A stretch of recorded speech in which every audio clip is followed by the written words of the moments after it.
Let's go. Yeah. Good day, everyone. Good day, everyone. Hopefully, y'all weekend is great. How are we doing today? Oh, man. It is beautiful outside. It is always so awesome when the summer starts coming around. As you get closer to June, July, man, it's a beautiful time of the year. I absolutely love it. I absolutely love this time of the year. My birthday is coming up. I enjoy the sun, getting tan. It is gorgeous outside. It's just so much life outside when it's nice, beautiful, sunny. The heat, the warmth of the sun, the air smells fresh. You smell the cut grass. Man, it's a beautiful thing. We are the solution-based group. And my name is Sharon Bracey, and every single day we rebel against remedial rhetoric. Every single day we rebel against remedial rhetoric. Reckless rate dinero. This is what we do. Shout out to you on the grind, giving people information about that cryptocurrency. Salute to you. Smitty's Corner, how you feeling today? It's beautiful outside. Hopefully it's beautiful where you at. Man, there's nothing but sunshine. The kids is about to go to a water park. Awesome time. All the amusement parks are starting to open up. A lot more people look happy outside. It doesn't matter their size. They just walking and talking. There's a lot of outdoor eating right now. It's just a beautiful thing. People could just hang out inside their porch, smoke a cigar, drink some whatever their favorite drink is. Me, it's some beautiful agua. It's just lovely. Yesterday was a great conversation. What's up? Yeah, it's nice out today. Cool, but nice. Yeah, it's beautiful over here on the East Coast for sure. Oh, man.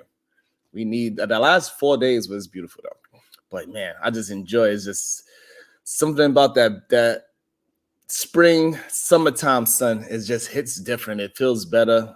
It's more energy coming throughout the world. It just feels good, especially lately with all this truth coming out. On all levels,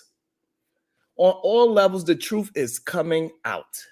Whether from the top dogs all the way down to us common folk like me. And that's why I'm glad y'all rock out with me every single day. Y'all know we have the most smartest, the most intelligent, funny, and beautiful subs on the planet of YouTube. We are. Don't get it twisted. You're gorgeous. You're handsome. Well, yeah, Unica, you like that? Oh, I'm looking sexy today.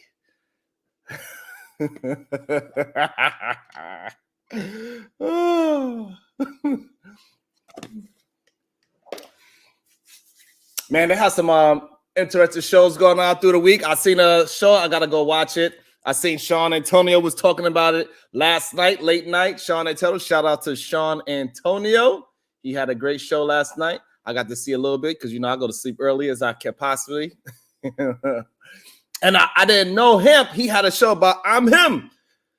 It was so interesting about the I'm Him conversation because he had a bunch of men up there that I don't know if the consensus would say those men was the hymns of the YouTube world.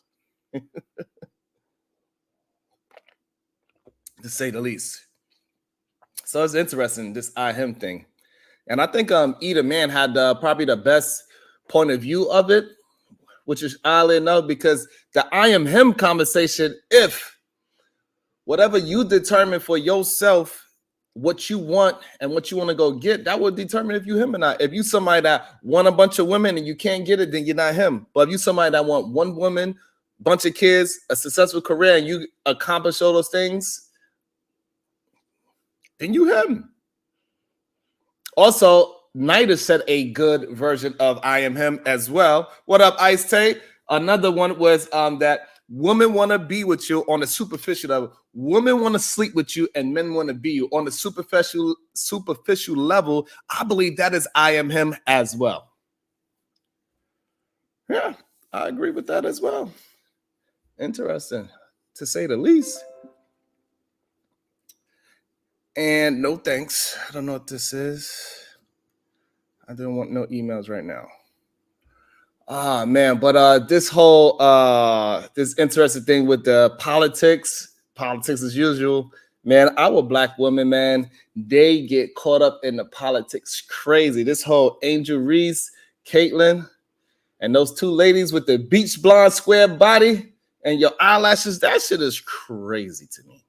But why is it that we look at those things a little bit more harshly? We're looking at Caitlin Clark and Angel Reese a little bit more harshly. And it all started when, Caitlin Clark, she used to walk around bragging and being braggadocious when she first got to the league, talking about you can't see me. And nobody bat an eyelash, talking about eyelashes, right? Nobody bat an eyelash at Caitlin Clark doing that to folks and teasing people. But as soon as Angel Reese did it back and won the championship on her ass, as soon as she won the championship on her ass and she did like this, I got that ring, it was worldwide. Why is our beautiful black women look like they are so much more demonstrative than the cute little Caitlin Clark? Where she is the exact same attitude. She got that same dog in her as Angel Reese. They both are scrapping, playing the sport that they love with passion, the way how they supposed to play. So why all of a sudden, because everybody is challenging Caitlin Clark in the WNBA, all of a sudden we are hating on Caitlin, or the girls in the WNBA is hating on Caitlin? Maybe they are not hating on her. Maybe she just losing horribly. She lost her first 4 games with a bunch of turnovers.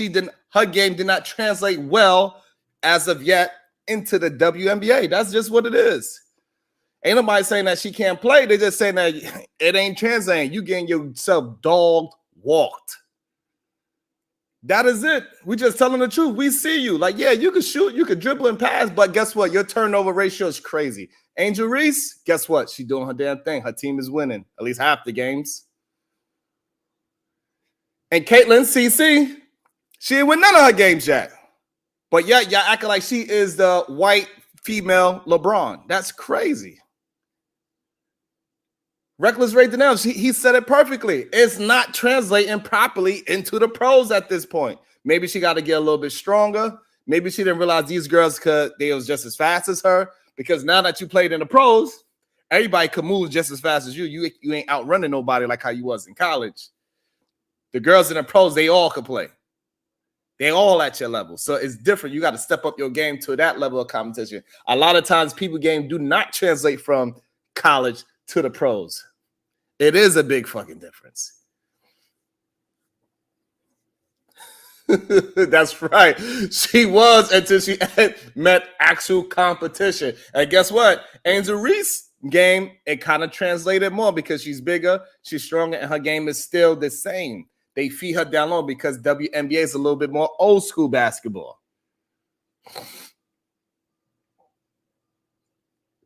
The WNBA is still old school basketball. Dribble, set up a post, give it to the big man, turn around, hook shot. That's just what it is. So it translates different. Orange juice is good. It's delicious when it's cold. So ain't nobody hating on that. I do give LeBron props for trying to settle it down and say, hey, what I don't like is that he compared her to him. That is crazy. She is not, at this point in her career, the female LeBron James. That's the part I didn't like with LeBron did. How you going to give Caitlin Clark the identity of the female LeBron James, saying you understand because you went through the same thing that she is going through, being the savior of the WNBA. That's kind of crazy. You feel what I'm saying, Joey? Phoenix Fish. Most great athletes have an adjustment period to the next level. Are we calling her a bust after 4 games? No, we are not going to call her a bust after 4 games, but we are going to say that none of those fucking ladies is hating on her just because they are telling the truth that, hey, listen, you ain't as good as you thought you was. You wasn't going to come on here and dog walk. You wasn't going to just come in here and just score 30 points a game and be, that wasn't going to happen. We're going to bust your ass. You got real competition. You thought it was going to be easy? I'm pretty sure they love the fact that All of a sudden, Caitlin Clark bringing all these new eyes, all these new conversations into the league. That is awesome for them. They ain't hating on that. They want those eyes. And also, they want to steal the eyes from her. People act like they don't understand that part of it. They want to steal the eyes from her. Oh, you want to come over here? They're like, cool, we got you. Come and bring all these people into the stands. That's what they want. They want to see those people up in the stands so they could bust your ass and so they could all of a sudden start getting some goddamn recognition that they've been busting the ass for the past 10 years for. Braun was never bad. That is absolutely 100% true. Never. I thought LeBron said they treated her like Bronny, not like him. Well, put me on. Even if they were treating him like Bronny, nah, I hope he didn't say that because Bronny he hasn't able to do anything on a high level. Hey, listen, it's good that man father is who he is because there's no way where he played half the college school. So we don't even know if Bronny can really play on a high level because he didn't play half of his college school year because he having a situation. And then when he went to the NBA draft combine, he did good, but you ain't doing good against nobody who's playing against you. That's different. When people playing against you, your game is a little modest. So, and he's not 6'4", he's more like 6'2". So for you to be 6'2" in the NBA, you have to be at least Isaiah Thomas, Boston Celtics, Isaiah Thomas. You need to be at least that. Shout out to my guy, Otis. Who? What it do? Good day to you. I heard you had a great show. I didn't get to catch. I caught it late at the end of the show. Hopefully, I'm going to try to check it out later on today. Heard you had a great show. So I'm going to check it out. Shout out to Otis. Who? Steph Curry is 6'2". That's what I'm saying. It ain't too many, though, right? We got Isaiah Thomas of the Boston Celtics. He was good for like a year or two. We got Steph Curry, greatest. We got Kyrie Irving. And then who we got? Mike Conley. Then we got Mike Conley, maybe. You know what I'm saying? I don't know. I'm not sure. But I think it's crazy how she getting so much love and people are looking at her just because what? She is... what's up, Tessie K? Because she is plain Jane. Nate Robinson, you are hilarious. Nate Robinson, stop it. John Stockton, stop it. There ain't no more John Stocktons in the world that's gonna make it to the NBA. Stop. That ain't happening. That ain't happening. Sorry. I'm sorry. Even though he is a Hall of Fame, it ain't gonna be another John Stockton or another Allen Iverson. However, maybe, just maybe, Bronny James got the possibility to be as good as John Stockton. Maybe. Not a great scorer, but he could be a great assistant, facilitator of the sport. Maybe that's a good possibility. Maybe he could be a John Stockton. Maybe he's not going to be a great scorer. He's going to need a great big man, a great second person, and he could play great defense. He could rebound because he could jump much higher than John. He is a very good passer, so maybe he could be a John Stockton. Fish, maybe you're right. Maybe. But I also think it's interesting that, you know, this girl, Caitlin Clark, they trying to make her the savior of the WNBA. And I think it's dope that she got all that money. Recently, Angel Reese, Angel Reese, she did an interview and people was asking her about, like, you know, she makes more money on endorsements than she does from the WNBA as a check. And I thought that was interesting because she makes around like $75,000 a year on the WNBA side. So what she was like is like, hey, listen, I'm getting paid to play something I love. So I appreciate making $75,000 from the WNBA because all the years I was playing and when I was in college, I didn't see $1. She didn't see $1. She said, I didn't get paid when I was in college. So me coming to the WNBA and making $75,000, that shit is fucking awesome. Y'all crazy. And I'm only playing for 4 months out the year. Y'all tripping. This is gravy train. I love this shit. So I'm not doing this shit for necessarily the money. The money is awesome that I could do what I love and get paid with it, but I do it because I actually still love the game. I'm still young. I still enjoy playing basketball. And then the money I get from the outside, yes, it's more money than the WNBA, but I'm not stupid. I understand I got it because I'm a good basketball player. That's lit. That's crazy. That's awesome. That is freaking awesome. I absolutely love that. I haven't even seen no interviews with Caitlin Clark, which is interesting to me as well. I haven't seen it. All I see is bad. Yeah, I see her one video, she made a 3. And I see other videos, she just losing the ball left and right. She just looking horrible on the court. She's always on the floor. She rolled her ankle. She's looking bad in these WNBA streets. But however, WNBA as a whole package is not looking that great yet. I still think they need to lower the rim. Because when those women start dunking, even though there's a bunch of high school girls that starting to dunk, which is kind of awesome. Let me also pull this up as well.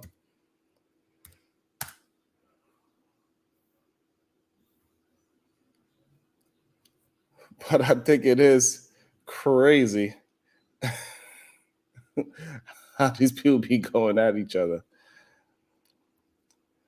And if it was the same way on the other side, right? If it was men doing this too, if it was on the NBA side and it was Ant-Man going at whoever, if it was the new rookies going back and forth, they talking shit about when LeBron first came to the NBA, all those NBA motherfuckers was talking shit about LeBron.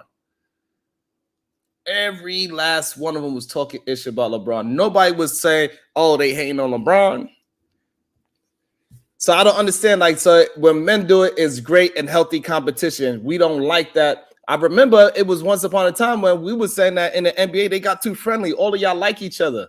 Ain't enough fucking grit in the NBA. Everybody's fucking friends. Y'all want to go hang out at the parties and the nightclubs. How the hell y'all going to play serious competition basketball when y'all all love each other? Trading jerseys and whatnot. They wouldn't do that back in the days. And now the WNBA, since they are like 30 years removed from what the NBA is today. So they still got that grit. They still have that anger. They still have that competition towards one another. So yeah, so ain't no playing nice. Like, hey, bitch, you trash. Fuck you think you gonna just come in here and take over? Hell fucking nah. Who knows wrong with you? While when the ladies are showing heaven, God damn it, you know I need some water.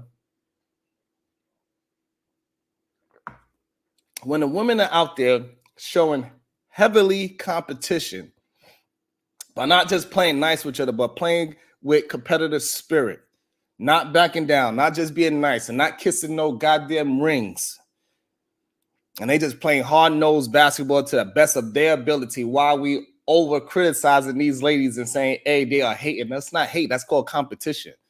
I don't give a fuck who you are. When you hit on this fucking court, I'm going to bust your ass the best way I see possible. What's wrong with you?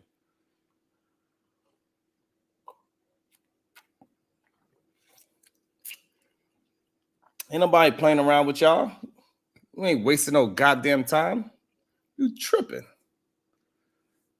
You straight tripping. We're going to play hard. We're going to bust your ass. We're going to make sure you understand you are in a different league. This is not college. We are the pros. You ain't going to just walk in here and you just going to get played nice. Nah, where is that competitional spirit? And these ladies are displaying it. So shout out to the goddamn ladies for wanting to fight and be competitive with one another. That shit is freaking dope, in my opinion. Play hard, upgrade the sport. You're getting more eyeballs on the sport than ever. You're getting coverage. You be getting sneakers. Shout out to both parties. What's up, Barry White? Good day. How you feeling? Good day to you. Hold on, I got this. I thought I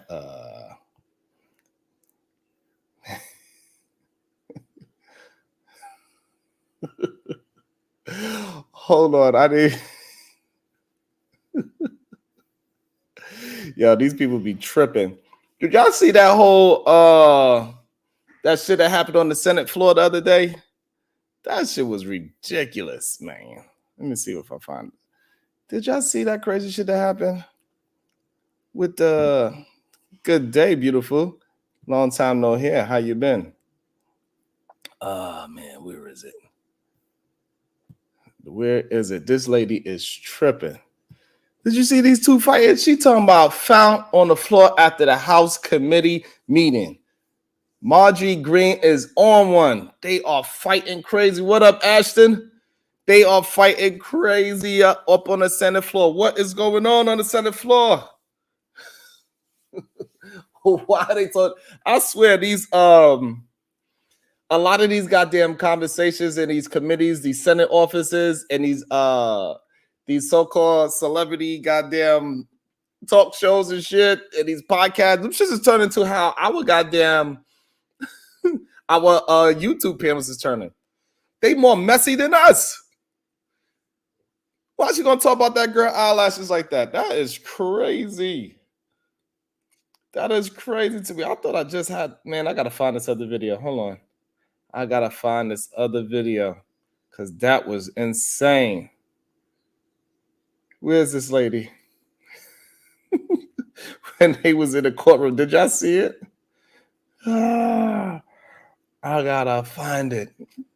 I have to find it. I gotta give it credit because I lost it. I don't know. I thought I had it, but I don't got it.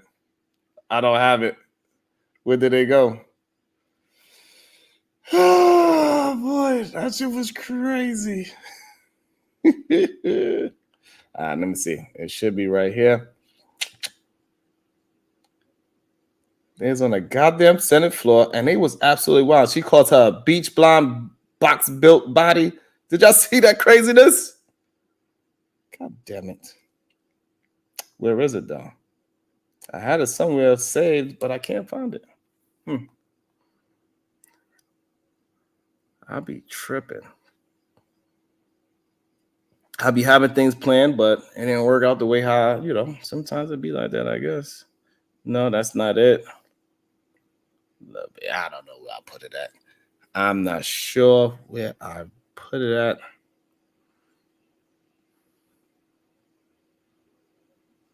Okay. This chick was tripping.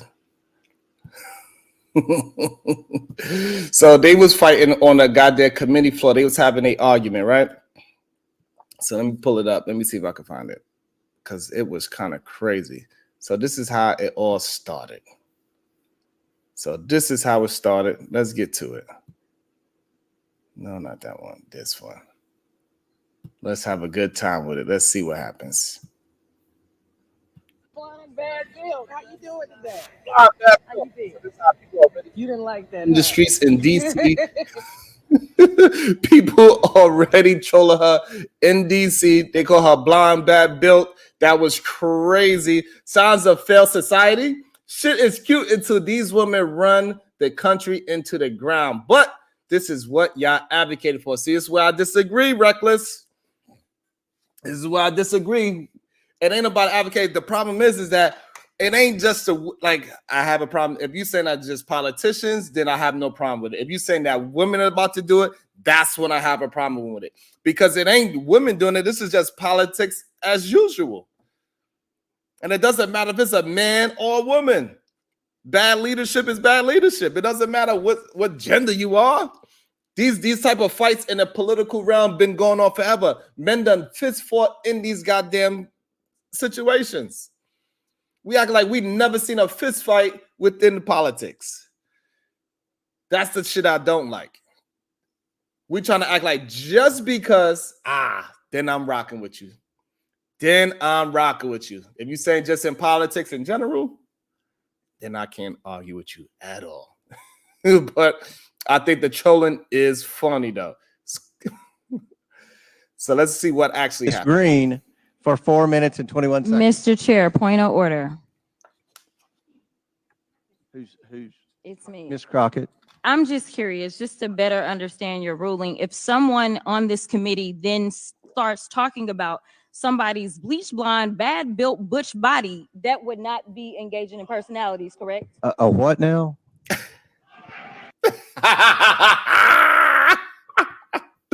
I'm sorry, but the amount of troll that was there was fucking hilarious to me.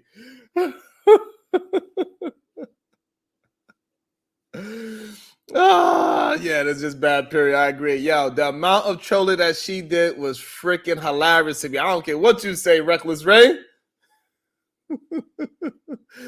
That was hilarious. It was clever. It was funny. She didn't say anything bad about them. She just saying, if. Let's keep going. Chairman, I make a motion to strike those words. I don't think that's Hold a on. I'm parliament. trying to find clarification on what quality. Chairman, motion to strike those words. Look at his face. You see this man's face?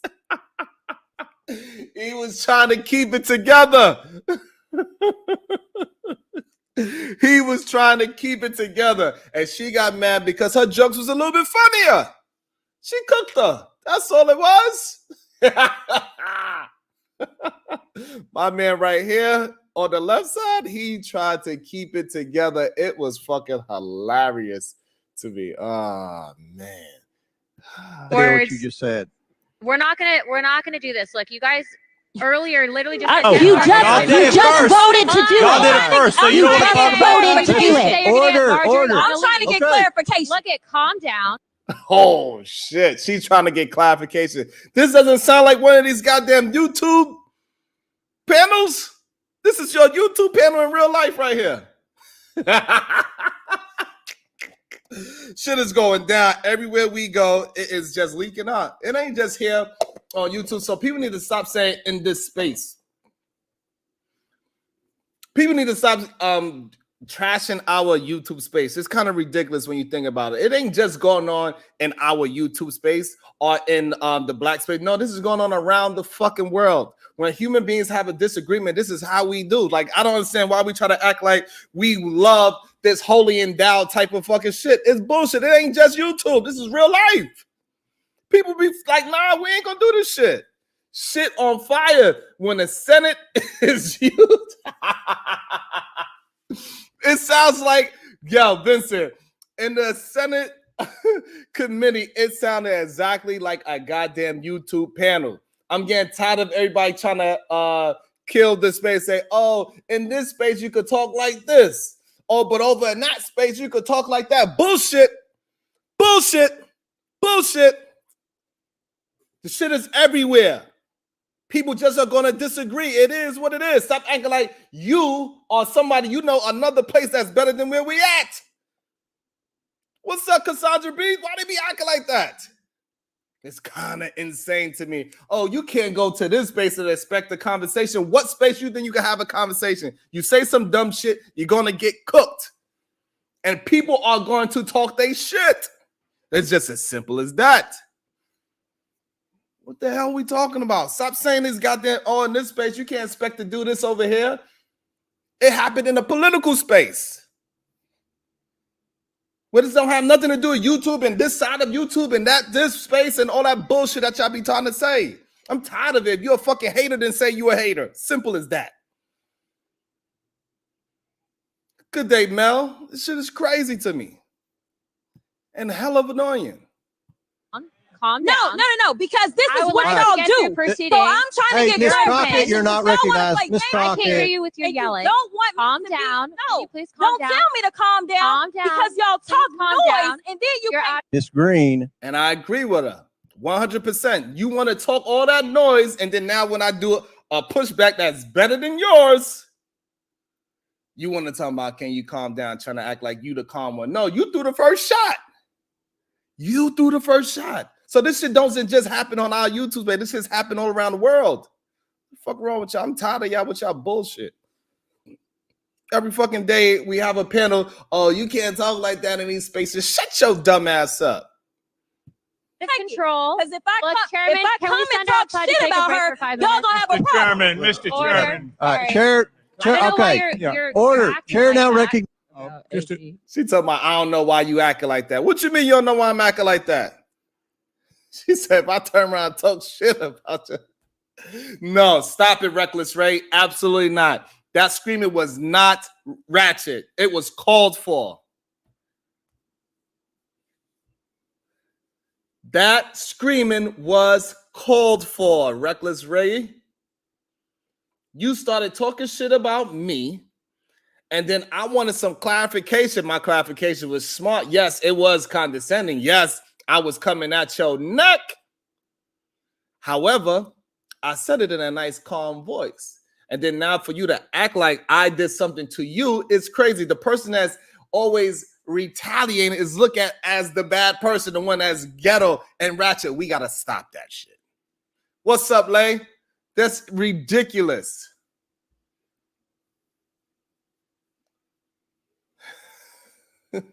They said, Ray, what do you mean, no, Ray? You're going to have to hit the panel, Ray. I'm tired of, no. Ray, you're going to have to hit the panel. Is it the link pin? Is it the link pin? Nah. What you talking about, Ray?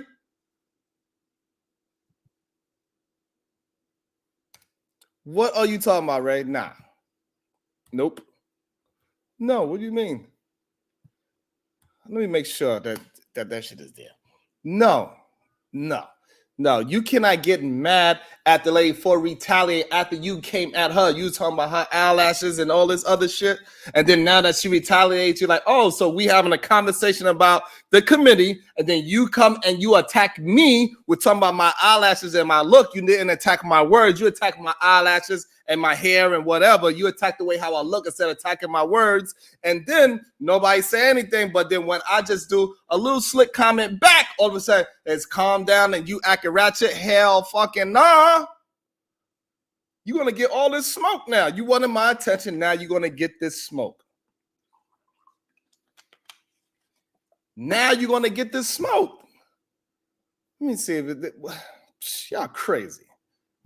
I don't think you know what you're here for. Well, you the one talking about. I think your fake eyelashes are messing up. No, ain't nothing. Hold on. Listen.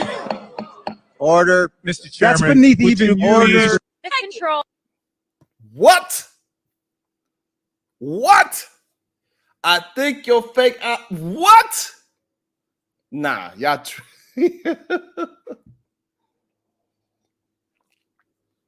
Oh, hell no. She lucky she ain't get a goddamn shoe. She ain't throw a goddamn shoe across the motherfucker. I seen in these political parties, in the parliaments and all that shit, these men, they get to fisticuffs in these goddamn places. What? Talk your shit, girl. This lady is most ratchet blonde in the Senate. She tried to get at old girl, talking about your fake eyelashes is disrupting your vision and your insight, and you don't know how to make, you know what I'm saying? Nah. You cannot talk that shit. I'm sorry. I reserve the right to withhold my like until you are genuine. I don't even know what you're talking about. Black? Uh-oh. There we go. We got our guy here. Welcome to the show. First time in a long time. It's been a while. Welcome to the show. Reckless Ray Dinero. Good. What up, my guy? What up? So the rebuttal was classic. When she got her back, it was classic. What I'm saying is when black folks get into debate, y'all, this is why y'all can't accomplish shit. This is why we don't own anything. What? It's the screaming after the fact. When you're okay, so if I'm arguing with you, yes, and we're in a debate, and I keep my composure, and you start screaming like a nigga, okay? Then, so the reality of it is, you have to be able to work with people. And that doesn't mean that you're not going to insult, because homeboy started calling for order after the white lady said what she said, because he knew where it was going. The men in the room knew where that was going. They were like, yo, you need to calm down. And she did. Because white women listen. Stop. No, absolutely. Did she not listen to that man, though? She clipped it back, didn't she? Yes, she did. So let's be honest. When they're sitting in that room, that woman listened to that man when he gave direction, and she said, okay, I'll say it calmly. You want me to calm down? I will calm down. Homegirl, at this point, perfect rebuttal. Still, what she said what she said. It was funny. I got it. She was like, I got my leg back. I respect that. And she said it calmly. But as soon as they went past that, But the She rebuttal did was say it calmly. calmly. Yes, 100%. So And I'm with her up to that point because she's in the game. okay. But as soon as they went past that, when she started screaming and freeing Keisha up there on that at that board meeting, that's the part where you lose what you need. We'll sit there and advocate and get up to the point, and the issue is when and she's right. She's like, this is what you people do, but she fell for it. She fell for what those people do. They will pull that out of you and get you into that space so they can say, look at this nigga over here acting ratchet. And then you don't get what you need. You still stay at the bottom. You still in 2024 complain about what the white man's taking from you, even though apparently everybody sitting up here got some form of money. So we're not accomplishing the goal because we'll get to the lick back part. And then after that, it just goes, you see red and it's an emotional response. And then we come out looking stupid. When in some cases, we're not even wrong. We're right. But you'll allow that conversation to break down by somebody just pulling that one little string. It's like a little nigga string that they know exists. And they get it. And then as soon as they pull it, it's like, okay, you was on par. But like, now look at you. We can't even finish the conversation now because you upset. You emotional. You and your feelings. You having an emotional reaction. And that's what she did. She was fine until that last part where she was yelling. Because at that point, I'm like, even me, I'm a businessman. I'm not listening to anything you fucking say at this point.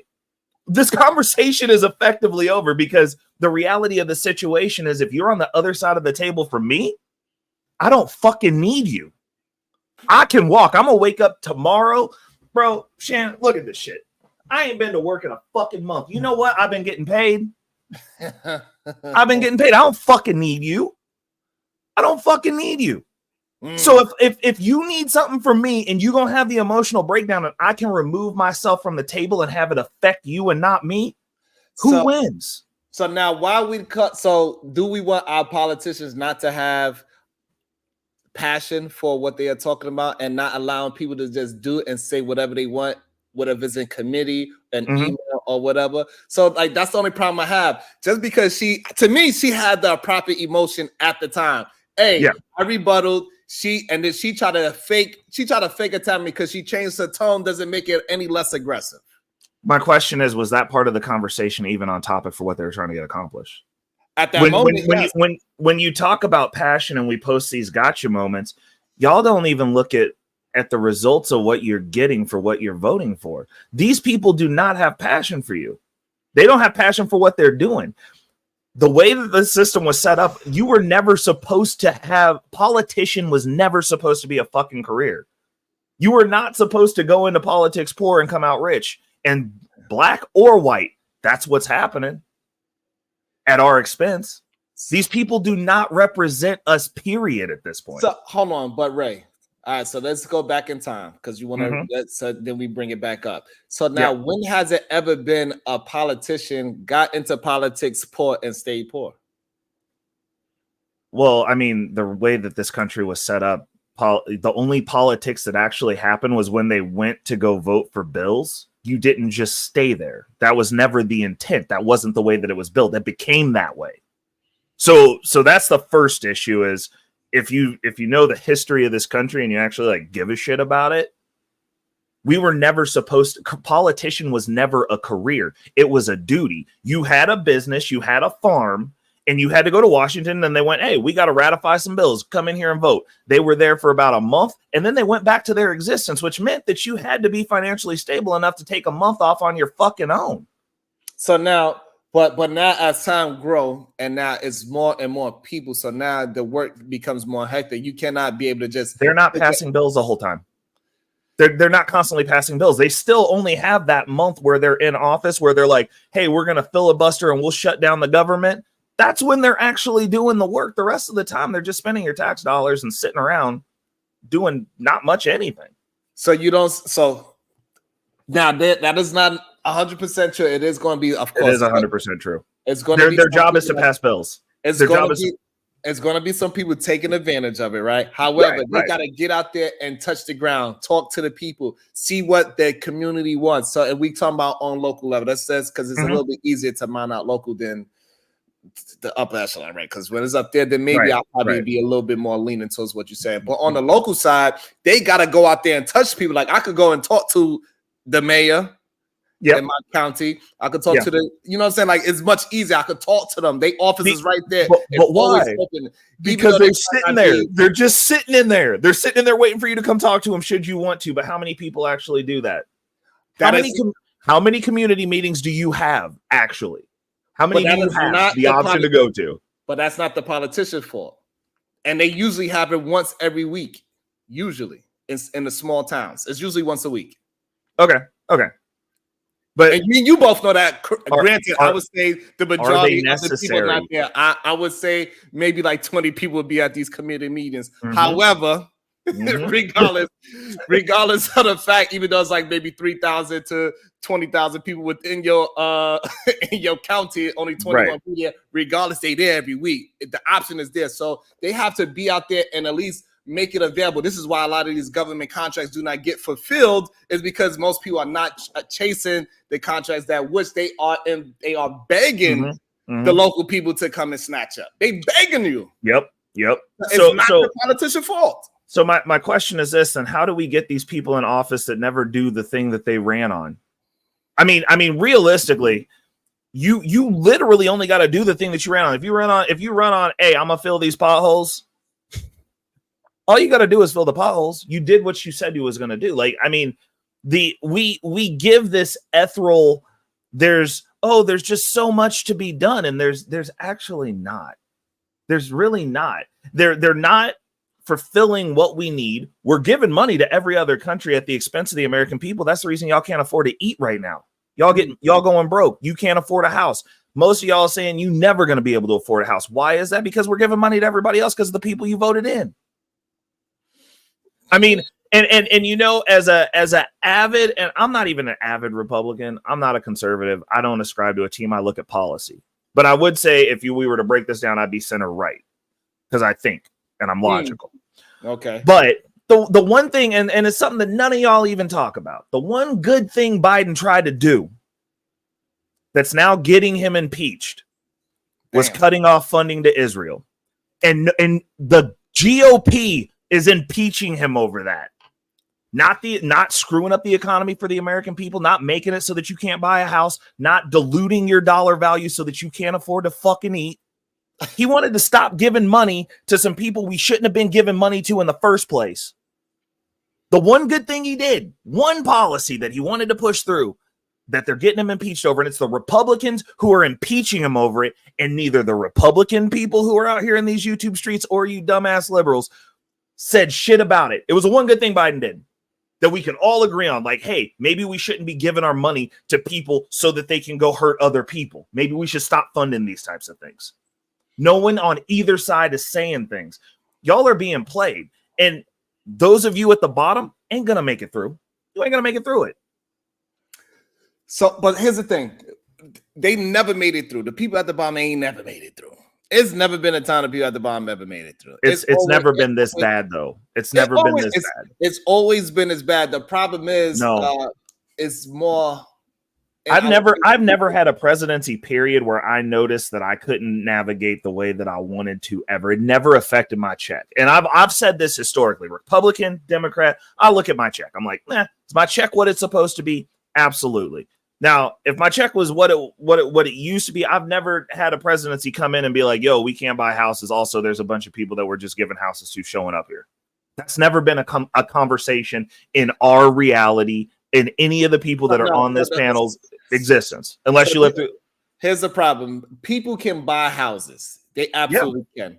I mean, the problem is that they want to buy houses next to fucking LeBron James. They want these goddamn HGTV houses is the problem. When my fathers and the grandfathers, when they bought houses, they fixed them up. They bought the raggedy ass house, and it took them years. And by the time you were 16, they built up the house, and nobody want to take the time or have the skill set to buy a raggedy ass house and build it up. It's never been abundance of people buying these HGTV houses, but now it's not just the HGTV houses. I'll tell you from personal experience, the townhome that I bought, that I'm house hacking. So I bought a house and basically segued it out so I get a house for free. And my house, when I got into this neighborhood, I was originally going to pay I'd agreed to pay $120 for the house. We went through the contracting. It was the beginning of COVID. I'm a ruthless negotiator. So I put my yarmulke on and I made a deal. Dude had to sell the house. I found out he had to sell the house. So I took this house off his ass because he wasn't financially prepared or financially capable to keep this house. Okay. Took it off him for $100,000 basically. Okay, my house right now is appraising for this place is appraising for 180 in 5 years.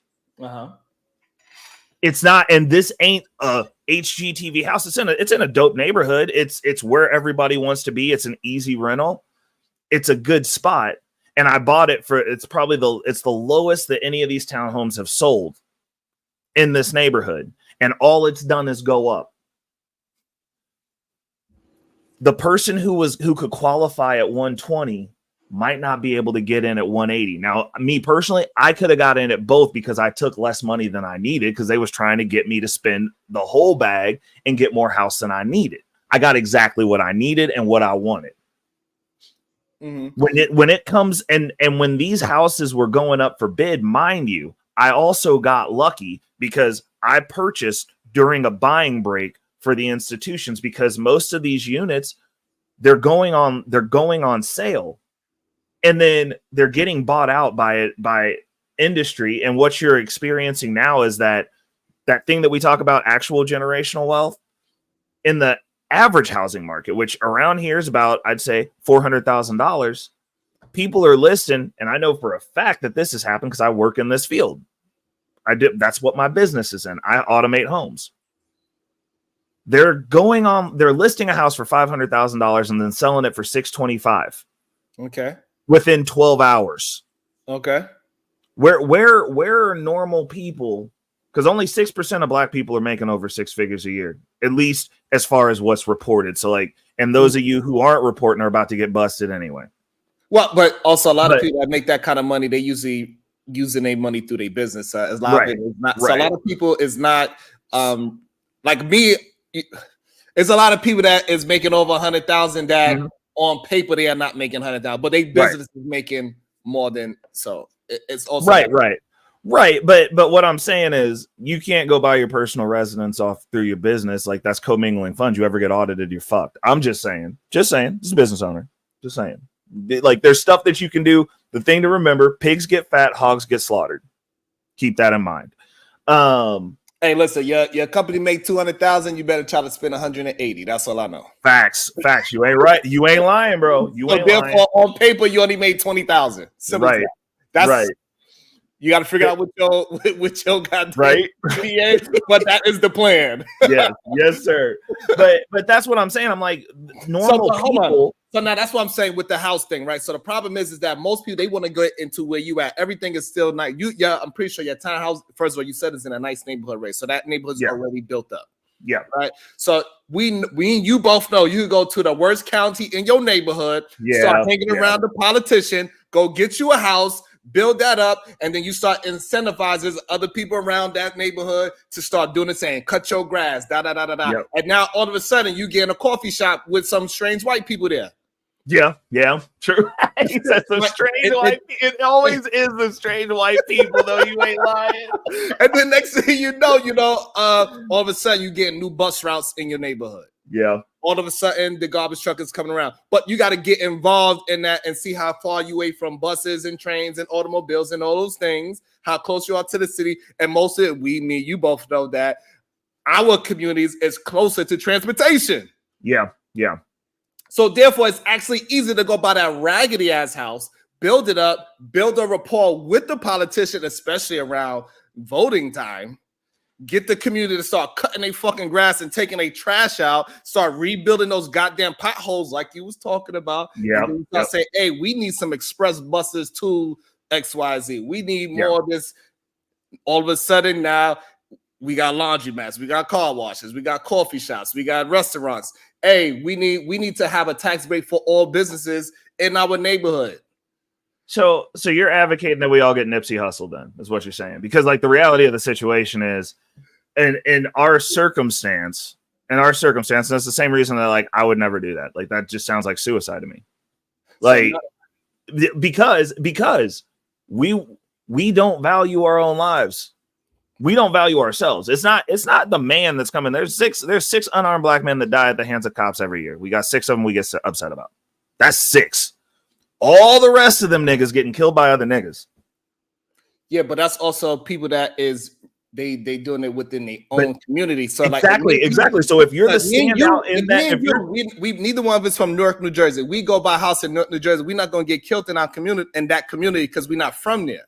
So now if you go by your own neighborhood, then yeah, maybe you could get killed there. But if you go to another person's hood, they are not gonna bother you. Okay. So you're saying it's a stranger effect. It's like we don't know you. You didn't come up here, but like if you was one of us and you were trying to do better, we gonna clip your ass. But like since it's somebody we don't know this dude, this is a stranger, we gonna give him a shot. See what he gonna do. Okay.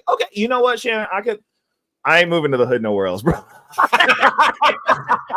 I'm like, but you got a point. I'm not testing it. Because I was like, bro, as soon as we got up out of Bales, bro, we got the fuck up out of there, bro. It was like, wait a minute.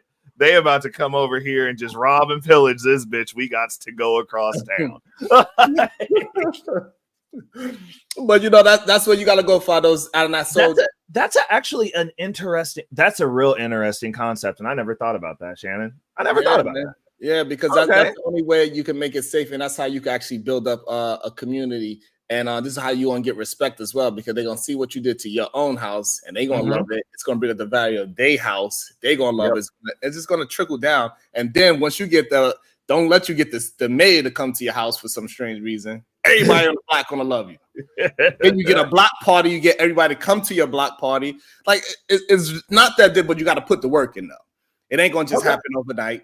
Like you said, it took 5 years to get an extra 80,000 out your house. Right. That's beautiful. Yeah. But that's how most houses do, no matter what neighborhood you buy it in. Well, I mean, over COVID, absolutely. Under normal circumstances, it's about 3% a year. 36.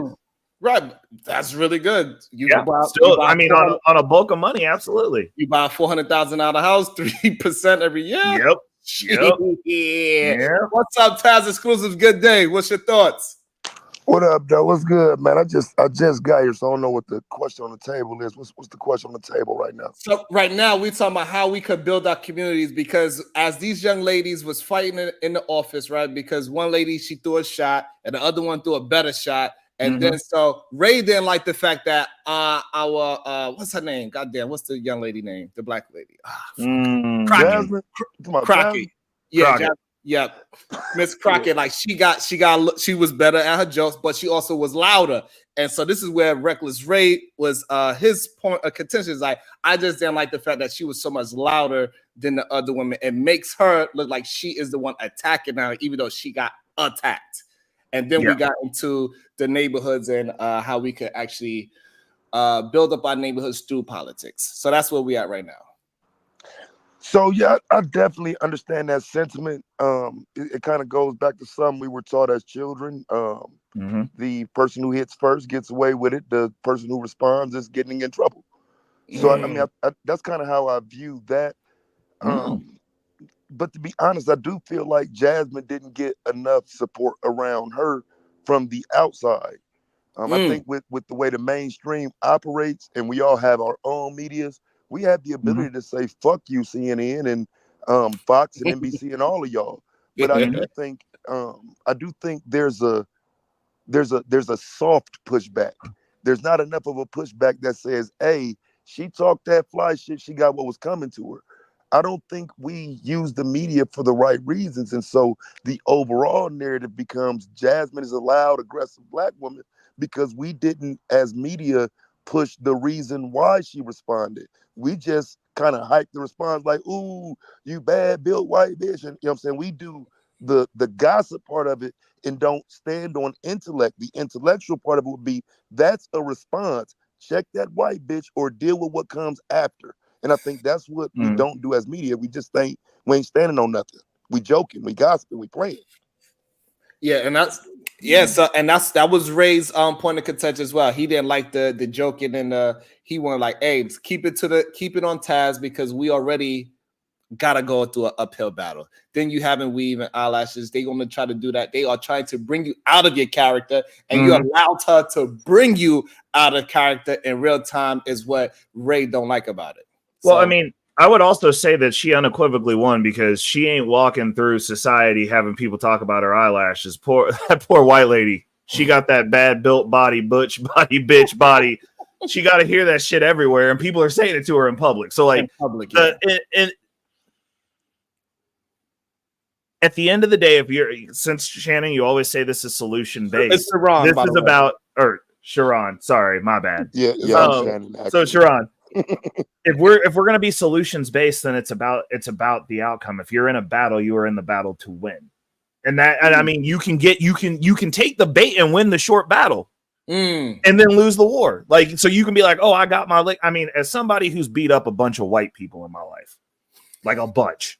Like I've lived, like I didn't grow up in a household that said you would better be scared of them white folks. Like I stomped people out in my front yard. My family was like, that's what you do. You don't take disrespect from nobody, regardless of what they look like. But caveat to that with the context, the war is what matters, not the individual battles. So did she get accomplished what she needed to get accomplished? Are we sitting around talking about distracted about the argument? Did they get whatever bill that she needed passed? The answer is most likely no. No, right. Most likely. But we're not going to talk about that because we got right. Ray, to be honest with you, Ray, I don't even know what bill they was arguing. Exactly. And see, like, that's what I'm getting at. Like, this is most of this stuff, especially, and it's not just this instance, it's most of the politics that we see that they put in our face is theater, and no one's asking, hey, what didn't get accomplished while we're laughing at this poor ass white lady that thought she was going to do something and then found consequences immediately. Because she's got to walk with that the rest of her career. Because if I ever see her, I'm telling her she got a butch body. Like, it's gonna happen. I'll be like, what's your butch body do? Like, hey, do we know? Yeah, what the bill was? No, I have no fucking clue. I'm not sure if it was I thought it was a committee meeting. It was a committee. It was a committee. What were they trying to get accomplished? Yeah, what was he talking about? Do you know by any chance? I'm not completely sure. No, because I watched it I actually watched it twice, but I don't recall. Yeah, I don't recall what the was there for actually.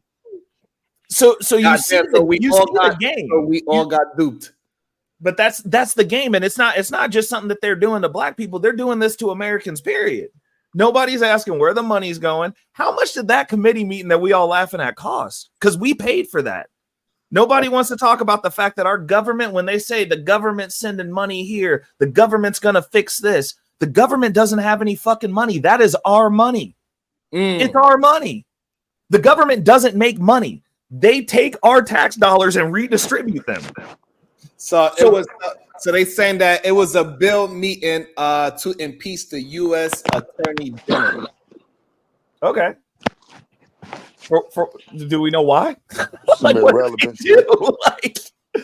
Like that's what I'm saying. It's like we'll stop at this and we'll have this debate and we're doing this back and forth. But like, if you look at what's happening, it's us fighting amongst ourselves, regardless of whether it's black people who are a little bit more conservative versus black people who are liberals at large versus conservatives, black people versus white people still in 2024, even though there ain't shit that you can't do. And we're not talking about what were they trying to get accomplished and did they do what we needed them to do for us? And we're systematically losing. So, hey, look, so some people know. So it was about they wanted Biden's recordings and Trump trial. So see, people do know a little bit. So look, so even if everybody didn't know, but because we having a conversation about this beach bomb built like a butch, and wonder that people in the chat, at least even if they didn't know before, they did some research for us. There we go. Now we starting to get to it. So it can work if we just direct it in the right place. Yes, sir. Oh my God. God damn, I forgot too, babe. Shit. Lord have mercy. About to be a situation. Hey, hey, hey. Harambe, Drizzle White Dust on Jack Soft Guy Arrow on vacay. I'm just here to cyber stalk Ray. He's still on vacay. Feed me fuckery. Sup? No Bracy. Caitlin Clark is bae. That's a lie. I'm broke. Gosh darn it. Don't at me. Ask Taz, yo. SBG, First Lady. Damn, Sharon. I was so busy packing the kids up. I forgot to say happy 13th wedding anniversary. Love you. I know you forgot too. Aww. And you in trouble when she get back. Damn, 13 years married. Woo, that went by quick. You better DoorDash some rose petals to sprinkle around, bro. But you know, it's crazy. I got you on mute, Taz. Oh shit, man! My bad. Happy anniversary, bro. I appreciate that. Hold on. Can we take 13 of them? That's big. Happy anniversary. Yes. Yep. Thank you. I appreciate it. That's what I was about to say. We gotta give Sharon his roses because 13 years. I mean, you done beat the statistical average. You done beat the national average. Hey, man. Hey, Sharon y'all might want to stop hating on him. He might know what he's talking about some of this stuff. I don't know. 13 years is a long time. No arguments. But you know, the crazy thing is every week we buy fresh, whatever the season is. So it's always fresh flowers in my house all day, every day. So you got one of them wholesome homes. Okay.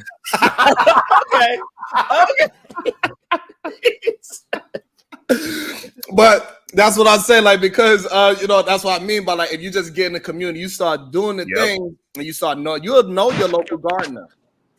Yeah. Right? You'll know your local gardener, you'll know the local this person, that person, and then all of a sudden you gotta build it up your community. You'll know who your goddamn garbage man is. Yep. And so it can be in the ghetto as well, or the so-called ghetto, or the gentrification of the ghetto. If you just pay attention to your neighborhoods, you'll see which neighborhood is going to be the next one up. Oh yeah. Most likely it's because there's a lot of blood on the floor too, though. So, but you know, that's right. That's a whole other Oh my story. goodness. But as long as you're not from that neighborhood, I believe you can make it happen, and you can still buy houses. The problem is, in my opinion, especially with the house hacking thing, most people want to buy a house that's already well done. Yep. And they don't want to put no time and effort in it. And people don't understand just some sheetrock, or not even a sheetrock, just some paint. Yeah. Some paint alone change the whole dynamic of a house. If you can paint the outside and the inside of your house, hey, that $400,000 you listed in is going to get an extra $200,000 now just because it's some fucking paint. I bought a house for $230,000. I want to sell for damn near $5,000. I doubled my money. In less than 5 years. So, and that's just with minor upgrades. Yeah. Nothing major. Just make sure it was clean and neat. Little paint here and there. Put some nice family pictures on the wall that is race neutral. Yep, that's.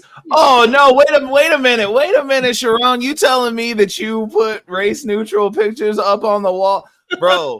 When people get so mad at me because they always want to bring up that stat where they were like, if they know it's a black person's house, and I'm like, bro, rich white people take all their pictures down. Absolutely. When they sell their house and just stage it, and there's just some tasteful art. I'm like, I see it all the time. They get ready to sell the house. You don't know who owns that house. Right. It's just a house. Right. If you ever walk inside a $2 million house or more in a nice neighborhood, it is when they are selling it, it is no pictures of their family. Nope. Because they know. I was like, rich white people been doing this forever, and black people mad that they inconvenience about taking some pictures of themselves down. It's crazy. Or even anything political. Yep. Also true. Too. You know, Blank slate. You take away the American flag off your porch as well. Yep. You just leave everything. This is a house because you want the person that's walking into that house feel like it's their house. So you got to take all your personality out of the house. Yep. Because if they walk in and it still feels like your house, people are not wanting to buy it. It doesn't matter what color you are. They want to walk in, even if you start going to it. I mean, it's the weekend and it's a beautiful weekend. Just go to any open house in a nice neighborhood, and you'll see once you walk in, they say, "Hey, welcome home." This is what a good realtor would tell you. Yep. Well, and and there'll always be one room in the house, and that's where their shit is. Right. Like they'll move all the shit into one room, and they'll be like, just don't go in that room. And it's normally like an HVAC room or a storage room where people wouldn't normally want to go. And that's where all the personal effects be hiding. Hell yeah. It's usually behind the boiler system. Yes, absolutely. Yep. And they try to make it as general as possible. So it's not a black and white thing. When they had that stat, that was a great one.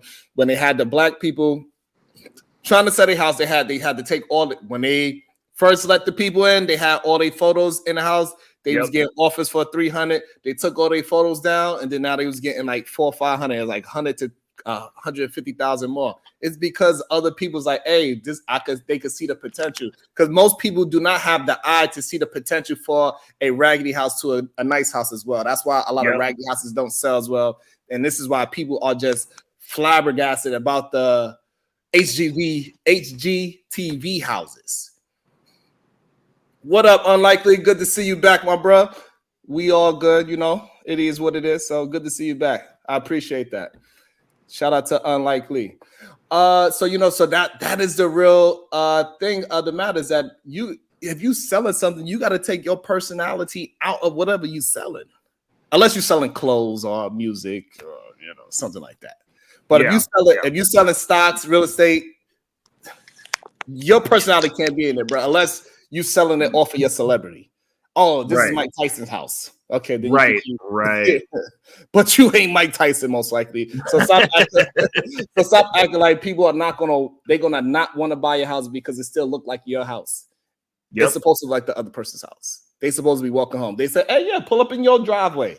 That's the language that they use. Oh, I don't see no parking street. No, this is your driveway. Pull up in here. Yep. You know what I'm saying?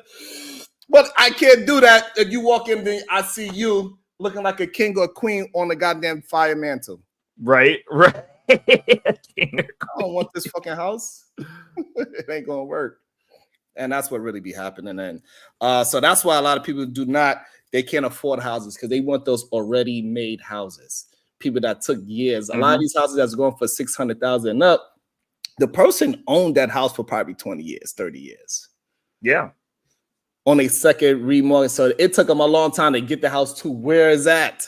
And when they first bought it, it was raggedy as hell. Yeah. You know what I'm saying? But me and you kind of know that. These new buyers, they don't know that. They think that every house is supposed to be HGTV. And then they don't know that there's a loan that you could get where you could buy a raggedy house. And by the time you finish purchasing it, it will be HGTV. Wait, hold on. Mel said there's too much proof of all the crap that they do when buying and selling homes. Okay, so I've worked in that industry. All of the stuff that they do, we'll put it this way, because I'll tell you that you could get bias. You could get bias in the approval. You could get bias results in the appraisal. But that's called illegal. Like, you can sue for those things. So anything that they do that you would consider racist or that you would want to run in the Victim Olympics about, you just sue them. Like, I mean, Sharon owns a home. Sharon owns multiple homes. I own a home. I own a business. Like, I understand it's anecdotal, but I'm like, if you're living your victimhood based off stuff that you see on TV that happened to other people, then like, what kind of existence do you have? I'm not saying that it doesn't exist, but what I'm saying is, whose mindset's better? Yours running around going, I can't get a house because the white man's going to just screw me out of it. And if I sell it, I'm not going to get the money I'm supposed to do because the white man's going to screw me out of it. Or me, who just runs around like an ignorant bumblebee, existing in life and fucking winning. Because like, even I'm like, cool, whatever. I'll sue you. Like, I'll just fucking sue you. Like, if I know that you're doing me dirty, you're getting sued. Like, and it's just what it is. I got the resources to do that. Wait a second, though. So are you ignoring the data that says there's a disparity, that says there's a difference? No, I'm saying that there's a process that white people go through where they neutralize their houses so that you don't know it's a white person's house. Right. So we don't want to do that. So let me make No, sure you no. understand my question. There's data that specifically says that you can walk a person through the same house, and if it's black people in the neighborhood, black people pictures on the wall, black people involved, there will be a difference in how the house is viewed Agreed. and how the house is. Agreed. Okay, so There's also data that says if you walk through a house and it's an old family, there's a difference in price. You can also get that same data that says that if you walk through and it's an older person, it's a young person's house, there's a difference in price, because there's like, so, and what I'm telling you is at the upper echelon of existence, the people who are winning at life that we say take everything from us, they take all their effects out of the house when they get the house staged in a neutral fashion to help sell the house. So if white people are taking their pictures down, why are you too good to take your pictures down? Since that's your barrier metric of like, they're so much better than you, they don't want you to know that they own the house. They just want the house sold. So they remove their effects. See, I would think anybody though that's in that game would know that though, black, white, whatever. Yeah. You know what I'm saying? So yeah. I mean, it seems like you're putting a race on that when that's just specific to someone who would be selling the house. I don't think that's if you walk through a neutral house, how do you know it's a black person's house? Right. Well, you don't meet the person until signing. But it sounds like you're saying black people do that, or black people have a problem with it, or black people aren't doing it. It sounds like black people are being separated in this conversation. No. What the separation was, I've had people on other panels bring that statistic up, and my question was, why are your pictures on the wall? Okay. And they're like, they're not supposed to. You see what I'm saying? Yeah, they're not supposed to be. So yeah, that's what I was saying. And I'm like, the statistic in and of itself was like, yeah, we left the pictures of black people on the wall. And I'm like, first rule of real estate is you remove all personal effects when you stage a house. Even if you leave all their furniture, you take all the photos of them down. Okay, yeah, and I guess maybe that's what it was, because I didn't know if we were talking about a specific incident or this is what black people do, because, you know, people make those grand statements as well. So I got you. So no, I was addressing Mel's comment in the chat because they're trying to go down the victim Olympian road. And I'm like, there's a standard practice for when you sell houses. Like if you want to deviate from that and then wonder why you don't get the results that the process yields, you can't be mad at that. It's just like, well, you're not doing whatever everyone else does. And are all whites perfect at selling homes? No, but the rich ones are. So, I mean, I don't deal with losers is what I would say in that regard. I don't know. I know how I sell homes. I know how I buy homes. Me personally, I don't care who owns the home. If it's a property that I need, I want it. And I want you out of it. Like, I don't care who's there.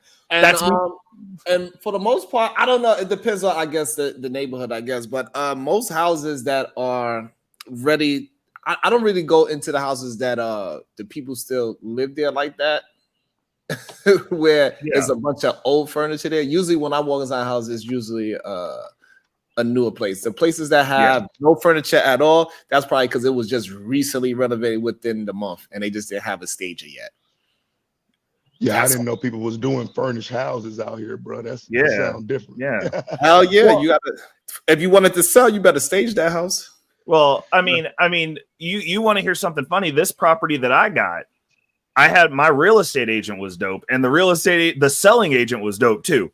But like the dude that I bought it from, it was an African family that lived here first, and they didn't. So when I showed up at signing, he was like, "Oh, I thought you were the doctor," and I was like, "No, but like you already signed the contract, so like sign the paperwork." Like he wasn't trying to sell me that. He wouldn't have sold me the house, and that's somebody who apparently we supposed to be on the same team and shit. Like.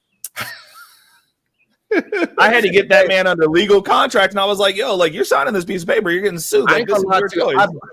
I barely meet the owner. Only one time. Yeah, and but like I showed up. They get the paperwork, they sign it, and then I sign it, and that's it. I don't I let the lawyers and the other people do that. I don't meet the person. I don't meet the person. I don't need to meet you. I don't care. Go talk to your lawyer. Talk to my lawyer. That's it. Yep. How thick is the paperwork? Long as the paperwork is under 50 pages, there ain't no need for us to meet. It ain't no bunch of contingencies and this, that, because some paperwork be crazy. Some paperwork be like 300 pages. That's ridiculous. Like, what are y'all doing? What happened to this house? Why is there so many things to sign? But not every house is like that. Every house is not built like that. Let me go with Harambe Jizzle White Dust on Jack Soft got Eric with the 2-bar. Ain't nobody buying Diddy's mansion. Too many cameras. I mean, too many hidden cameras installed. Jack is crazy. Diddy's hidden camera problem is as bad as Airbnb's. That is a tough business to be in right now, for sure. Airbnb is not moving the way how it was 2 years ago. Also, don't buy haunted houses. Ghosts are real, motherfuckers. Bro, for real though. Bro, I didn't know that. That's interesting, bro. No, I would have thought that after the my bad, but right quick, just after the 2020 events and people not being able to travel and all of that, I would have thought that travel and all of that would be up, which would mean hotels and Airbnbs and all that would be up. So that's kind of surprising. The Airbnb business is tough because the real reason why the Airbnb business is tough right now because a lot of people figure out a way how to scam Airbnbs. So all they gotta do is plant a roach in your goddamn place, and Airbnb is gonna refund it, but you still gotta pay all the damn fees for it. They get their whole money back, and then now you just rented their house for the whole weekend, and they planted a fucking mouse or one of their thing. That bitch. You know what I'm saying? And then now they write you a bad review, and then now you went from 5-star to 3-star. Like they will fuck it up. Damn. And it's happening a lot. At the same time, a lot of people that was doing Airbnbs, they also was just renting it out to their friend, acting like it was rented for a month time, and acting like they get 5 stars as well. So I guess it's go both ways. So, but it's a tough business right now. If you're not in a prime location, forget about if you're in the New York area, you can only rent an Airbnb for 30 days. Yeah. Why is that? Because of the rental laws? Yeah, they just recently updated the rental laws, so you cannot do short term, meaning like you can't do 1 week, 3 days, and all like that. Yeah. The shortest term you could do in New York now is 30 days. So you know what I'm saying? So Airbnb and Miami might follow suit. So that's gonna be crazy if they do it. You know what I mean? Because they big on Airbnb. So what's happening? People moving into them and not moving out, or? Well, it's so bad now that people are doing that. Like you don't have a place to live. It's like when you look at the rates for a hotel versus an Airbnb, and I only know this because like I got a cat that went through a real nasty divorce that got set up, and he was living in hotels, and it was ridiculous. But like if you look at the cost for a hotel versus an Airbnb, you can actually save some money being in an Airbnb long term. For sure, without a doubt. And also, and you would get and also you get a housekeeper too with an Airbnb because that's a part of your fee. So you know what I'm saying, you got to clean up. You know what I mean? So it's definitely in Florida, Miami, the Airbnb business is getting more and more difficult. In New York, forget about it. It's damn near dead. It's damn near dead. I'm gonna have to look into that. I might do some content on it. I ain't heard nothing about it, bro. Yeah. Oh yeah. But like where you can make money with Airbnb, to be honest, is all those goddamn college states that got crazy football. You get you a property that's close to that football. All you gotta do is rent it out for the football year. Yep. The rest of the year can be vacant, and you made more than enough. Well, I mean, it's something else to think on, and it's something that a couple of my homies have done. Is like when your kids go off to college, y'all gonna send your kids off to college to rent from somebody else in a college town when you could buy the house and have them get some roommates and have them rent from you, and then you own a piece of property there. Like, I mean, it's simple stuff like that we don't. And I understand, like, just like what Mel in the chat was saying. If you don't think that way, you just don't think that way because nobody ever put it in your face or put it in your purview that like, hey, that's an option. My kid's going to be there. The only bad thing about owning a property, if you rented it out to college students, every college that you're going to put a lot of money into fixing it up because they be having parties. It's going to be a whole busted. You're going to find weird stuff in the wall. Yep. but they be making all kinds of money. Like if you can get a frat house and rent a frat house, bro. Don't matter. They'll fix it themselves. They'll make the new people do it. Like it's because like those are rentals that'll never not rent. You just got to have a crew on deck, like Sharon said, to get in there and be like, cool, we got to go through here, got to reset it up if we're not keeping the same tenants or they're not staying off year. Right, because a lot of people don't realize how much upkeep a house is too. So most people think that you just buy a house and then all of a sudden you're rich. No, it's upkeep. That thing is like a fucking baby. Yeah. Every day something can happen. A 16-year-old girl, she forgot to leave the goddamn, she left the tub on. Upstairs and downstairs fucked up. I gotta figure out how to fix it. Thanks. It is what it is. I gotta either do it myself or hire somebody to fix it. It's just that's a part of the house ownership. The boiler's gonna break eventually. Dude, I replaced mine when I first bought this place and I negotiated it into the contract. And when I moved in, this dude had this thing ready to explode. Like when the dude pulled it out, he was like, I need you to look at this. And he was like, I've never seen a water heater this bad.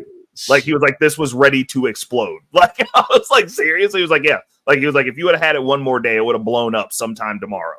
Probably. Yeah.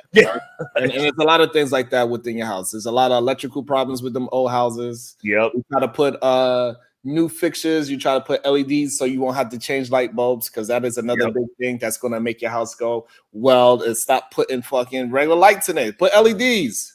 Yeah. Yep. And this way you can also have tall ceilings without worrying about changing light fucking bulbs. Who want to change light bulbs? Also true. Also, you gotta have a lift in your house to change a light bulb. Bring yourself into the future. We ain't changing light bulbs no more. What's wrong with you? So one of our projects, we did this house. It was a 15,000 square foot house, and they had LED runners down the hall where they were built into the wall and they mudded up to the LED strips. Oh, that looks good. Coolest thing ever, bro. Like it was just like you go into rooms and it's just lined around the upper quarter of the room, and there's just a strip of light that comes on. And it looks good. Yeah, real good. It looks premium. It doesn't look like, it doesn't look cheap. So like people they're not catching up to the times. They still wear a lot of old school things. A lot of things is a lot cheaper now. Just a fucking door. Yeah, you might spend like you got the regular Home Depot door that is $300 to $600, but if you go and buy a $1,500 door, it's gonna ridiculously change the look and the price of your house. That $1,200 door might give you an extra 10 grand because somebody's going to fall in love with the door. And yes, a door on the house is a big deal. People think that is not. It once was the red door. Times has changed now, though. So like people not really looking for the red door anymore. They're looking for more of a brighter color, like the turquoise color with some windows on the side. They're looking for that. They want bigger entryways. But your door makes a big fucking difference. An automatic garage door opener makes a big fucking difference. Yep. Nobody want to be like, nobody want to do that shit no more. Right. Pull a little bullshit ass Mr. Cool in that bitch. You really up there. Mr. Cool is cheap. It should last like 5 years. But if it's in a garage, it should be to last a lifetime because you're not going to be in there as much as your house. I wouldn't advise a Mr. Cool AC, a wall mount AC. It's called Mr. Cool. It's very cheap. You can do it your goddamn self. You don't need no HVAC experience to do it. Giving y'all some game right now. Mr. Cool, you put that shit in garages around like $1,500 to $2,000. You could do it yourself. The only thing you need the HVAC tech is come and check it and say, hey, is it enough Freon in there? Yeah. That's it. And he would probably cost $300. So the whole thing will cost you $2,300. And now you got air conditioned fucking garage, and that is going to sell your house ridiculously differently. Because people are not going to put their car in there. They're going to look at it as a man cave or a woman cave, whatever. And it's going to change the whole dynamic and only cost you an extra $2,000.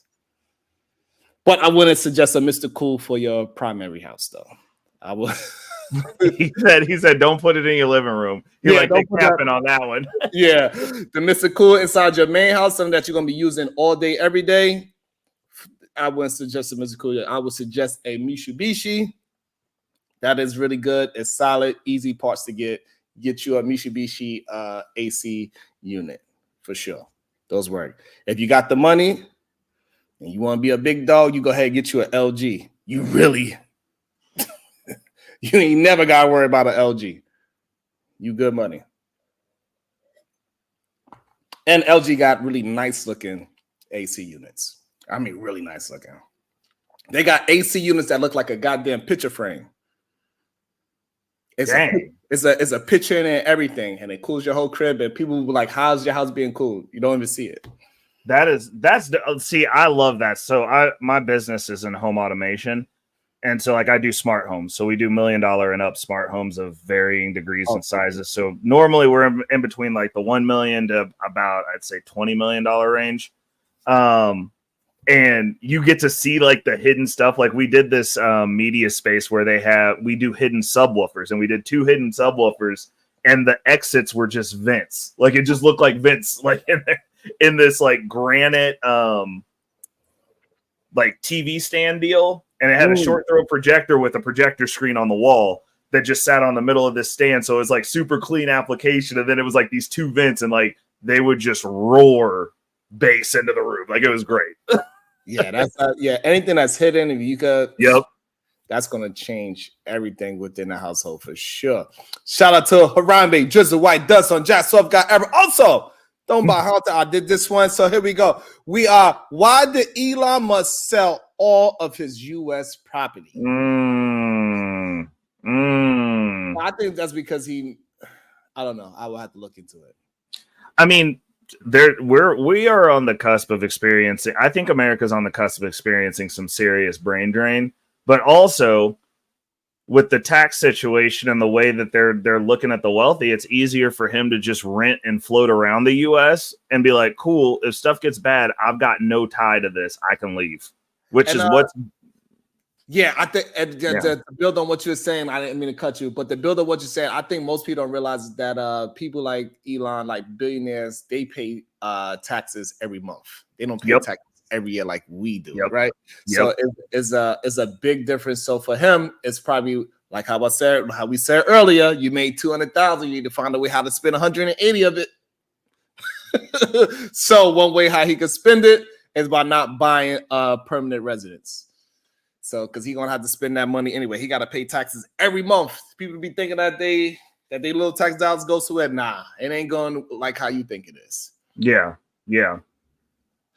Shit, no one wants frat students. Too many liabilities. I agree. Lawsuits for frats are like celebrities with hotels. Yeah, they do be fucking shit up for sure. So what now? Go ahead with your brain drain. What was your thought pattern on that? So I mean, like me being I'm a crypto bro. Like me being in the crypto space, I've been doing that for a decade. I got my passport year 3 was what actually got me to get my passport. We're the way that we've been looking at this. I mean, you've got that whole space, which is where the future of money is going, and everybody who's in America is going. You should have, like, that's a common conversation, is we should have passports. Like, we go on trips yearly to go scout out property. Like, y'all going on vacation to flex. Like, I'm going to look for shit to buy. Like, I was planning, well, before I tore my Achilles, I was planning on going to, I think we were going to Puerto Rico this year with another one of my buddies to go look at something to set up as an Airbnb for when he goes down there to go DJ. And I'm looking for an exit property because the way that the taxes and stuff is going here, when we talk about, because like what Easy Money's saying in the chat, billionaires don't pay their fair share. Like the way numbers work and the way math works, and I don't like it when people that I know math say stuff like that, because if a billionaire pays 10% on $1 billion, and you're going, well, he only paid 10% on his share, and then you pay 30% on $45,000. It's going to take a bunch of 45s at 30% to make what that billionaire paid at 10%. Plus, he provides jobs and you just show up to work. It's how you get your income. If you don't like the taxes, play a different game. There's nothing that keeps you from not playing a different game. It's just people want to do what they want to do. They want to show up and rock out how they want to rock out, and then go, well, I want what that guy who's not doing what I'm doing's getting. Like, you don't get to do that. You didn't do what he did. Like, I don't get to have what Sharon's done. Sharon's further ahead in the game than I am. I'm coming at it from a different angle, so I'm going to have some different trials and tribulations than he had, but he owns multiple properties. I've got one. So the thing with the billionaires don't pay their taxes thing, I think a lot of people don't I don't think they look at the breakdown of taxes. Mm-hmm. Right, so the top 10% of people that are really the top 1% pay 90%. The 1% of America pay 90% of U.S. taxes. Mm-hmm. Yeah. That's and it's crazy. Yeah, and we keep going. We want more of your money. Yeah, that's crazy. And it's like, and the thing that they keep leaving out, it's like they're like, oh well, blah blah blah. And like when I got into crypto, like my family was just like, oh well, like what do you mean you're gonna go buy property outside of the States? And I was like, because like if this gets bad when I need to tap into that money, I'm leaving. What? Like I just won't fucking be here. Like I don't understand why this is a hard sell. Like so what countries you looking into? So Puerto Rico's good, but that's Puerto Rico's, huh? That's still the States. It's still the States, but they're not the States. They're a Commonwealth, so like they don't pay taxes to us. We can go there; they can't come here. So they're not an actual state or actually part of the country. We just control it, but their tax infrastructure, all the stuff that they do. That's the reason they're still mad at us about the hurricanes that went through down there, because we're supposed to take care of them, but they can't leave. So like if you're born in Puerto Rico, you can't just go up. I'm gonna go to America. I'm going to go to Florida. You can't do that. We can go there 2 weeks on the ground. We're a citizen there. We carry weight there. Like we run their stuff. But there's the Caymans aren't that bad, but it's expensive. That's very expensive. I've been looking at Bali, because like you can just rent and exist there for $1,600 a month, and like that includes going out, eating, and everything. Like your total. Let's talk about Bali, since me and you probably did a little bit of research on Bali. So now, what's your issue with Bali? I don't because the money wise, we can't argue that. Yeah. So now, what would be your concerns with going to Bali? A not full understanding of the culture. And also for me, like I'm the type of person, if it's a modern place, I can exist anywhere. Like I'm not a big, like people are like, oh, you should go on vacation, like da da da da. And I'm like, I don't enjoy vacations. Like it's based on what I'm doing. And I think that the way that I navigate right now, if I were to just up and go, cool, once my dividends get to a certain point, actually, technically speaking, like once my dividends get to a certain point in my brokerage portfolio, I could just stop existing in America and just go live in Bali. Like I'm about halfway to that point. So that, but the culture's different. So like you'd spend more time outside. Like my daily process would be completely different. My question before I bring Jack into Moron Jack Live, before I bring him into his name's be crazy. Before I bring him into the conversation, what you gonna do about the citizenship? I mean, at that point, for me, and this is just for me, I wouldn't need to be a citizen there. If I can just exist there and rent. You can't. You can. No. You can. You cannot. You can. You got to get a visa. Oh, for the long. Oh, okay. So, yeah, I guess you can only be there, 30 days at a time? I believe it's up to 6 months. Is that the visa, or is that just like if you go and you're just going to hang out? Like I think you can hang out there for 30 days. Right. If you just go for a vacation, you mean? Right. Yeah. If it's just I guess so. You would have to hack that because like you would have to leave for a day. What? I'm dead ass serious, because I mean, like technically speaking, like if you're there, because that's the law. Like if you leave for a day and come back and you're like, I'm a 30-day stint, and you just go ahead and give the person, whoever you're renting from, all the money and just be like, cool, every 30 days I dip over to this other country to just go visit and get my stamp and come back. You're good for another 30. Right. So now, okay. So that could be a potential hack. Yeah. Now you also got to worry about how you making money too, because you have to you being there. Yeah. You got to pay their taxes as well. No, you don't. Absolutely. You don't have to make money there. You don't have to make money there. You and just then, so remember that would be the. I didn't know this, but that would be the issue that the government will have with you, because now you are not contributing to their country. Yeah, you are, because you still eat. You still buy stuff. You are a high contributor, actually, because like you're still paying rent to the person who has to pay taxes on that property. You're still going to eat food, so you're buying food there. You're going to be renting kayaks and rickshaws and stuff. Like you're providing money into their economy, actually. So I think that's because like I've never heard of anybody getting just thrown out of Bali. Like unless you're right?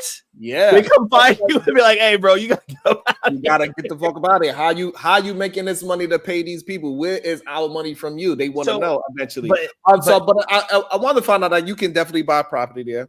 And also you could try to get a citizenship, a work citizenship there as well. But it's only like 2 years. Because if I'm doing this YouTube thing, because the YouTube would make more than enough money for me to survive over there. However, I would have to pay taxes for over there as well. I had to get a work from home type visa. So it's an interesting place. The weather is nice. Yes. And the food's good and healthy. Right. Poisoning their people. For me, because I'm a fruits person, so I have my fruits all year long. Yep. I was thinking about it hard with Bali. What other place you was looking at? So Portugal's good. Also, you go over there. I mean, you know, you might have Team Fatty hunting you down, but like you can go over there. Portugal's a solid spot that a lot of the crypto people are looking at. Now, it's comparable to what? It's not comparable. I mean, it's marginal. I mean, because you being in Portugal, you're gonna be just like Fatty. You're gonna be paying double the tax. You're gonna be paying your American tax and no. Well, so it depends. It depends. So I would be paying my American tax on the funds that were made here, but like crypto, it's not the same. For the meantime, yeah. For the meantime, America will never be able to. I mean, that's a cat that's out of the bag. It's not for the meantime. Like it wasn't a physical thing that was made here. So if I'm not cashing out here, then there's no tax burden here because it's a fucking it's mine. like now what I will be paying taxes on is my brokerage. So like that's what I was saying. I was like, when I look at travel, when I'm ready to leave the States, I will not have to work anywhere else. I won't have to. Like, I'll have enough dividends coming that I'll just pay my American tax on the dividend, and then whatever money is left over, I will exist somewhere else with that money, and I'll just go ahead and keep my passport for here. I'll have a passport for somewhere else where I'm buying, and I'll set up shop there, and I'll use my money from here to there. Interesting. What's up, Moron Jack Live? What's your thoughts? Really, I just woke up into this. I'm literally just here to. We all did, Jack. I'm just here to repossess Venus. This is property. He's on live right now trying to escape the plantation. And I'm here to say cease and desist. You're not allowed to be on other platforms. The Queen Goddess, Venus says, return home or there will be force. She said she did not give you permission to hop up on other people's platforms, Mr. Ray. So please exit yourself from the conversation. Return over to Venus's spot, or there will be severe consequences in the form of shame or insults or something. I don't know. Like you see how they do me, Sharon? It's ridiculous. Hey, another place I was looking at. Your white half can stay, but your black half has to return back to immediately. You ain't right. Y'all are not right, bro. Hey, Sicily is another place is got some very cheap property. And they are trying to get Americans to come over there because their population is dying badly. Really? Yes. Okay, I'm gonna have to do some research on that. It's nothing but old people there, but you gotta invest into the country at least I believe at least 30,000, and you gotta fix the house up within a year, and they would give you citizenship.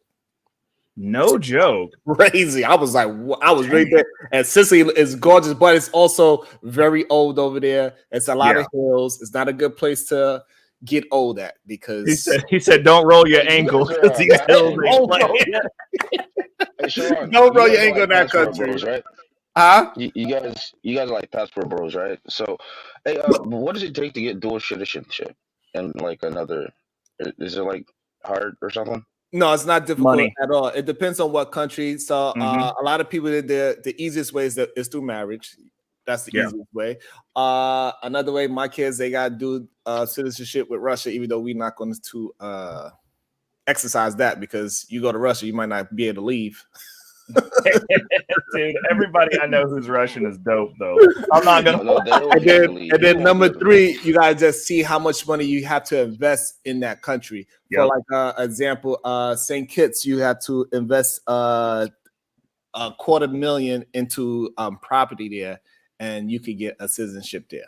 And for those looking to ease their way out, and this is one of the things, and I'm not a passport bro. I'm a person who wants to protect his assets at any cost, including leaving. Sorry, I heard Joe, and I just automatically went to passport bro. That is my pride. I've been on YouTube too long.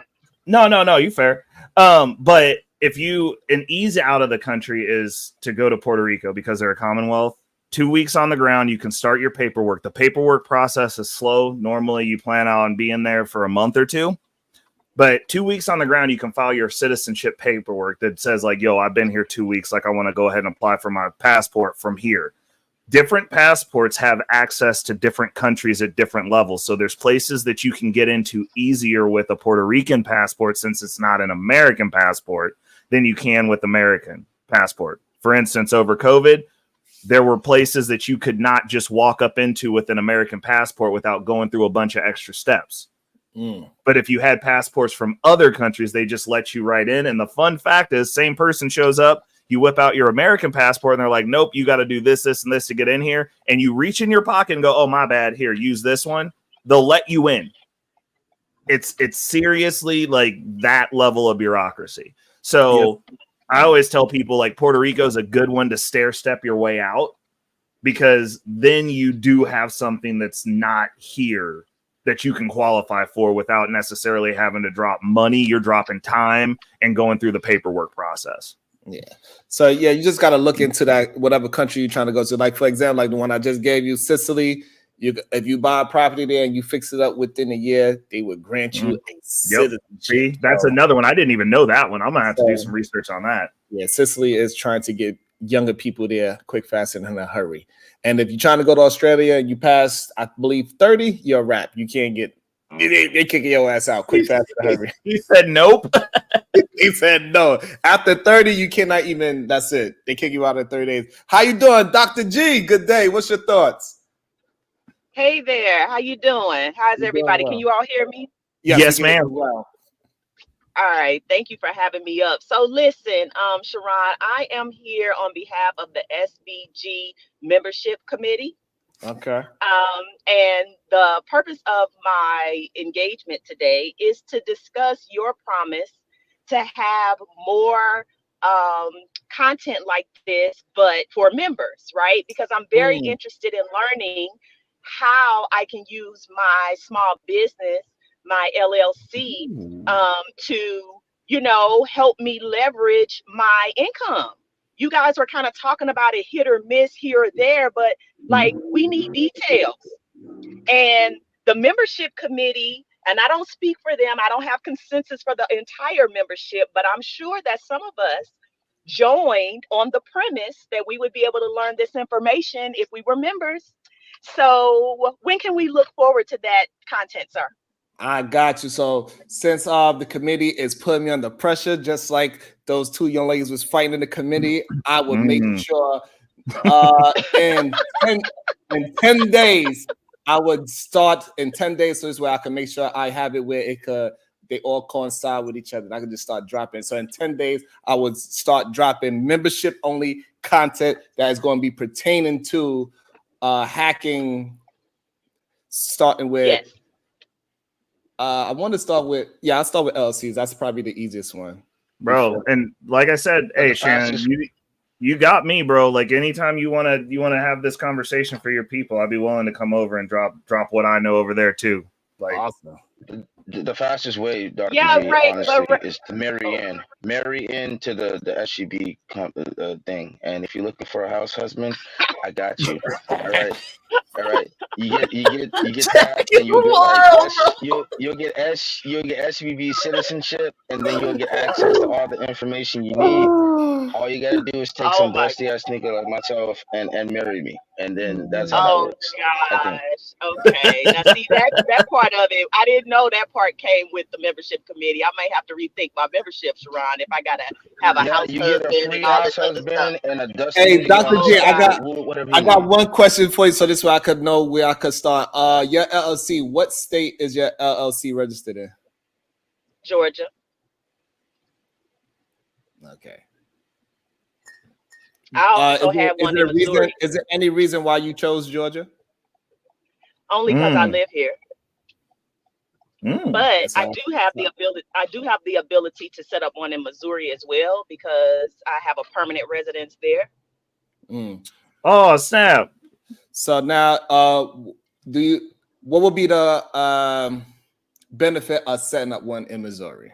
Do you have any?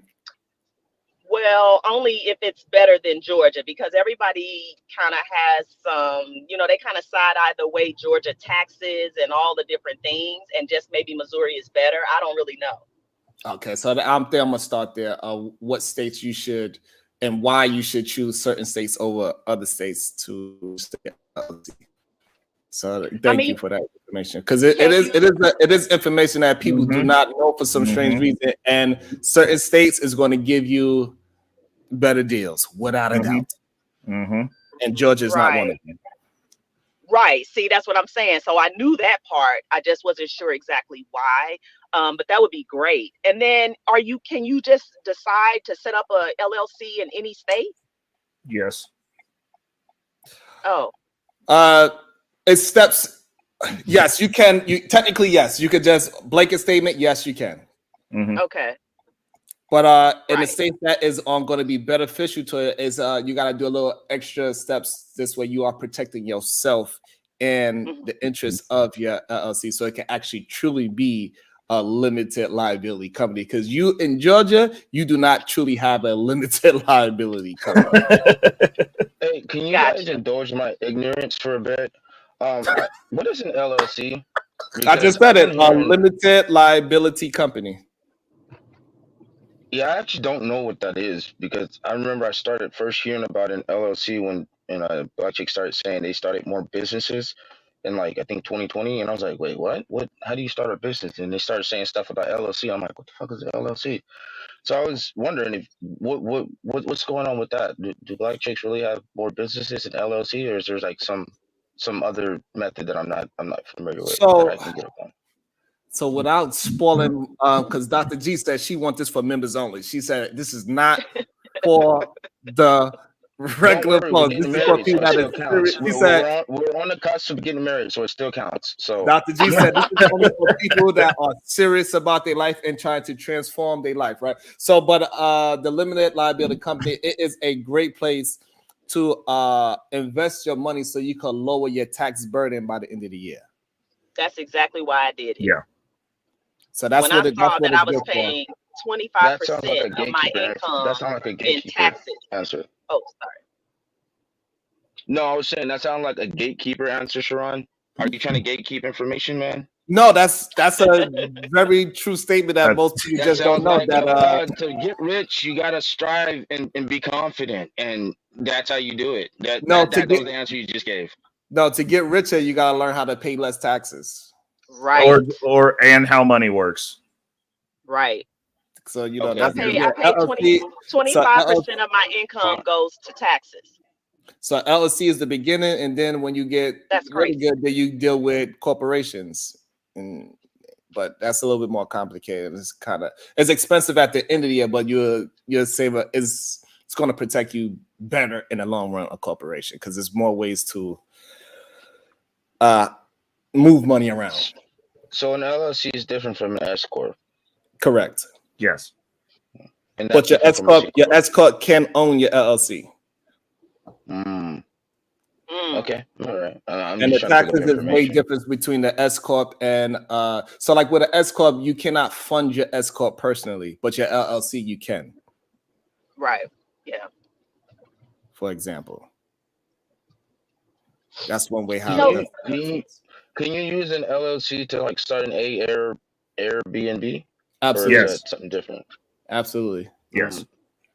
You could use an S corp to do it too, but it wouldn't make sense to actually make. When you get taxed as a citizen, or will the LLC get taxed? The LLC gets taxed on the initial profit, and then whatever's left over that flows through to you, you get taxed. It depends. If it's an LLC that's taxed as an S corp, then the LLC gets taxed, and then you got to pay yourself. If it's taxed the other way, which is like a C corp, it just flows through to you, and then you just get taxed. It's just, as far as getting lawsuits and stuff goes, they don't sue you personally. And with an S corp, and with an liability, okay, that makes sense. Yeah, and then with an S corp, you're gonna have to have a W-2 as well. Yeah, and so that's the thing. Like I just got a bunch of mail from a bunch of people that is not paying their child support. This is annoying because I gotta pay their child support. Oh, wow. At least I ain't got. That's fine because you know. That's why it annoys me when they say I pay so much in child support. It's kind of annoying when I hear people say it because it ain't as true as they say. I pay $2 in child support, so I'm fine. I'm good. You know, you got to know how to evade the courts to get your taxes lawyer. You know, put all your money in your mama's name, and then you ain't got to pay no taxes. Okay, so Sharon, I got one more thing to share, and then I'm gonna drop. I got one more thing I just want to share, then I'm gonna drop down. Don't leave me up here with these dudes. Please, come on. My other comment again on behalf of the SBG membership committee. We need to rethink how we decide we're going to end the show with the likes and the not the likes. Because here's the thing, Sharon, your members and the people who are wrenched in your chat, we would never not like the video. We wouldn't do that. And I think that we're being penalized by people who are hate watching or whatever when you end it based on not getting enough likes, because you know your members have liked this show. We would like it more than once if we could. I used to tell that to Taz all the time. Sorry, Taz, I could only like it once. If I could like it more than once, I would, right? So here's a thought. Perhaps maybe when it's time for us to end, you might consider going to members or subscribers only to see, about getting the likes up, because if the people who are not liking the show can't comment anymore, it might compel them to go ahead and either like it or drop off. If they drop off, then the likes that have already been given will match the number in the chat. Oh, okay, Dr. G. Dang. I got you. Right. I just want the members to always today? Be. So 10 days. So that is what? Oh, that's on my birthday. Matter of fact, I think. Oh, you're a Gemini. I think in 10 days is my birthday. So I just didn't want to interrupt, gang. That's all. What up with Gemini? Two-Face. Gemini, Sharon? So does that mean you got a switch spirit? Because I heard Gemini. Not a switch spirit. Sorry, Ray. You have to be here. It's an insider. That was good. That was a good one. All right, so I got you. So in 10 days, we're gonna start rolling out all that information where we could talk about building ourselves up as a community and as a wealth, and so we could spend less taxes to the government. 100%. It's easy too. Once you know the information, you're gonna be like, I can't believe I didn't operate like this. Right. It's so crazy. So simple too. So in the meantime, especially for my construction workers too, it's so easy to turn your W-2 life into a tax haven for yourself for construction workers. So easy. I'm gonna put that as well too for the construction workers, how they can figure out how to turn their skill set into a business quick, fast, and in a hurry. So if you have folks who are interested in this, but they haven't yet set up an LLC, would you suggest that they wait until they hear what you're going to give them? Or would you say, yeah, because you're going to talk about the states that it's more beneficial to set one up in first, so they should wait? Yeah, they should absolutely wait so they can understand which state they should open up the LLC, because it's not every state is really good to open up an LLC, to be honest with you. Because it's actually disrespectful in some states. Can you put some names on it? It's actually put some names on it. Can you put some names on them states? Can you put some names on them states, man? One of the states is New Jersey. Georgia. Yeah, don't even own crypto in New Jersey. That place is horrible. It's a horrible place to have an LLC. Terrible. What about New York or Cali? I never needed to look into California LLC laws, but I'm pretty sure the way how things is moving there is probably not good. The way how they taxes is run. This is why everybody's leaving California now. Mm-hmm. Is because the way how I think they're moving to Texas. Hey, which is weird because the politics are so different that it's like I don't know how that's gonna work. Well, Jack, you literally hit on a very good point. That's the politics are different, which is why that state is not insolvent and a cesspool. The problem is you have the wealthy people, and this is one of the things that is, it's a privilege of being ignorantly woke, is you can ruin a city and make it so that the poor people that live there are in a worse position than what they previously were because you thought you were helping and you weren't. And then you have the privilege, because you're wealthy, of just going, I'm just going to go somewhere where they treat it better. And then they replicate. These people that are moving to Texas are like locusts, because what you're going to see is, since they're flooding into Texas and driving the rates up and the prices and everything up in Texas, which had a good thing going from a policy standpoint. I'm not saying that you necessarily got to agree with how they rock, but that grouping of people have that state set up the way that they wanted it to be set up. And now you have another group of people flooding in from a state that they ruined because they made it so bad that now it's so bad that it's inconvenient for them to be there, and they have the money to leave. Mm-hmm. I thought there were so many homeless people in Cali is because the money allocated for homeless people, which is billions of dollars, is like the golden ticket, and if they don't fix the problem, then they can just keep sucking in on that money. And I think the homeless problem in those goddamn hot states is because it's hot. To be honest, they could just go on the beach. You have the ability to exist there. Yeah.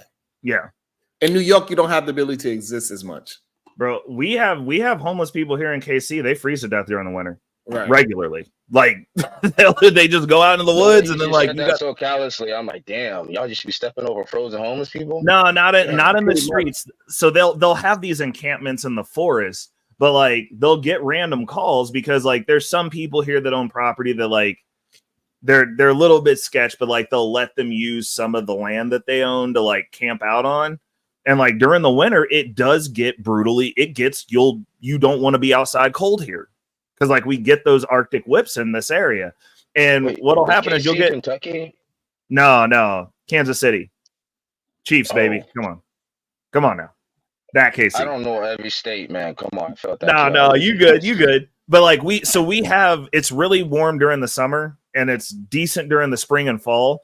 But during the winter, it's brutally cold, and like people will go out into those encampments and like they don't have the appropriate stuff to be out there like that, and like they will get frostbites, be losing appendages, and expiring because it's just too cold. Like homeless people like squat inside your property. Can't they like get squatters right if they stay inside your property for too long? If not you, here.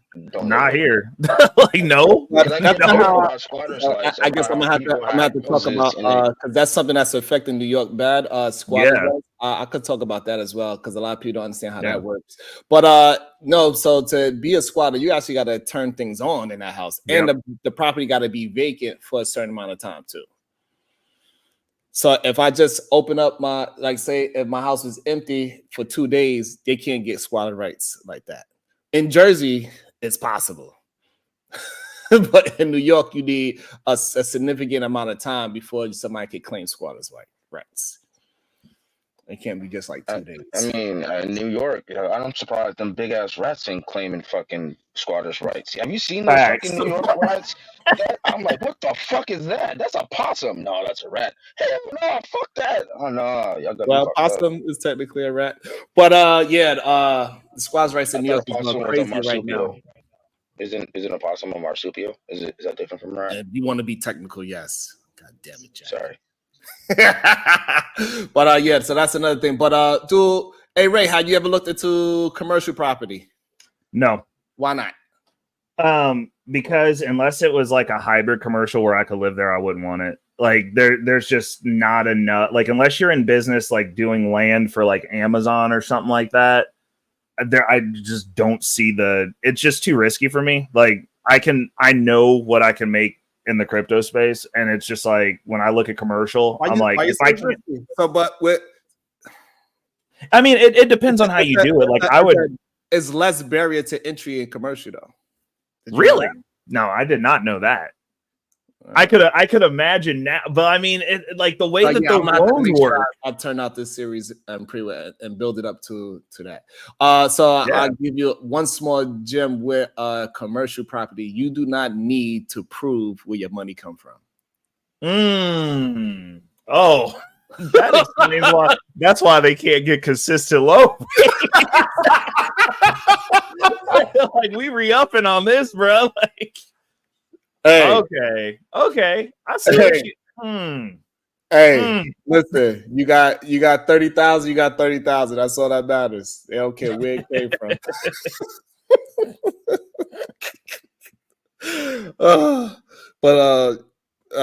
Yeah, I'm gonna build it up into that because it can get tricky with commercial deals though. At the same time, but man. You might not even have to touch the ground before you make money for commercial property. You just need the plan. You might just need the plans. You got the plans, you get the contract, or you be able to sell a property before you even shovel a piece of dirt. All right, but so I'm gonna build that. So Dr. G put it to my attention. Now I gotta deliver it in 10 days. Hold me accountable, Dr. G, in 10 days. I will do that. I will do. Dr. G, I'm gonna go ahead and drop. Thank you. No problem. I got you, Dr. G. Oh man, I later, y'all. Questions. That's right. Right, you just here with us now, Jack. Your wife's gone, Jack. Goddamn sausage fest. Ain't nobody trying to be in this guy. Y'all up here talking about the Rim brothers. Can we bring some women over here? Come on, man. There's too much sausage in here, man. Hey, but you know, the thing is, Jack, like when you start talking about like money and politics, it's not as easy to get people to have a conversation because a lot of times people don't want to say what side of the political team they on, and people are not comfortable talking about money. I'm team also Trump. True, which is sad. I'm just kidding, but I hear that's the worst thing to say. So, Team Trump. I'm just kidding. I used to do that all the time. Sorry. Hey, he was just in the Bronx. There was a bunch of people out there supporting him in the Bronx. It was crazy. Well, that's what I want to be. Fuck that. Team Trump supporters is crazy, dog. Yeah, but I think it was interesting that he has so much support in New York, especially in the Bronx of all places, especially since New York is Isn't he from New York? But New York? That is very true. He is from New York. However, New York is heavily blue. Yeah. Disgustingly blue. Like to represent people who represent their state, even if it's like the only thing they're known for is making cotton candy and some shit. To be like, oh yeah, but he represent our state or country or whatever the fuck, right? So I think it's more of that than politics. Because I don't know. I hear people supporting trash ass rappers just because they from their fucking city. From their city. Like, no, I don't know if that's true because even the locals, if you red, you're gonna have a hard time. Yep, 100%. Just they don't local. Yep. They whisper about not liking stuff in New York. It's not easy at all to be red in New York. Like even upstate New York. Like it's not easy. Maybe you can get away with a little bit New more. York City or New York State? Or is there a difference? It is a difference. Absolutely. Because I actually you could own a gun in upstate New York. You could own a gun. You get a lot of property. You know, you get different kind of things. That's another thing. People don't realize that even though New York is very expensive to buy a house, but you barely pay any property tax. Mm-hmm. And that's how come these $1 million homes out here is affordable. So like if you go to other states, like, yeah, you bought your house for $400,000, but if your property tax is 12%, 13%. Is the Hamptons in New York? Or up in that area? See, like if you buy a property in the Hamptons, you paying a lot in property tax. I mean a lot of money. I just know it's white people land. That's all I know. I don't know much about much. You know, I always said it's best to try not to know too much about too much because you might accidentally step into some shit you wish you never do. So it's always skeptical about what you know. This place is wild. This country's wild. Definitely. Hey, Reckless Ray Dineros, what's your thoughts on XRP? People want to know. Let's have a little bit of a a little bit of a conversation about some cryptos. So, what's up with XRP? I hold a little bit of it. It's not something that I'm actively purchasing. My thoughts on it are during the bull run, this next, I'd say 14 to 18 months, everything goes up parabolically. So it's going to do well. It's a lower market cap coin. It's below Bitcoin and Ethereum, so it's going to do well. They won their lawsuits. They're actually being utilized globally. There's stuff going on in the back end where they're actually using the token, so it has use case. It's for bankers. It's not really, it wasn't really made for the public, but like holding a token like that could yield some benefits once the dust settles and they get, basically what XRP is trying to do is replace Swift, the Swift network, which is the slow ass way that you move money from here to another country or from here to another state. It goes through the Swift network, and the way that Swift works is every stop along the way, someone takes your money. It's the reason that like when you go to Walmart to go send money back to Mexico or whatever, or to go send money to Portugal or to send money to your family in whatever country you come from, you got to send like an extra amount, and then it costs you like $150 to send $1,000. Well, XRP's projection and what they're trying to do is make it so that that transaction costs like between like a few cents and $1. Right. And it happens that day within a few minutes versus taking weeks. So it's an efficiency play at something that already exists. So there could be some money made on it. Me personally, like the XRP tokens that I haven't sold them, but like I'm not adding to that position. It's just not a proposition that like. So you saying that it's not going to make it to $1? Oh, it could definitely make it. Well, hold on. Actually, since we're doing this, I'm gonna do right by your people. Hold on. Let me pull it up real quick and take a look at the chart real quick so I can tell you. So I'll tell you exactly how Reckless Ray Dinero plots out his crypto stuff. So we're looking at XRP. So the previous all-time high, which was in 2018 before they caught that lawsuit from the SEC, was $3.40. Right? All-time low was under a penny, which was in 2014, which is probably close to around its launch. When I look at a project like this, I always take the previous all-time high. That's my barrier of entry. I'm like, we should be able to get back hit. I mean, provided they don't get sued again. Because like the reason they hadn't been banging up against that previous all-time high and breaking it previously was because they've had this long drawn-out lawsuit within the United States. And like, one of the things that I do give them credit for is while they were getting sued, they were setting up banking partner relationships outside the United States. Like there are multiple very large banks internationally that are using this product on the back end to do transfers between banks. Okay. So it's being utilized. Without doubt. They just had that lawsuit here and people reflected on it here. And since this one is one of the ones that is tied to the American bubble, it's highly influenced by Americans being involved in the cryptocurrency. Now, when it comes to Bitcoin and stuff like that, America doesn't matter. We're not even the highest utilizers of that network. Correct. So when you look at something like XRP, though, having that negative PR did affect them, but they did not go out of business. So do I think it could hit $1? Absolutely. Normally what I do is if for my worst case projections, I go previous all-time high minus 50%. So that's normally what I look at. And that's what I make my projections on. Cause like I always go worst case scenario because I've been doing this for 10 years and worst case scenarios do happen regularly. And so I'm like, hey, during this period where stuff is going up, I'll make a really low ballpark projection. If I can make money at the low, then I'm good. Okay. So do you think, all right, so because getting to $1 is a big, that's a lot of money made at this point. Yes. That's a lot of money. But can we say it can jump up 7 cents? Because 7 cents would still be a lot of money. And I would, if I were a gambling man, I would bet anyone. Where are we at? Are we at like 50 cents or something like that right now? 54. Okay, it's 54 cents.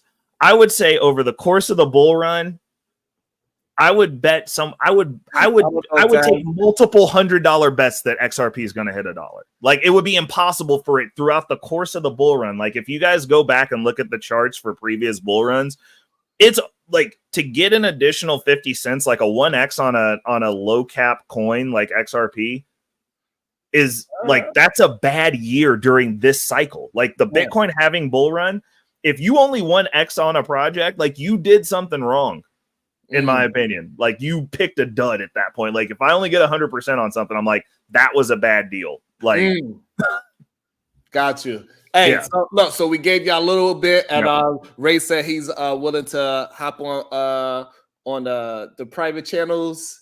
Just let me know. Just let me know if I can add value to your people. You let me know on Business Sense, and I could bring other people. That's some of my friends that's willing to have the conversations with other people that did very well. But Taz, go ahead, Taz. What's your thoughts? You want to get back into the topic? So go ahead, Taz. Tell me, why aren't Black women in politics and sports given a fair shot? Taz Exclusives, what's your thoughts? Why not? Why they not giving a fair? Okay, so no, I didn't know if y'all had did it or not, or if you had changed it or whatnot. So I was asking. I didn't want to just interrupt the shit because that was good shit. You know, that's good info. So you don't want to fuck up no good info. So when it comes to that question, though, bro, I don't feel like they're not giving a fair shot. You know what I'm saying? My question would be, where's that sentiment coming from in regard to the question? Because I feel like even like with Angel Reese versus Caitlin Clark, if you are paying attention, Angel Reese been doing her thing, never really had a fall off, and there hasn't really been a real ability to attack her on her skill set. Tiffany Henyard has yet to be indicted, but everybody's talking about she's a city girl, horrible mayor. But this is 6 months in now, still no indictment, right? So if anything, I would argue the media paints a horrible picture and whatnot. But when we start looking at these Black women politicians, or like a Fonnie Willis and the whole Trump episode, but nothing bad happened to her, she came out of that shit sparkling. So what would be the premise that we're saying they're not getting a fair shake? Because they always getting destroyed in the social media sense, and with them getting destroyed there, it takes away some steam from them. A lot of the women that they are being known as the ratchet politician, they want to twerk and they want to scream and yell. They're not getting painted as women that are just into politics, smart, intelligent, hold all these degrees, and honestly, they are not getting propped up as people that is prominent human beings within the culture. Angel Reese, again, she got for the same thing that Caitlin Clark did. Angel Reese got criticized for it. All she did was the same thing that she did. She said like this. Ring. But she got criticized as she is some kind of thug and all these other things. So are they really getting a fair shot? I'm not sure about that. In politics, I would say it's probably because they're actually doing those things that they're getting talked about. In basketball, I agree with you. Because like when Caitlin Clark was doing her thing, the other girl did come at her for doing the same thing, which I can agree. They both did the same thing. But like, I ain't seen no white lady politicians twerking, bro. I ain't seen no Asian lady politicians twerking. I ain't seen no white lady cussing nobody up and down at a meeting where they ask them what they did with the money and like why they're getting all these laws. Have you seen them go to prison? Who? Because see, I mean, white women, white lady politicians. Because again, the point is that they put up a great front against someone like, let's say a Angel Reese or a Tiffany Henyard. She could talk all the shit she want to as long as she ain't did nothing wrong, right? But the problem therein is when we get down to the did they do anything wrong? Because like I could give you a very high level. We got the lady that's up in offices in the Biden administration that keep making $1 billion insider trading, and we ain't doing shit about it. That she's doing criminal activity. She needs to be dealt with. Like, I mean, honestly, put a name on it.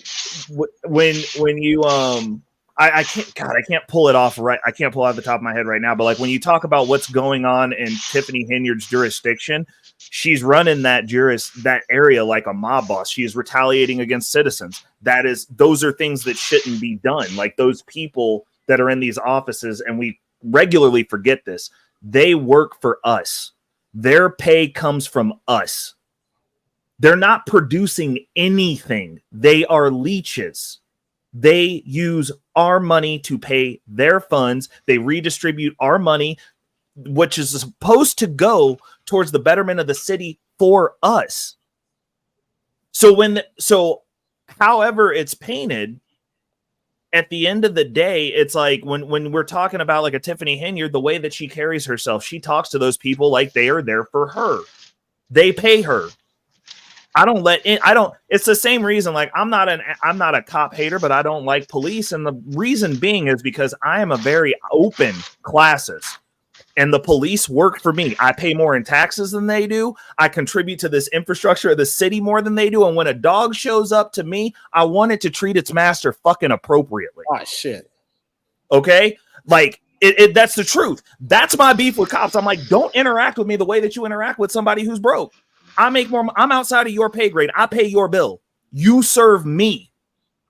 These politicians, you serve us. So when you have a city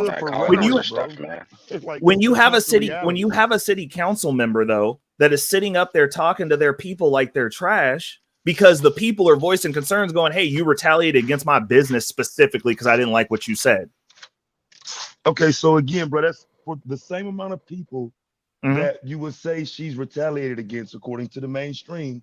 The same amount according to the people. Those were people that filed those grievances publicly. Like those are public record.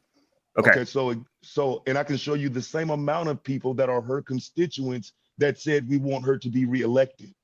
Okay, so it's not just a one-sided deal in Dalton. 100%. 100%. And being that she was elected with 82% of the vote, there's another vote coming up next year when she runs again. Right. If she's not convicted of any crime or even charged of any crime, what you're doing is repeating the media's narrative. There's nothing there thus far criminally on her. So when you state these things, don't you have to prove them or back them up with some kind of charge? Or it seems like you're not acknowledging the hundreds of white women who have gone to jail for committing crimes as a city councilwoman, as a mayor. Those women get covered up. They're not viral. No one's talking about them. I just did a story of a woman who stole $5 million in hurricane funds. Nobody cares. She went to prison. Nobody cares. My question, Taz, why do we need to talk about somebody who actually saw justice for what they did? Because the conversation's over after you go to jail, Taz. Like that's what we wanted. Hey, but this person's a piece of shit. They went to jail. Good. Conversation's over. Let's talk about the people who aren't. No, because the conversation never started on that white woman, though, fam. But she went to jail. The conversation has to start in order to say, it ended. So I mean, I get what you're saying, but she would need to go viral too. We would need to talk about her more often too, right? How long ago was this? This year, earlier this year. Okay. But I mean, it's not just one white politician, bro. It's white women politicians that go to jail all the time. Well, no. I'm with you, but I'm just gonna say, I'm like, okay, so you can go from the media aspect. We don't have a media consortium that is actively seeking out these things and bringing it to the forefront so we can have a conversation. It's because we don't own shit. Another problem. We are the media, though. Yeah, about to say that too. Yeah. Okay. So then why wasn't it? Was it on your channel, Sharon? Was it on your channel? If it wasn't on my no one told me. No, okay then. Don't they make special deals to avoid like publicity? That's kind of the point. Is people are directed to Tiffany Henyard. You make money talking about Tiffany Henyard. But you're not going to make money talking about this white lady that was in wherever she was at. Well, we don't know because people might be interested in that. Maybe it's just because that's what. Okay, so I actually, you know what, Taz, I agree with you. That's the nugget that's given, and then the social media news circuit just grabs what's given because we don't actually do investigations, which goes back to the media that's owned and operated is what gives us what we talk about. So we can say that we're the media and we might be able to break it down differently, but where does it come from? It still comes from one source. So they're still technically in control because now we're arguing about Tiffany Henyard, but who put that there? They did. They gave us that nugget to talk about because we don't have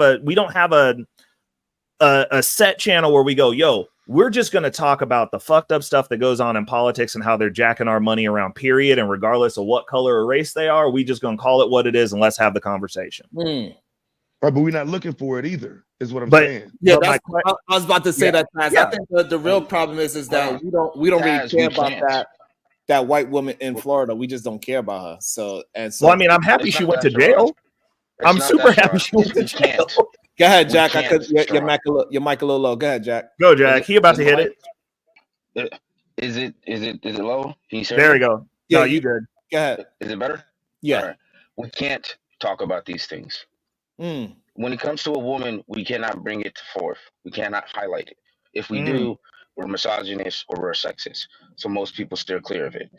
Anytime we try to put any kind of heat or scrutiny on a woman, they're going to say, you're only scrutinizing me. You're only looking at me like this. You're only paying attention to where I do with money because I'm a woman or because I'm black or some shit like that. So most people just turn a blind eye because if you even look into it, it's sexist automatically, it's racist automatically, and it's misogyny automatically. So most people be like, yo, let's just wrap this up, because if we crucify them in the news, they're gonna say, you're only crucifying that woman politician because she's a woman. If she was a man, you guys would have let her smoke crack and have hookers in the White House or some shit. So most people can't.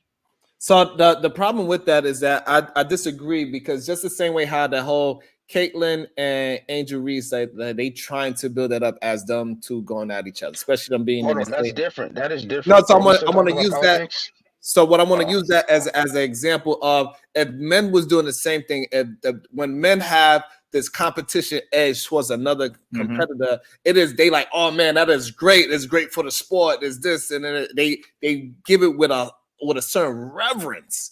But now that we got two people competing in the WNBA type thing, they like, oh, they hating on her. Oh, they hating on Caitlyn.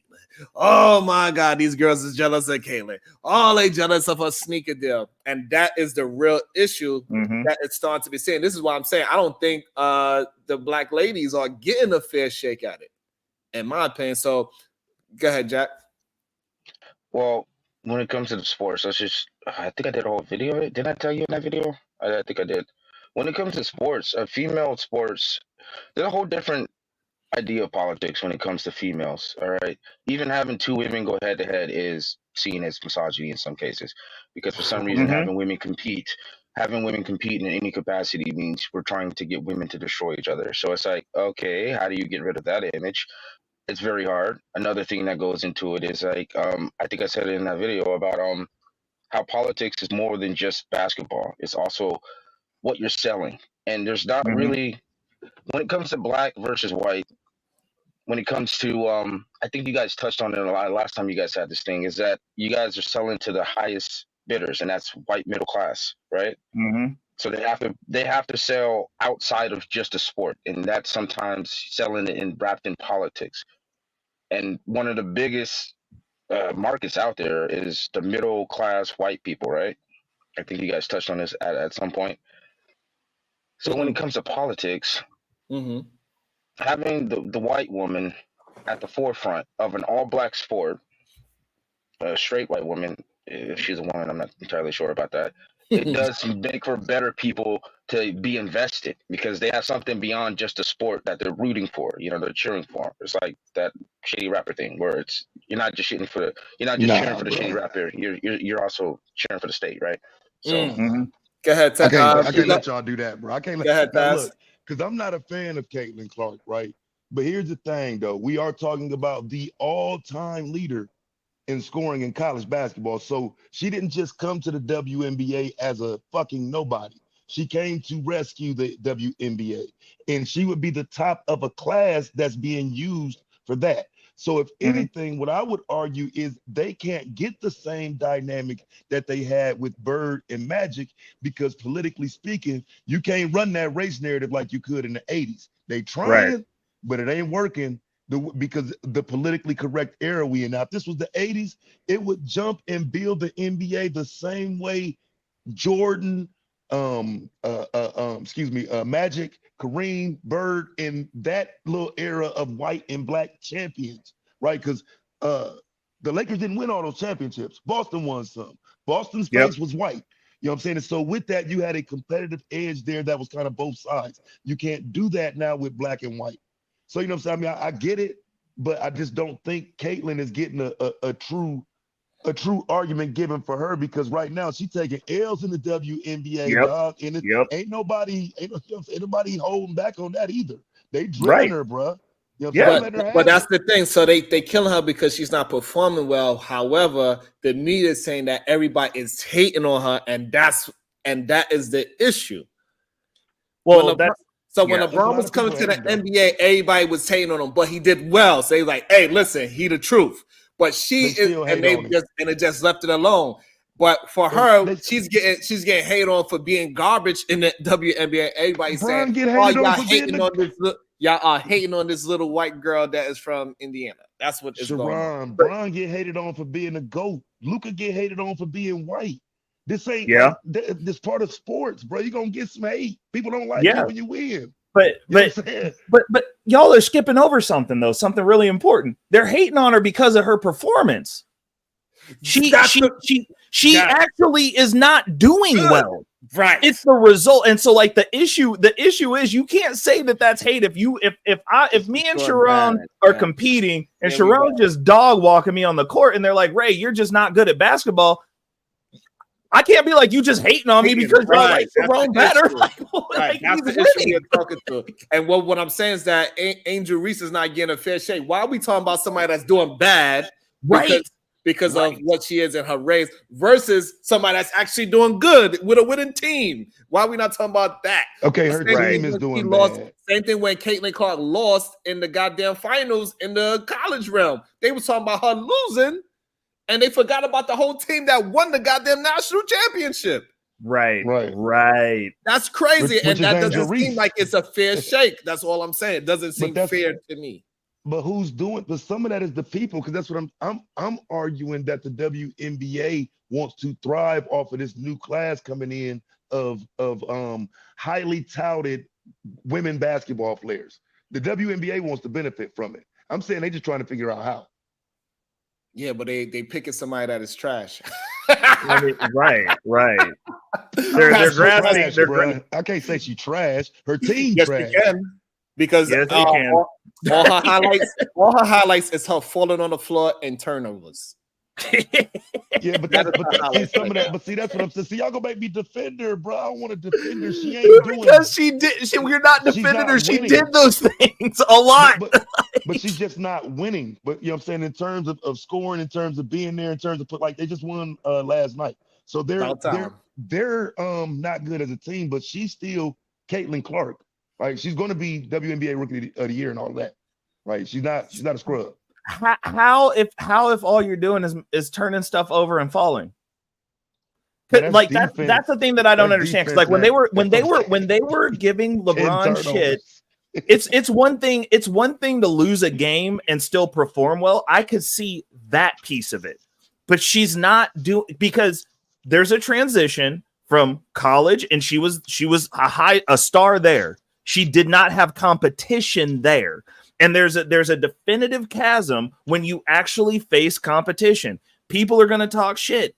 People are going to have their opinions. The question is, are in a state or in a game now where you are facing legitimate competition. These girls are as good, if not better than you are, and have been here just duking it out. And now you just showed up to the party highly lauded, and they on your neck. Can you move up to that level of competition? There's plenty of college athletes that were the star athlete that just sucked when they actually met competition, and everyone was like them because during their college career, and Caitlin Clark is an example of this, she did not face any competition. She was way better than everyone else. She didn't have to necessarily try. It wasn't a story of working hard. She didn't start off shitty and then just become a star. She's all in that ecosystem. She was always good. People who go through that generally do not perform well. They're not the stars that you think that they're gonna be because they didn't have to work. And when it became time to work, they hadn't set up the infrastructure to know how to deal with that, how to overcome issues. But she is a star, is the thing. It doesn't matter if you're a fucking star. She's always been a star. Right, so it's and she transferred sucks. though into the WNBA. And she sucks in comparison to the other stars. She's just not. The other people who aren't named are better than her. That's a problem. You can't make her better. She can only make her better. She can be as star-lauded as she wants. If she gets out there and you swat her shit 19 out of 19 times and everybody's still like, well, Caitlin's a star, it doesn't matter. She's still not good. You don't have to say she's good.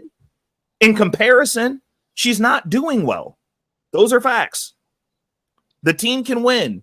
Those can also be facts. But if those numbers and those stats come out and she still isn't good, she's just not good. Take your L and move on, dude. What she averaging in turn? Okay, so she's averaging 16 points. She averaging 16 points a game, and that is 17th in the league, bro.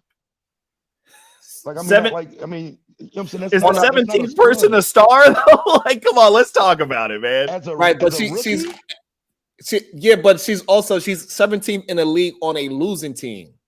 So therefore, they are feeding her the ball for her to have an average higher. Right. She's not on a winning team. So we got people that's on a winning team that's averaging double what she is, and they have a plethora of players that's in this. So that makes it a huge difference. Thank you.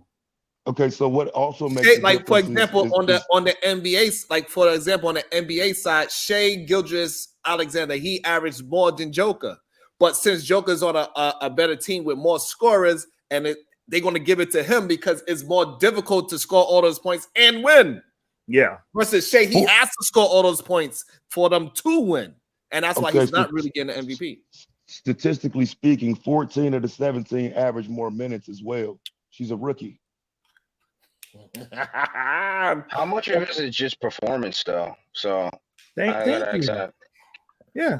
No, I mean performance. Like, you know, I watched a lot of WWE growing up, and I know how people like to build, you know, redemption stories and shit like that by, you know, acting out scenarios. Like, you see, you probably know where I'm going with this. It's like, how much of it is performance? No, but yeah, you there, Lee. How much of it is? Hold on, but create hold an on. underdog story, or we want to create a look at her get tore down and build back up story. Like, how much of it is that, and not just? So hold on, but Taz, she averaging 32 minutes a game. Right, but if you look above her, you got 33, 34, 36, 39. I'm not. So you saying the extra 6 minutes is going to yield that many more points? All right, so look at Kalia. All right, so Kalia Cooper, she averaging 30 minutes a game, averaging 28 points. Right, beast. Can't even be compared. That's the top. That's the top. Like, so we should. So what I'm saying that we should be, they should be focusing on her because she got actual skill set. She's actually really good. We also got number 2. She averaging 38 minutes at 28 points, 39 minutes at 26 points. Like, but see, that's not my Wilson. She's averaging 33 minutes at 24 points. She should be the goddamn, and she is like that girl.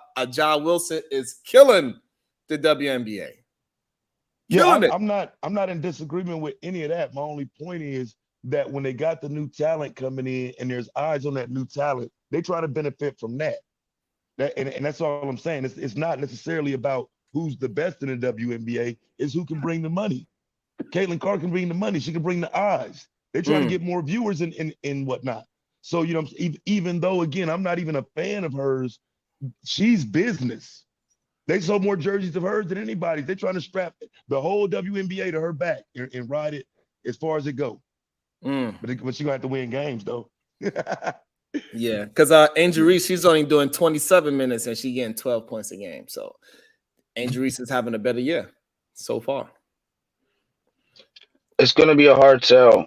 Female, like I said, female competition is not the same as male competition. Female competition is usually based around some egalitarian principle versus males is more solitary, and you can get behind a single male. Women get very offended when you get behind a single female because they're a team and they all did it. It's all of us working together. It's not just this one woman. So like I said, when it comes to politics, there's internal shit that goes into women competition that doesn't go into male competition. Men, they want to be the best. They all compete and destroy each other. With women, if they try that, there's going to be some serious consequences. There's going to be some ostracization. There's going to be some backbiting, all that bullshit. You know, women don't like to be in competition with other women. It's just a thing. So let me also welcome to the show, Unlikely. What's good with you? What is your thoughts? And right after that, I'm gonna welcome somebody that is big on WNBA. He's probably gonna play next year. Shout out to Big West. That's funny as hell. Yo, good morning to everybody on the panel. Shout out to everybody on the panel in the chat. You know, I don't really got much on this topic. I just want to say, man, beef is whack, just like crack. I think this beef shit that we doing is that I be seeing a lot on these panels, even with myself, is irrelevant. Salute to you, Lee. Shout out to my brother Lee. Yo, shout out to you, Taz. And I think that we should be bigging each other up more than ever in this time in 2024, because this is the first time ever us as people have access to each other in this way. So I want to say salute to Sharon Bracey and his union that he got over there with his family and his kids. Salute to everybody out there that is out there thriving, you know, surviving, you know, getting up every day and just making something happen for themselves. And yeah, man, beef is whack, just like crack, bro. But I don't got nothing on this topic. I'm just listening to y'all trying to get some knowledge. So shout out to everybody. Salute. Bad. Yeah. But I just think so thank you. I appreciate that. That is much felt. Appreciate that. And but seriously, I think that they are not getting. I don't think Angel Reese is getting a fair shake. I don't think Ajay Wilson is getting a fair shake. They wasn't even attempting, even though she won the championship 2 times in a row by leading her team to it. They was not attempting to build her up properly the way how they did Kate. They built Caitlyn crazy in college. Yep. They built her crazy in college. And she wasn't that good. I mean, like, she could shoot the 3 ball. Cool, but she's shooting it against a bunch of people that couldn't defend her. And now that she's dealing with people that is actually at the same caliber as her, we see she has a much more difficult time because the people in the WNBA is faster and they are stronger. We know that college circuit is not that strong. That's how come UConn Huskies, they won the championship for what, 50 years in a row, some shit like that? Like nobody could mess with the Huskies in the women basketball for years, decade probably. I think it was probably like 10, 12 years. They won every year. Yep. So like to give her that crown of, she is, first of all, the crown that she scored the most points in college basketball, when is not necessarily true, but in recent records, then we could say it's true, I guess, because they wasn't really recording it when the other ladies was fucking cooking back in the days. Right. Cooking with no 3-point line? Yes. Come on, bro. Not like they was, bro. And they still average more points to her if we was that added up. Come on, man. We got to stop, bro. I mean, there's just no way to qualify that. I would say Cheryl Miller probably could have. But again, we're looking at a different game. Caitlin Clark comes from the Steph Curry era where you could just stop and pull up a 3 and your coach won't take you out. You know what I'm saying? You know, 15 years ago, you did some shit like that, you was going to sit. You couldn't just come down in transition and pull up a 3. Like, I mean, so and she let's not forget, it was game. And let's not forget, it was a woman drafted by an NBA team, but she decided not to play because she thought it was a gimmick. Don't forget that. I forget her name. She was cold. Yeah, she was good, but she thought it was a gimmick. She thought they were just trying to, you know, make her. But without the 3-point era, though, you ain't putting up them type of points. You know what I'm saying? There's got to be this Steph Curry stop and pop shoot. Nobody cares what if you miss or not era. Before this, it wasn't okay. Damn. I guess, but I just feel like it was just that in the political realm they get treated differently. Because I think like more people was more focused on her getting back at this girl, because I thought it was funny. The get back was funny though. It was hilarious.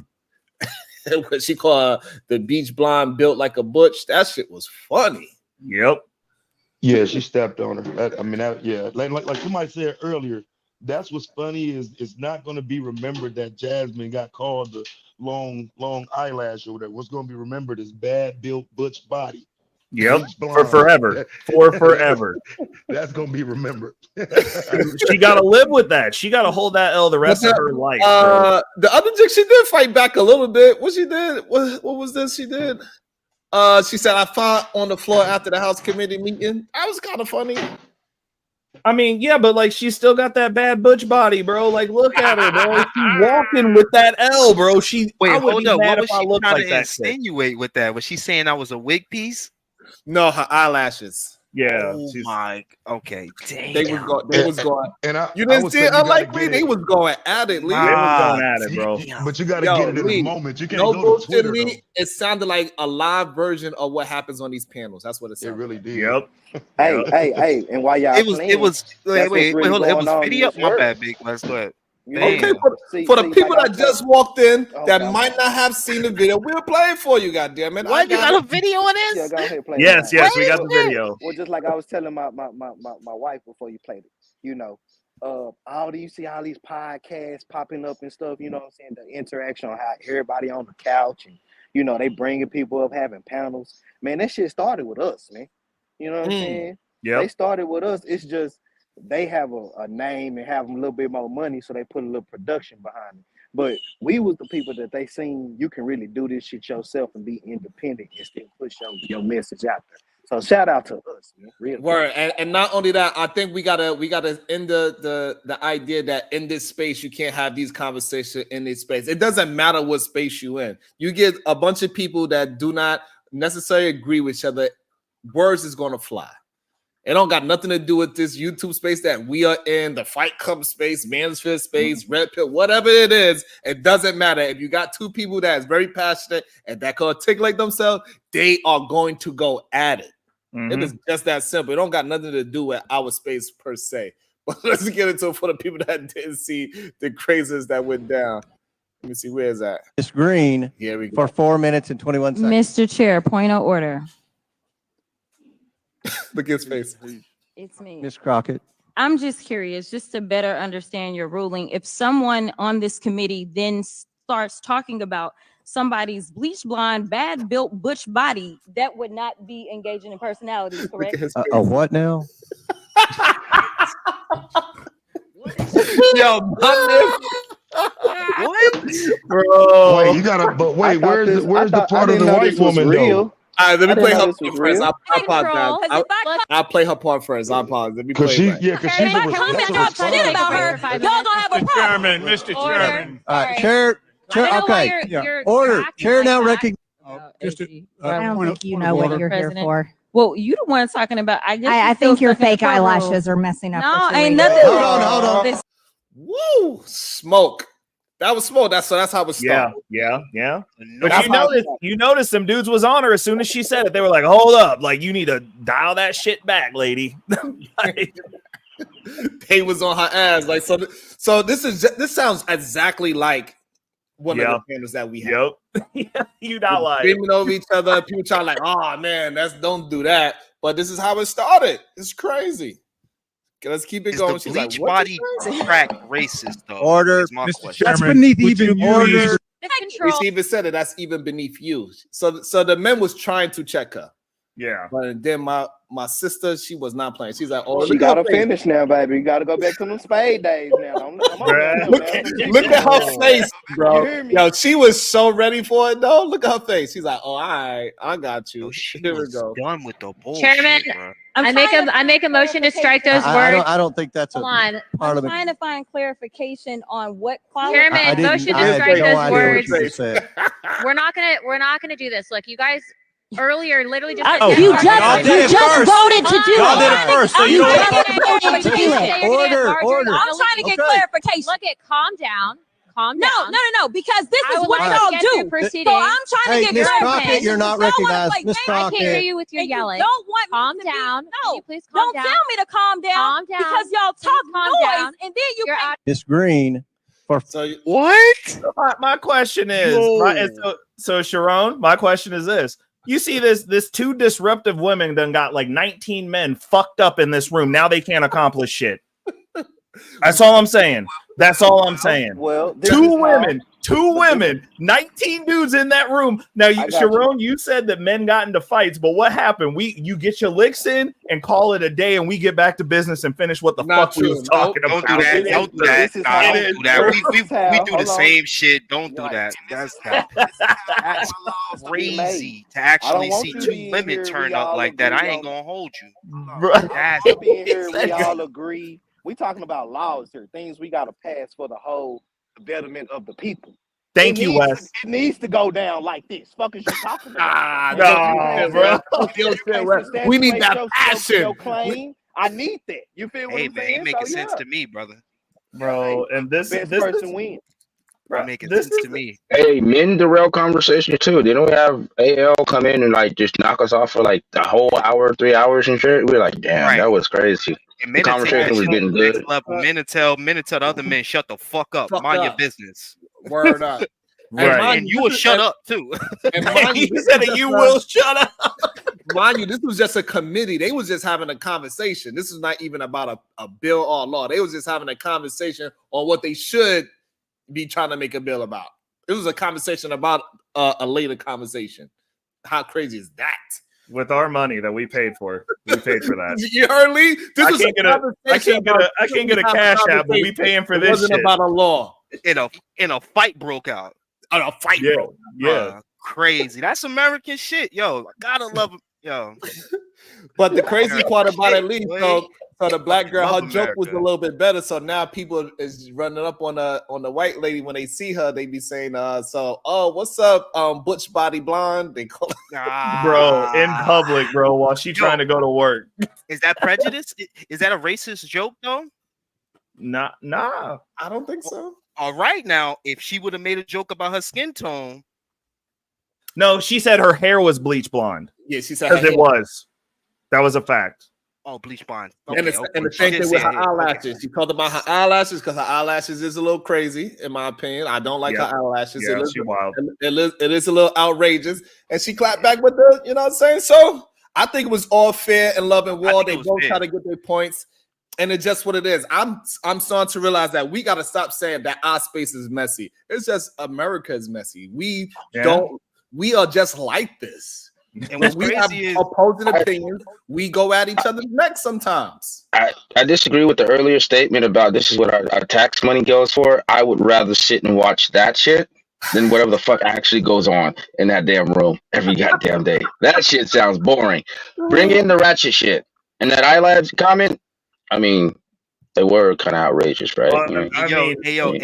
That's fine. That's fine as long as you ain't running in the victim Olympics because y'all pay for this shit. Like that's cool. Reckless Ray, right? I'm glad that this white woman stepped out of that white box of them trying to look all nice and shit. Showed y'all that they be on the same time. They be on the same time. It's us, bro. I'm telling you, bro. Try it.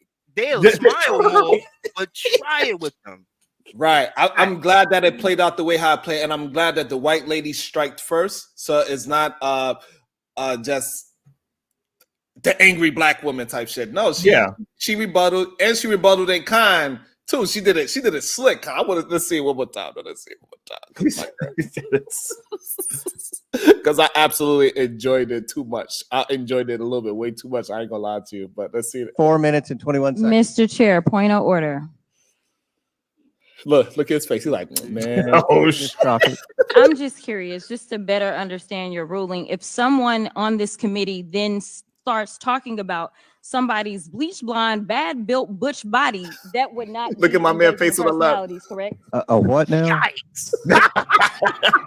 Bro. Shit, that is crazy. That come through so good, yo. Yeah, damn. Clear, crisp. She was crisp with it. Yo. That shit was fucking hilarious. I don't mean to make light of it, but it was great the way how she set it up and everything. And then homeboy on the left was like, oh, this is happening right now? Like both ways before crossing the street. I was kind of upset, Ray, that I enjoyed it so much, but I was like, yo, all of this was hilarious to me. Like everybody's faces, expressions. Right. The dude on the right hand side trying to keep it together and say, "Hey, man," and he act like he don't know what's going on. Like all that shit was just amazing to me. But I think it is interesting that it's not just happening on our panels at all. And people act like our space is just toxic, but it is not our space. It is not. It happens. Wait, hold on. Just because other people's spaces is just as toxic, let's not try to play like this place is not toxic as fuck. All right, this place is like the king of toxic. They out toxic each other, and they look for ways to do more toxic shit to each other. All right, that's everywhere. But let's not forget this place kills people's brain and creativity just coming in and watching this shit, even though we can't turn away for something. Let's see if another space has it. Can y'all see the script? Let me see if another space has it. Let's see. This is another. This is a beautiful place. Let's see. Jesus Christ. Hilarious. Sitting back trying to see why he bringing this character here when it's players, nigga. This player environment, nigga. I want to ask you a simple question. No,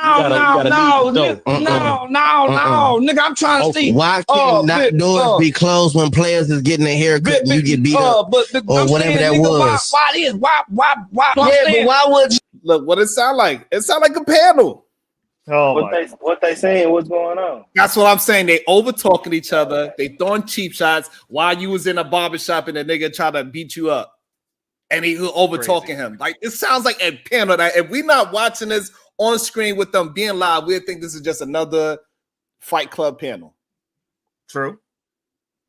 It ain't no difference, and they be trying to act like we some horrible people because we get. That's our language, man. I don't. You didn't admit it. You didn't admit it to being fucked in the ass by a Hollywood executive. You wouldn't fight nobody, nigga. You didn't admit it to being fucked in the ass by a Hollywood executive. You wouldn't fight nobody, nigga. You didn't fight them niggas out your ass. No, you didn't fight them niggas out your ass in Hollywood. Tough ass nigga. When they were trying to fuck you, did you fight? You didn't admit it. Shit, Sharon, turn it off, bro. No, he didn't. Jesus. My God. Hold on. What do you mean? My Was that God. You gotta leave the planet after that, bro. If somebody ever says you didn't fight them niggas out your ass, you gotta go away, bro. Well, hold on. Is that was Charleston Wright, right? Yeah. Wait, Charleston Wright, he's like connected to Anton. Isn't Anton connected to this space? This doesn't really sound like that far off. That's his boy. Very true. That's very true. Yeah. I mean, I think he brings them into this because he is a wrecking ball. He's wild like that. The thing about these spaces, you can't Right, just that's go what on I'm these doing. spaces. Kill him after Look, that. you can't just go. Kill You him can't after go on these spaces, bro, and just say, trying to be honest and think, you're gonna get sympathy. And then now it came back to bite you in your ass, I mean? Like these spaces. Feel me? So you need to be quiet out here sometimes. No, don't even use the I'm word saying? Just say Don't even say that word now. That what he just said. Don't even. Yo. That was wild, bro. That was so wild. He had no comeback for that, bro. No comeback. On everything, I'm that That same boy type say- of dude. Don't boy come say, for me you and fight you him done out told your this ass. story out here in real life. Don't ever come for me and you told me this story before. I'm bringing it up. I'm violent. Yeah. Yeah. It's up. That's crazy. Wait, tough. Man, this reminds me of the time Charleston White went out JP. Y'all remember that? Yeah, that was. You guys remember that? That shit was crazy. Keisha, bro. Let that Keisha out. Let her out. That was also great. Ever, bro. But I think from now on moving forward, we gotta stop acting like certain spaces is more high class than the other and all this other bullshit. That shit is cat, bro. That's just other people trying to be I don't even know, like it's a fake way of hating each other's channels. Oh, but over here we don't do that. Yes, we do. We do it on every space. Whether it's they trying to get to a good resolution or not, it's gonna happen. Whether they talking about boxing, they fighting, they still say some crazy foul shit. Even Conor McGregor in a fucking thing, he was saying racist slurs and jokes about his opponent. Like it talking about being competitive, then, right? Right. Yeah. That's all it is, really and truly. It's not about a toxic space more than the other. It's really we just being competitive, and sometimes we don't know what else to say, but don't fucking insult. Sharon, I got an honest question though. Does that mean that that's okay everywhere? Because like when we talk about it in the political sphere, and like this is what I was saying when I first came on this morning, I'm like, this is the reason y'all can't get shit accomplished. You do that, you do not do that in business, Sharon. You Absolutely. don't. You do not go into a board meeting being like, you butch body bitch. Like, let's talk about it. Like, well, you know, I would talk for the construction world. In the construction world, it is just like that. It is. I'm in construction, Sharon. We do not talk. Like, I mean, if it's the CEOs, yes, in a private meeting, but you were not doing that amongst. I seen the head of a general contractor. His business do 90 million. The other dude, his business do 50 million, roughly. And them two got to fisticuffs in a meeting. Are you like swinging? Yes. Jesus. Next day, we had another meeting. Guess what the other one did? Met him outside and pull a gun out on him. I'm not doing business where you live, bro. Where you at? I need to know where I'm not doing business. One of them lived right next to Eli Manning. What? No. And he was on New York City streets. He pulled out a gun on him. Yes, this shit. So what you got now? It be going down like these. Whoa, Sharon. Each other. They don't was he fisticuffs white guys? Yes. They own construction companies. Of course. Oh hell no! I'm not gonna let you say black men can't. I'm not gonna let you say black men can't own fucking construction companies, man. What the fuck kind of bullshit is that? Black men can own anything in this goddamn country, man. It's in New York though. It's in New York. So we talking old money, bro. Did I say that they black men couldn't have it? I just said, of course. No, that would sound like something you would say. You wouldn't say that. But it's definitely a lot of black construction company owners. Yeah, I work for some. But what I'm saying is this: they do talk like this, especially in construction. Over here, they ain't talking nice in business. They like, man, fuck you. I ain't doing that shit. You have to. They talking just like they from. That's New York. New York is specific. That's though. what I was about to say. Y'all still got roads that have been getting worked on for 20 years. Like I said, you don't get shit done doing that. That's all I'm saying. Y'all still got a roadway up there right now that they've been working on for 2 decades because they cuss each other out all the goddamn time. Ray, buildings are still getting built somehow, somewhere. They get built with all the arguing, with all the screaming and yelling and fisticuffs that be happening. So many people outside, man. It's hard to stop the movement. Like that shit is a constant movement. That's why I love going out there. I can't wait to move back up there. And business is real dangerous. Like the only place where it's really being spoken and have this cordial talk is in the emails. That's it. But when they talking face to face, it ain't. It's that aggression is coming out. I'm not doing this. How much it costs? You scratch this one wall. This is $5,000. Fuck you. I ain't paying. You like, yo, y'all niggas jumped off their hip quick. Yeah, New York and Jersey is like that, man. They kind of look at you different if you're not a little ratchet, a little crazy. You know what I'm saying? Not like crazy, like you gonna hurt somebody, but you gonna talk shit back. Like if you don't talk shit back, yeah, they gonna just punk you. They gonna have you doing all the grunt work. And if you allow it, then that's on you, fam. We ain't gonna say on shit. You. Exactly. They're gonna try to get as much free shit out of you as they can. For the God. And that's only because Jersey is a place where everybody can't have guns. So no people aren't scared of conflict because it might just be physical conflict, right? Down south, like here, that doesn't happen. In Miami, so now that's where the difference comes because in New York and New Jersey, if you are running a business that you carry over 50,000 in cash or things that's worth over 50,000, you can't get a gun. Yeah, that's okay. I'm cool with that. Yeah. I'm actually cool with a gun. You can actually walk around with a gun, yeah. But see, here in Miami, right? Anybody can have a gun. The moment you become 18, it's crazy. It's the most insane shit ever. But here, the moment you become 18, you can have a gun. And now that the DeSantis dude took away the y'all can have a rifle or y'all can have a pistol. A pistol. At 18, at 18. At 18, yes, sir.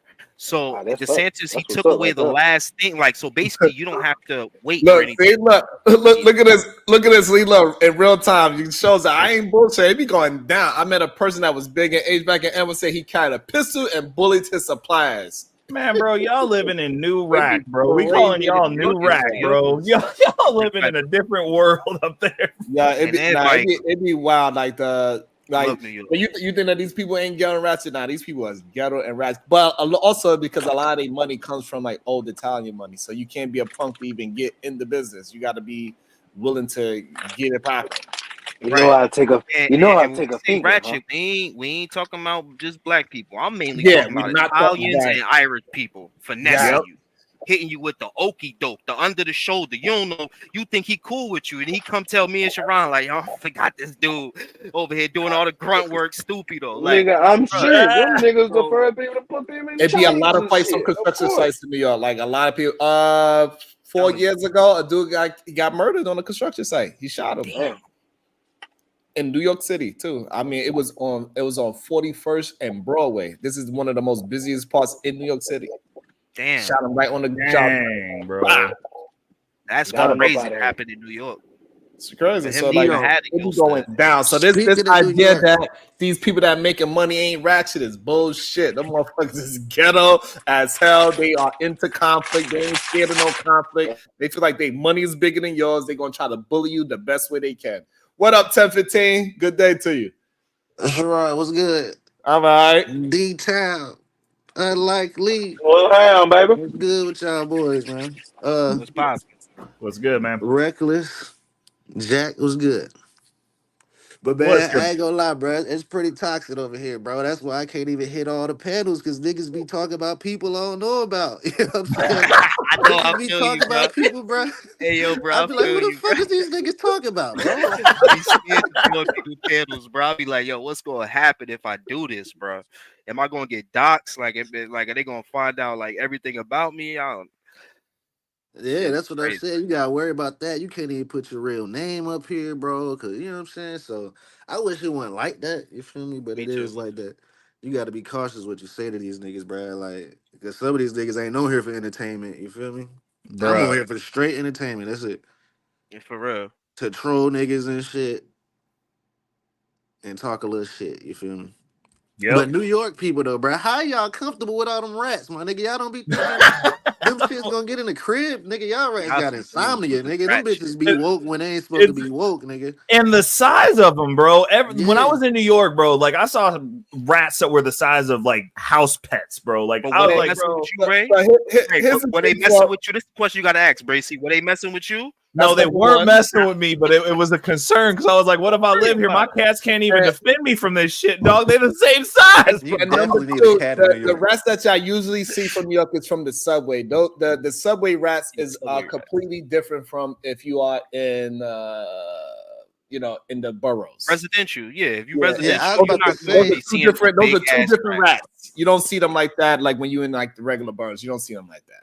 Yeah, I was You about to say tourists, I'm hopping man. on the Tourists, train, y'all bro. be funding them rats, man. That's Y'all why they be be so funding them for big sure. over there, bro. Y'all be throwing all that food. They go get that shit. On everything. No deal. Y'all just dirty. Don't even put that shit on my food. I be tripping how they just walk by you all comfortably, Y'all nigga. too Like you busy like, just I'm getting that saying, money broad up there. daylight. You see a rat just walk by you, bro. Like, god damn. Yeah, Yo, but the that's only pigeons out there don't like scare y'all? so that's mainly only in Yeah. projects, and you're only gonna see them in the projects on garbage day because that's where all the trash is out. So that's when they come out. So that's the reason why you see them. But in the subway, it's always trash and it's always homeless people just throwing food on the floor. They ask you for food, and then you'll give them a sandwich. They're like, "Well, I don't eat no cheese," and then they just throw it on the floor because most of the time, Nah, let me stop playing. I fuck with New York the long way. Yeah, so like a lot of the crazy. homeless people when they ask you for food, they really not really asking for food. They really want that dollar so they can go get them some liquor or whatever their vice is. They're not really hungry. 95% Like, of the time. yeah, they're not really hungry. Even when So you why go and won't they actually just buy ask them for food, $1? you ask you and say, "Hey, I got this sandwich." They like, "Well, what is it?" What the motherfucker? Ain't you hungry? What Right. do you mean? What is it? Some of them will get mad at you if you try to be like, yo, I'll Hey, buy you something. They be hey, like, nah, nigga give me the say, money. hey, You'll get in the Sharon, whole nigga tell you he a vegan. Wait. You telling me just because you homeless, you can't check to make sure that shit ain't got gluten in it? I mean, shit, Yeah, you homeless hear people got me? gluten God allergies. damn. bro, because you You homeless. know Y'all what? I'm the foul. scum of the earth now? God Y'all damn. are you foul. Yeah, they just take away the whole humanity. It's like, damn, y'all, I don't give a fuck if you allergic to nuts, nigga. Eat this shit. Y'all. About to be a situation.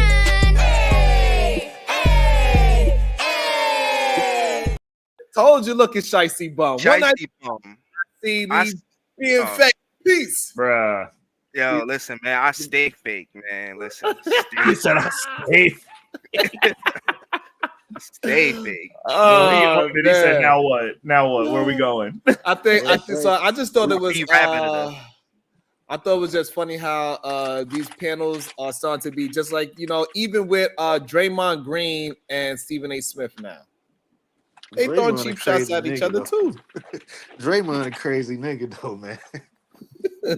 But did you hear the beat that they had with each other? Yeah, I heard about it. So like it's not just like what I'm saying, it's just not our panels. We gotta stop trying to down our own spaces and say, oh, over here they act like this and over there they don't act like that. It is not true. You go to any white people's space, they act the exact same way. They be cooking each other up quick, fast, off the rip. They not waiting, they not being polite. It's the same thing, even in TV sports. So Draymond Green's like, hey, I lost all respect for Stephen A. Do a cheap shot at him. Now the Stephen A. got a rebuttal. Now it's gonna go to a point. I noticed we do this a lot. Where we always say some space is better than our own. And I think it's mainly because people don't get out of their spaces often. I mean, if you black and you're only around black people, you only visit black spaces. Yeah. Wouldn't that kind of color your perspective? I mean, you don't know what the fuck they doing over there in white people land, which is always weird when they say white women do it too. How the fuck would I know? I don't fuck with white women. Nah, why is that my problem? They do it. That's crazy. It don't even make sense. How the fuck do I know what they doing over there? I'm not there. I'm not in a company. Jack, just to add to that, right? Another layer that happens, right? You kind of get a defense against white people when you first go into their spaces as a black man, and that's why they think that white people be nice. Nah, they just understand the whole racist element, so they don't try to be as much as an asshole to another as they would be with a white person with a black person. Because then you might be like, they allow you to come in a little bit first, and then they like, all right, now that you're comfortable, you've been here a couple of times. We are regular people like you now. You're gonna get this smoke. Yep. Exactly. I don't like the police activity that going on here, bro. It seems like they be trying to get niggas locked up too, bro. Like in these also spaces. True. Yeah, I've been seeing like a lot of police activity, bro. Like what? What you mean? I'm not privy to this. What you talking about? Give me an example. Go ahead. Some dude came on my timeline, bro. It's a dude that be in these spaces, right? And he showed a video. I think it was of that Jay Prince dude, the Jay Prince dude. But the nigga gonna put in a caption that Jay Prince was trying to sell food stamps or some shit like that, bro. And it's like the man didn't necessarily say he was trying to sell them. It was just a nigga was like, hey, bro, can I hold some food stamps type shit. But in the caption, yo, like, it's police work, bro. Nigga over here snitching and, oh, man, this dude trying to sell food stamps. This against the government. I'm like, yo, come on, bro. What we doing, bro? Like, wait, but Anastasia, who telling on them? Who telling first? If you say it online, aren't you telling on yourself? Yeah, but he didn't necessarily say that he was gonna sell them. Dude was just like, nah, hey, but you saying necessarily? Come on, like, let's be honest. Like, you saying necessarily, but like, all right. So Lee, don't get me wrong. He brought all right. it on So here we go. We was having this conversation, I think like 2 days ago, this Doxxing versus public information thing. So now, unlikely you don't have your real name on it, right? And so say somebody do find out your real name, and then now they go search all your public, they search your name, and then now all your whatever happened, you got locked up somewhere, you got evicted somewhere once upon a time, whatever. All the public information that can pop up, right? Because there's a lot of things that can pop up in public information as soon as you go to court for any reason. Now, those people would use that and say, hey, this is public information. I didn't dox you. What is your thoughts on that? Do you think that is doxing or that's just public information?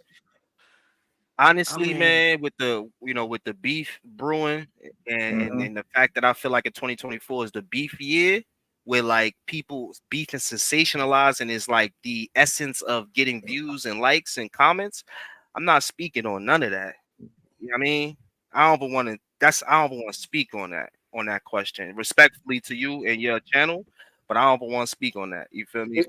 And so the only reason why I asked it is because it's similar to what 1015 is saying, right? So somebody called up Jay Prince on while he was live, and he was like, "Hey man, I need some food stamps." And he's like, "Well, how much you need?" And then now somebody else is using that public information. Yeah.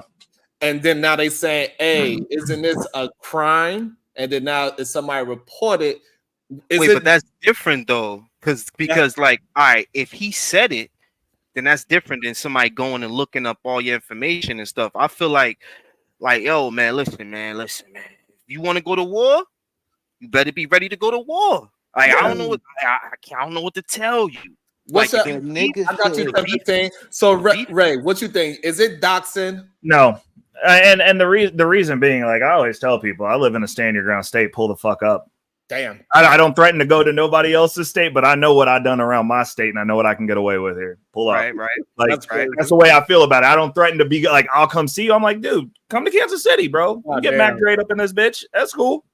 Like, we got a dirty fucking river up in this bitch. Like, what's up? But Ray, you agree, right? So, but because it's basically but the things that you've done, like your permanent record, like you did that shit. Like I don't necessarily know that that's doxing. Like that's some shit you did. Like whatever I say live, I said that shit.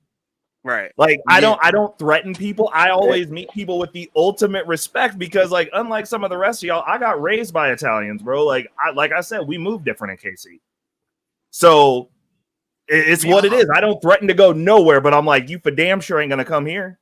And I'll leave it at that. I'm like, cool, you want to come see me? Let me know when you land. Damn. Like, and then Sharon, for real, bro. When you, not you, but I'm saying, you know, when you be up here talking it and doing what you're doing and saying this and saying that, and then it comes out that everything you've been saying is the opposite, you know what I'm saying? Yeah. You know, real record, like, you can't be mad, bro. You did that, man. Like, you know what I'm saying? Well, really, your name is public record. Like you know what I'm saying? And then you putting yourself in the fire, and you talking this and talking that, and knowing you got this on your back, and all somebody, you know what I mean? Like, come on, bro, stop. 100% agree. We gotta be grown, bro. And you gotta be smart. You gotta be smart.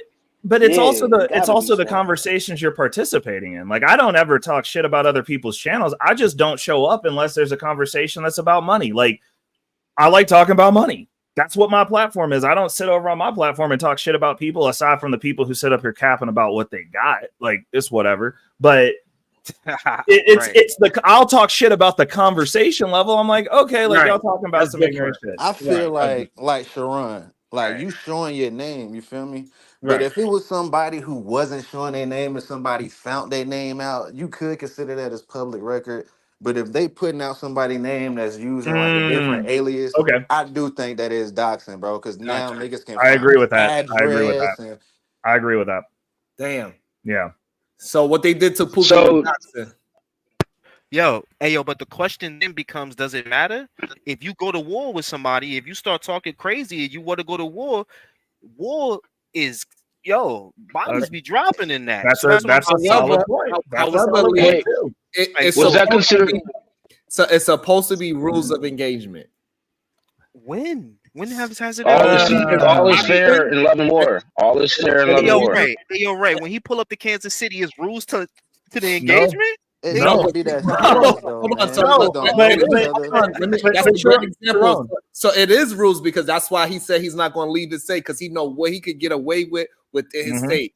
So he is following the rules and say you pull up on KC and stand your ground and you come past a little too close. So he is following the rules of engagement, and doxing is illegal. That is against the law. Sharon, can you ask that question again? Can you ask that question again, Sharon? I thought we're gonna go unlikely, Jack. Okay, just real quick. I did not know that. That's all I want to say. Go ahead, Big West. Well, what I'm gonna ask you? Ask the question. What you asked, Sharon? Say what? You asked the question. What question you asked? I ain't know that shit. Is it we supposed to have rules of engagement? No, I'm saying something about Pookie. There was something about Pookie. Oh, so what happened to Pookie, is that considered doxing?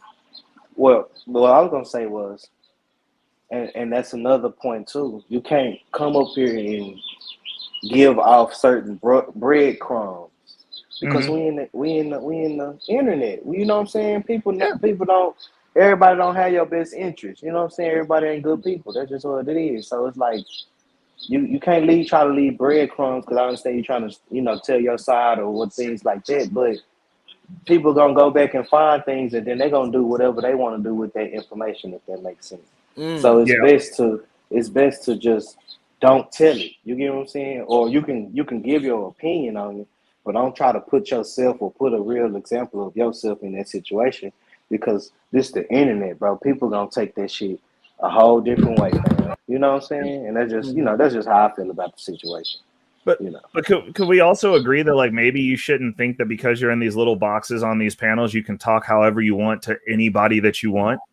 You shouldn't be able to do that. That's like maybe remember that like these are grown ass people on here, and you don't know everybody's background or like what capabilities or what they could actually do. Yeah, like that's why I shouldn't get the war. I mean, y'all, it's like I've seen multiple panels where people disrespect Mandrell. I'm like, you know how many people that man has put off this planet, and y'all gonna talk crazy to him because you on the internet? Hey, I was thinking that the other day. Hey, listen. Sometimes when I be hearing them talk to my cousin, I'm like, yo, bro, like y'all don't understand. Yeah.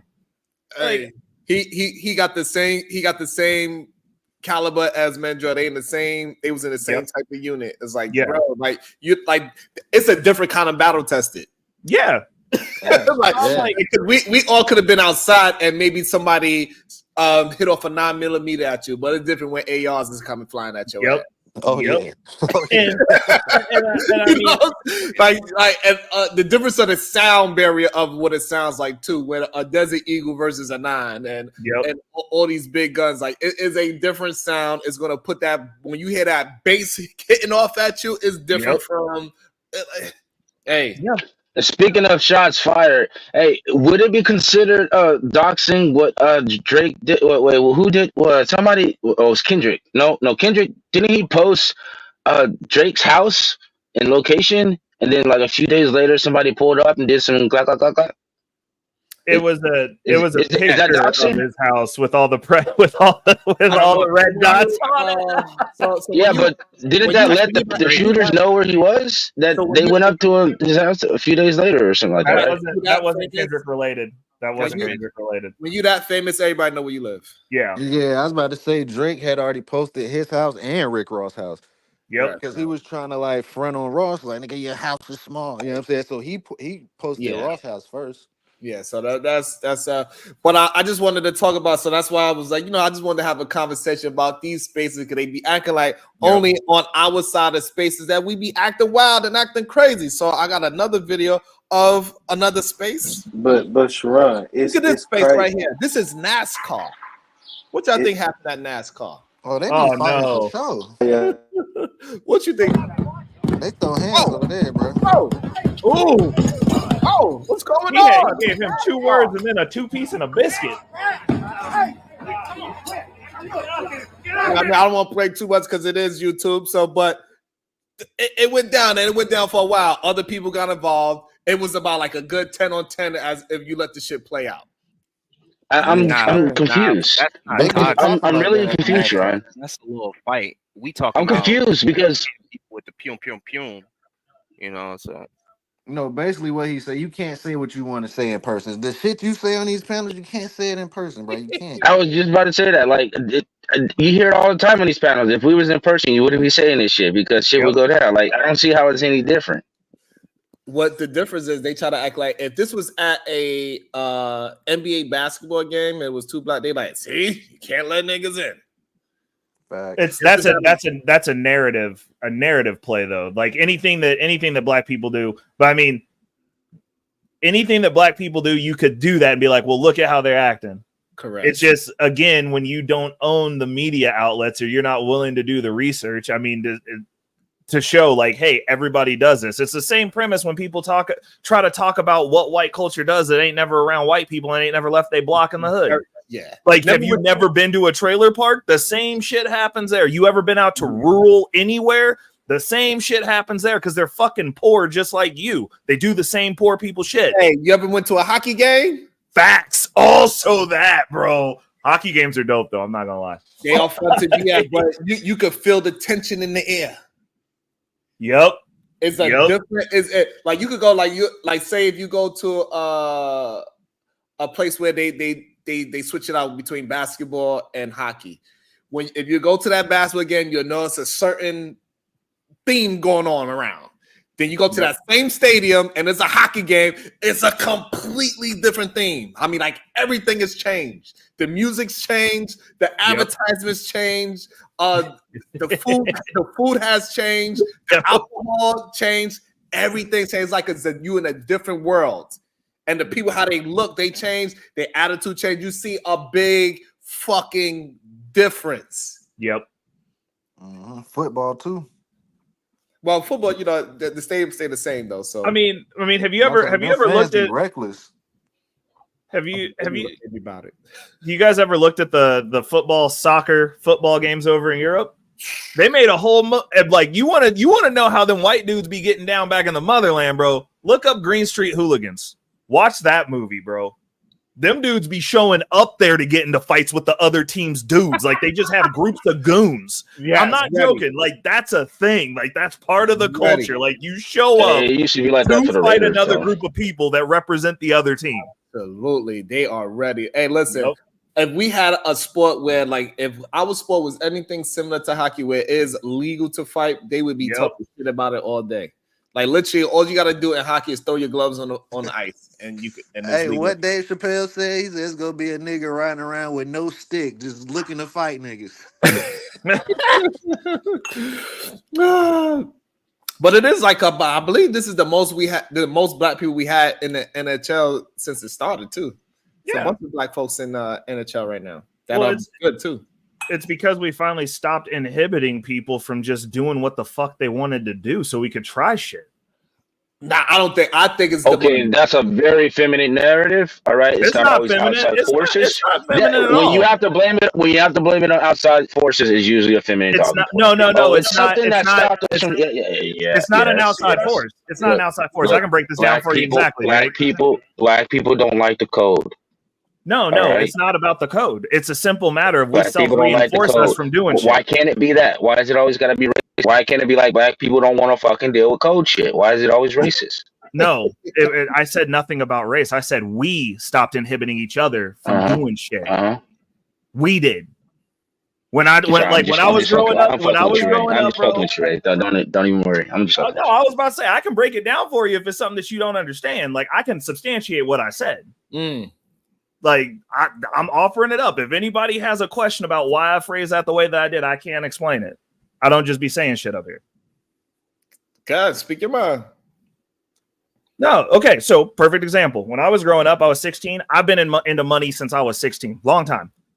Every black person that I encountered, that's white people shit. Self-regulating. We can't do that. Why are you doing that? That's what white people do. Financial literacy, that's white people shit. Same niggas now, broke as fuck, talking about, oh, we talking about generational wealth. How we gonna build something? Like, maybe you shouldn't have waited 30 fucking years to get the fucking same books that I was reading at 16, and maybe you shouldn't have talked shit back then. What I'm saying is we're in a different paradigm now. In 2024, everybody kind of does what they want. It's okay to be a nerd. You can be a geek. You can do whatever the fuck you want to do. You rock out how you want and find your people. Back in the day, we were expected to be around our own people, and being around our own people forced us to have to look at stuff with the collective because they would self-regulate. Like, hey, none of the rest of us are doing that. You're weird. You're different. Don't do that. We don't like it. Why are you doing something that we're not doing? That's what I meant. Nobody else outside of our culture was trying to keep me from doing shit that I'm doing now. It's always been people from within. Damn. What's your thoughts, Lee? I think they call that staying on code, right? Agreed. I think he just spoke facts right there. I will say that a lot of that comes from like that group of people were kind of stunned by the crack epidemic, the 80s, the 90s. Crack. I remember as a kid. Oh my god! If y'all remember as a kid in New York, remember the like the curbs, all the little bottles and shit that used to be just flooded through there. Yep. Like I would go to New York now and be like, damn, this shit is crazy. It's not even like drugs anymore. Or Jersey and shit, and see that. So I just think that was the government planned that, and it goes to show that that there is a force that is trying to restrain us from having growth. I don't, and in that way, it kind of is a racist kind of condiment. So it feels racist. So Can I respond? Yeah. To that. So when you inflict damage on somebody past a certain point, you don't have to touch them anymore. It's not a matter of, because like I don't believe that there's inherently racist people, because I can tell you that in my business career and getting into the position that I'm in, I've got white people right now that are helping me continue to further building my wealth that don't look like me. When I got this Achilles tear, I got my surgery within 5 days. I guarantee you nobody on this panel could facilitate a major surgery within 5 days. I can, because I've got a network where I know the surgeon who doesn't look like me and is not of our culture. There are not people. That's money, bro. That's money. That ain't necessarily they not racist. It wasn't a matter of that. I knew him. He's going to get paid either way. So that's the thing you don't understand about surgeons. They don't give a shit until they give a shit. He cared because of our relationship. That's a relationship thing. Racist. That's not how. I'm not saying every white man is racist, but a lot of them connections do come from having money. That's why I got the connections I got, bro. 100%. I found loopholes. Agreed. I got the fucking veteran status. Then I was able to get the white boys on board with the money and the veteran status. So now I'm putting all my niggas on board. But that's only because I was able to break through with a couple loopholes. They only fucked with me because I had money. If I ain't had no money, they never would have fucked with me. Well, I mean, the position that I'm in now is because white people fucked with me when I was broke and helped me. But like, would you mess with somebody if they ain't have no money and it was time to do business? I mean, what we talking? No. So there's certain things that you can't. I'm talking about Anastasia, like, because he basically said the only reason they messed with him because he had money, but that doesn't like negate anything. Because like, you wouldn't mess with me if I ain't have money and we talking business. Right. You're right. Like, because I done tried it and niggas don't want to do shit. Don't want to do shit. I didn't give niggas opportunities, bro. Oh God. So at this juncture, it's not direct racism anymore. It's the reverberations of the damage that was inflicted. Because if you condition people to live in poverty and live with an impoverished mindset, like, we can go back historically and I can dance around in the Victim Olympics and we can talk about what happened, but the ramifications of what happened are where people get caught up. It's like, if you go and burn down a successful black city that was built by people who were ingenuitous and had financial sense, and then you kill the people that built the city, because that's the thing that they don't talk about. They talk about the city got ransacked and they kill people. They kill specific people. They killed the people with the knowledge. Now you've set these people back because the people who knew how to do this on that level are gone. So now you've got generations of people who just know how to work hard, or how to do one thing, or how to subsist off the government. And that's the skill set that gets passed down over and over and over again. That's the actual race. That's the only issue that we have, is we don't know how to do the things. And then it becomes such ingrained in the culture that we've grown up in for generations that when you have a reckless Ray, I annoy the fuck out of people, because I'm like, no, you can't do this. Like, I can show you how. Like, no, the white man, they told me not to mess with them white people. They're gonna do this. And it's like, the people that exist now that never owned a slave, you can have some real fucked up opinions. You can have some biases, but if you are in business, you will just fucking lose. And then, I said the same thing about Haiti. People are talking about how, Haiti, they freed themselves. And saying, where'd they go? Exactly. Where'd they go? Exactly. This is what happens when you kill all the people who know how to fucking do shit. You can't just build some shit out of. It's like, that's why I always tell people, you guys want to destroy shit. But Haiti was you want to destroy shit, but it's like, what are you going to replace it with? And then they're like, we gotta get our freedom back. To do what? Freedom to do what?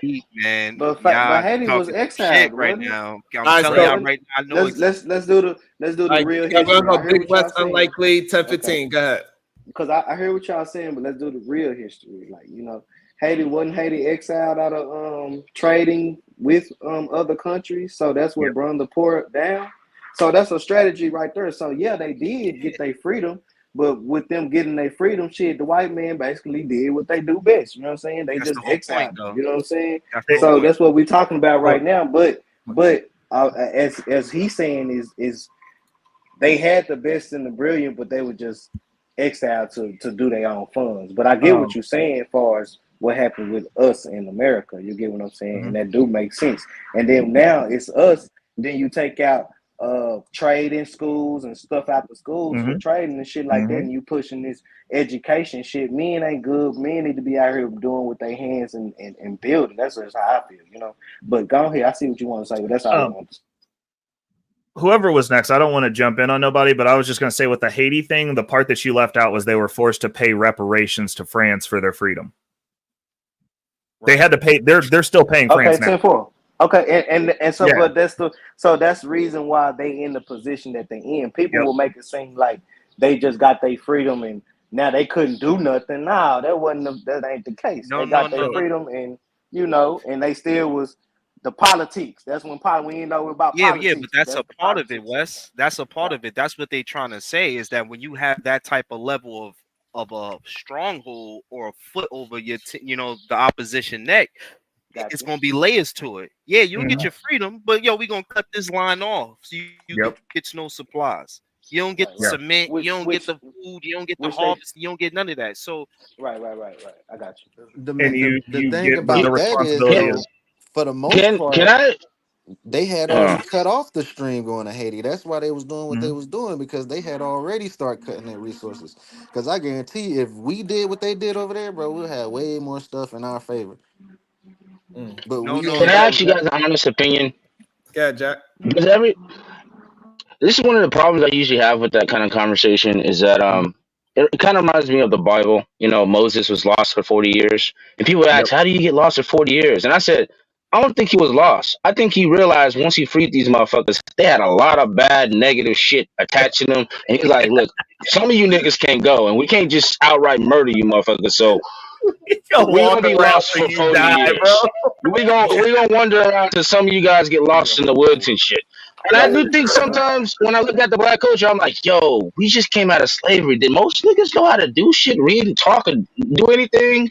Like, how many motherfuckers was actually making sense? The people that was making sense, they killed them. They killed them for a reason. Because they knew the power that we got. That's why they got to kill all the black messiahs. I know that sounds cliche, bro, but it's the truth, bro. Yeah, the person that owned the church was the wealthy man in the thing. They cut him off. The person that had the cows and the cattle and the man that had the carpets and that had that built the car and things like that. They took him out there and killed him right on, on the spot, hung him in the town. It was just that's how they did it. It was but if it's warfare, that's how. If I truly feel like if it was on the other foot, bro, and it was us against them, we would have been trying to do the same shit. You feel what I'm saying? It wasn't all the same thing. We would probably be in the Haiti situation if it was us versus them, because now we got a population of 1% smart people who know how to do shit, and 99% of other motherfuckers who don't know how to do shit. Now what? How you gonna lead 99 motherfuckers who don't know how to do shit? All right, that sounds terrible. That means all the world's gonna be one person. Everybody don't need to be 1%. Shit. Now, but I do need abundance of roofing. I do need abundance of concrete men. I do need a lot of men that can do trade work. Flooring. You get what I'm saying? But I don't need a lot of niggas that need to be the CEO. Everybody ain't made to be that person.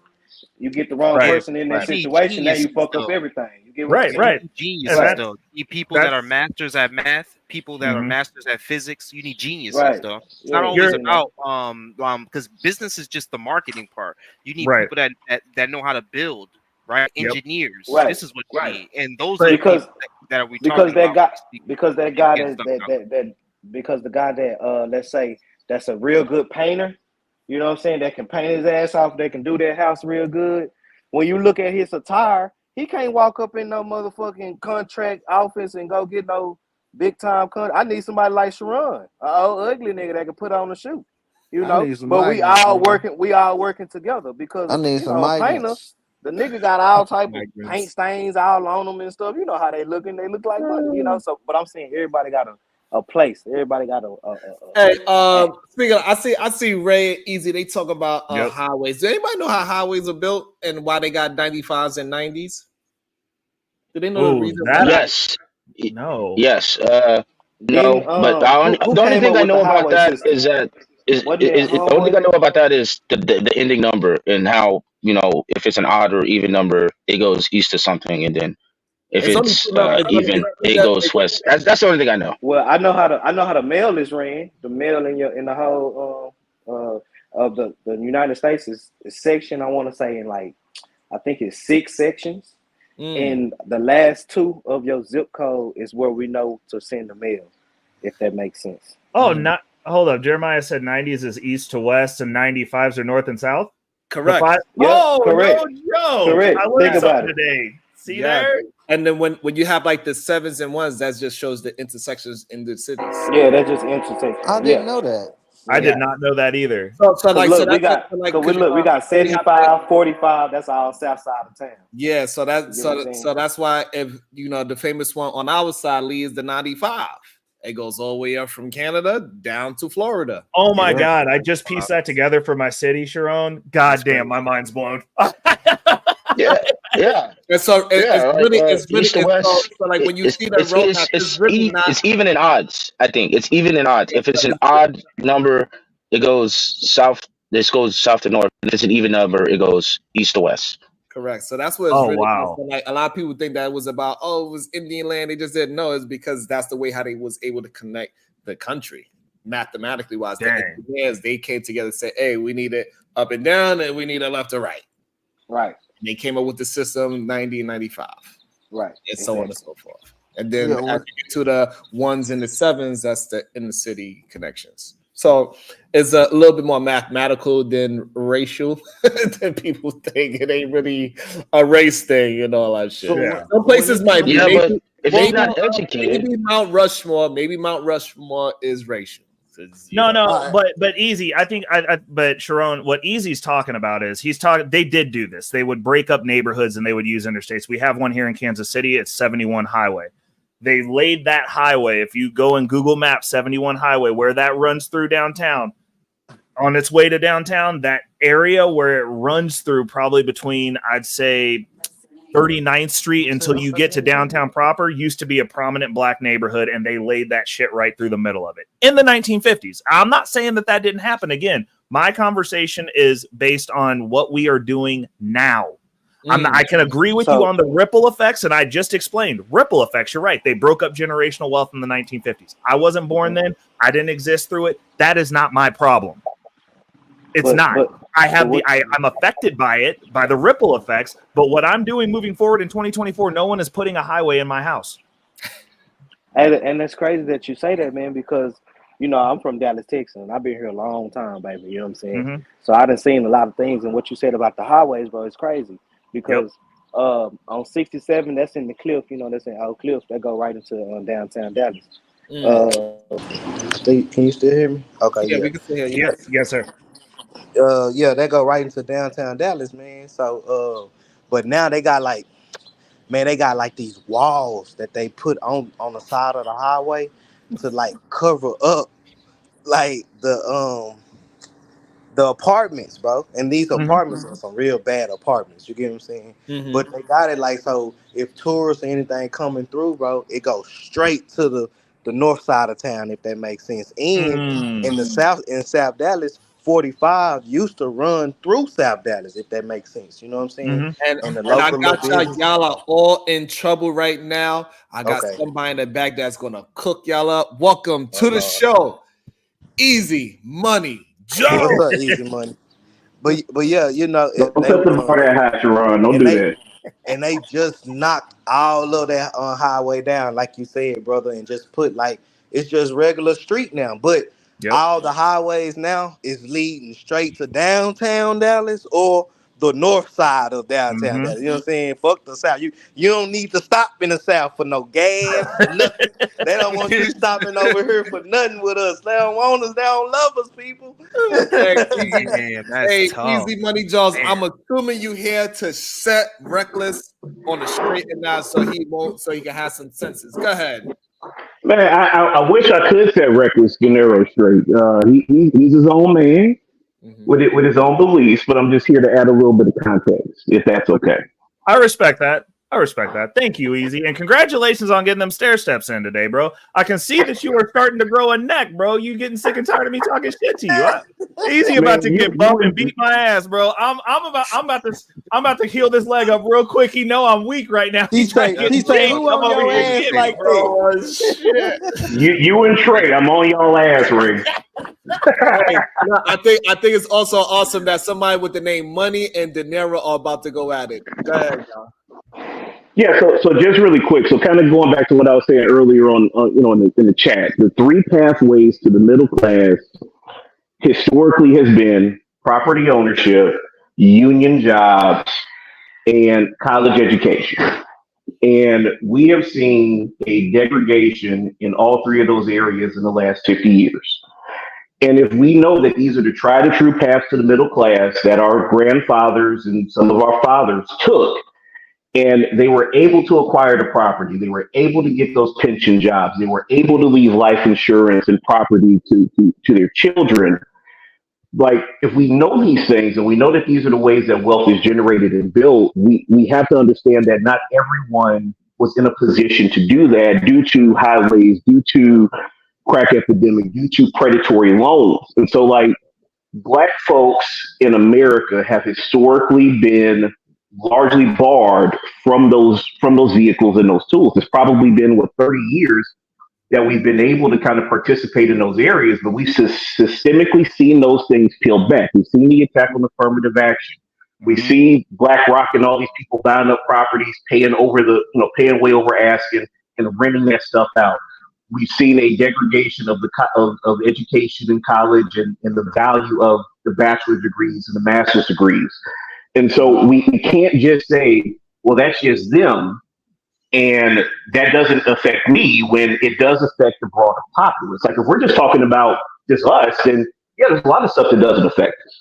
The baby deletion bans in Texas don't affect me, right? The taxes in California don't affect me, technically, right? But that would assume that we're all kind of individual contributors who kind of direct our own path. And that would lead us toward believing that this is a meritocracy, when the debate that me and you tend to have is, this is not a meritocracy. We're all part of a broader ecosystem that affects everyone. And so if you have people like the Bezoses and the Tesla dude, I forget his name.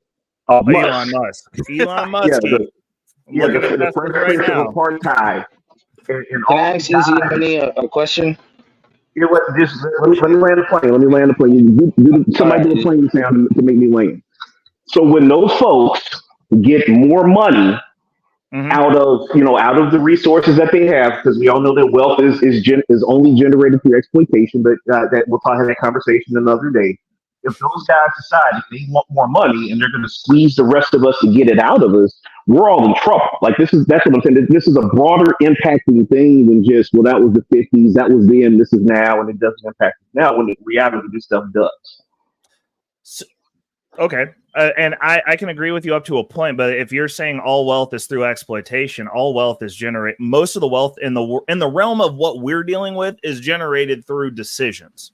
People choose to go work at Tesla. People choose to go work at Amazon. Actually, Amazon's actually a really great fucking place to work.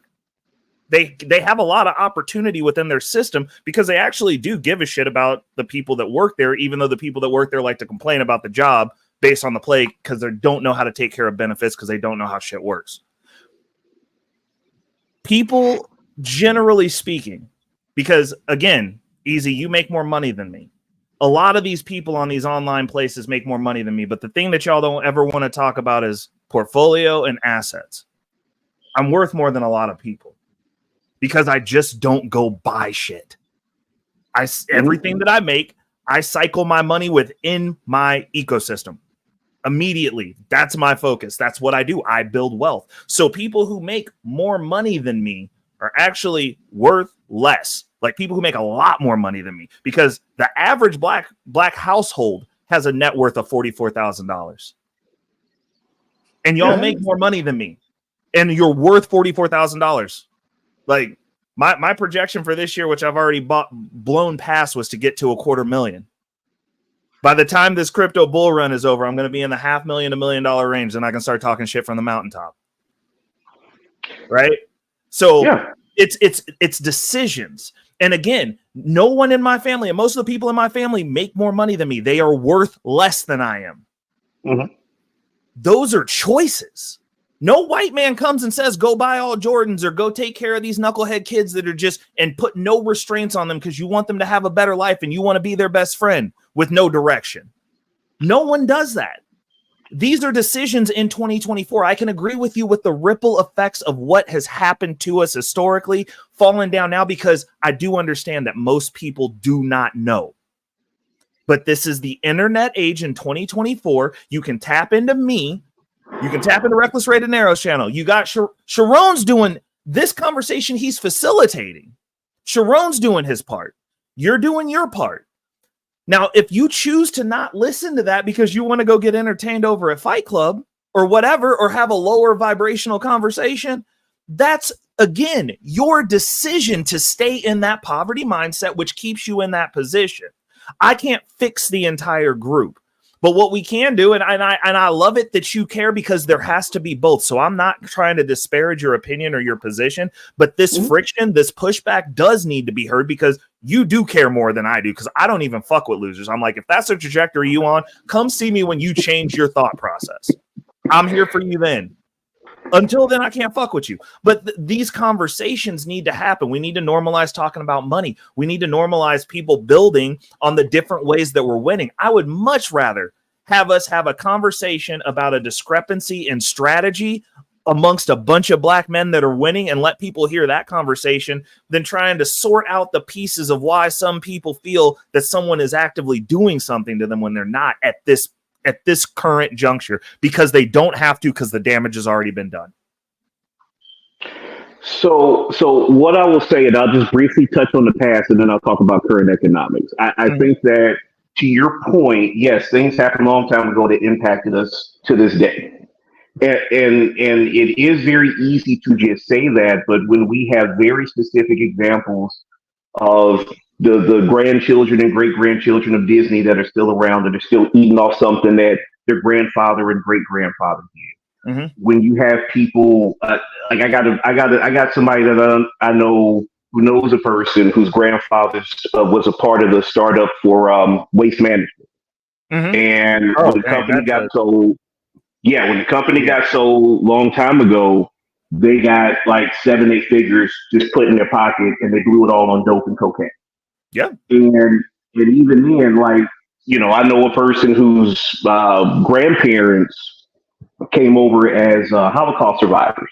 Mm-hmm. And they went to college, built themselves up, got careers, and essentially made their money in real estate by just buying and selling their own house that they lived in. And then their parents did that. And when both the grandparents died, each of the grandchildren got $50,000 checks. Mm-hmm. Mm-hmm. So it's difficult to say who's winning and losing when you have people that are benefiting from work that they're not even doing. And so that's why I push back when you talk about meritocracy. I push back on that, because no matter how hard I work, my grandparents, when they died, they didn't hand me a check. They handed me a bill, and I had to pay to bury them. Right. But that's neither here nor there. So we can't just say, oh, that happened a long time ago, get over it, when those things have, to your point, they still have impact on us today. Like, I had to pay to bury my grandfather. That's not a race issue. It's a class issue. That's a class issue. Poor white people have the exact same problem. I was like, Snowman, who's been up on my panel that everybody fucking hates, his dad fucked his credit up the exact same way that black people be fucking their kids' credits up in the hood because they're poor.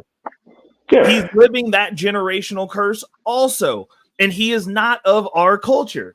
There are plenty of white people who are not, the majority of white people are not of our, my business is set up in rural Kansas. That's where my warehouse is. So you think majority, but here, majority white folks are like us. That's what it's majority white. And get this. It is in the wealthiest zip code, one of the wealthiest zip codes in the nation that abuts one of the poorest white zip codes in the nation. And you know where they put their money? In Kansas City Metro, giving it to black people. They don't even help the people that look like them that are right where they're at. So like when we have these conversations, I'm like, my business, I'm like, dude, they got kids at this school that don't have coats because it's one of those border schools where it's like you got a good school district, but they have those rural kids that are just dirt poor. Mm-hmm. That have nothing. And they're going, hey, we need a coat drive and we need supplies for the school because like half the school doesn't have shit. And you're like, how? But it's what I'm saying. Y'all are right here. But it's, and I get that. But it's like, okay, DISD, because I want to get you. I want you to give me an example. So, like, I'm to give you DISD. That's Dallas Independent School Districts. You get what I'm saying?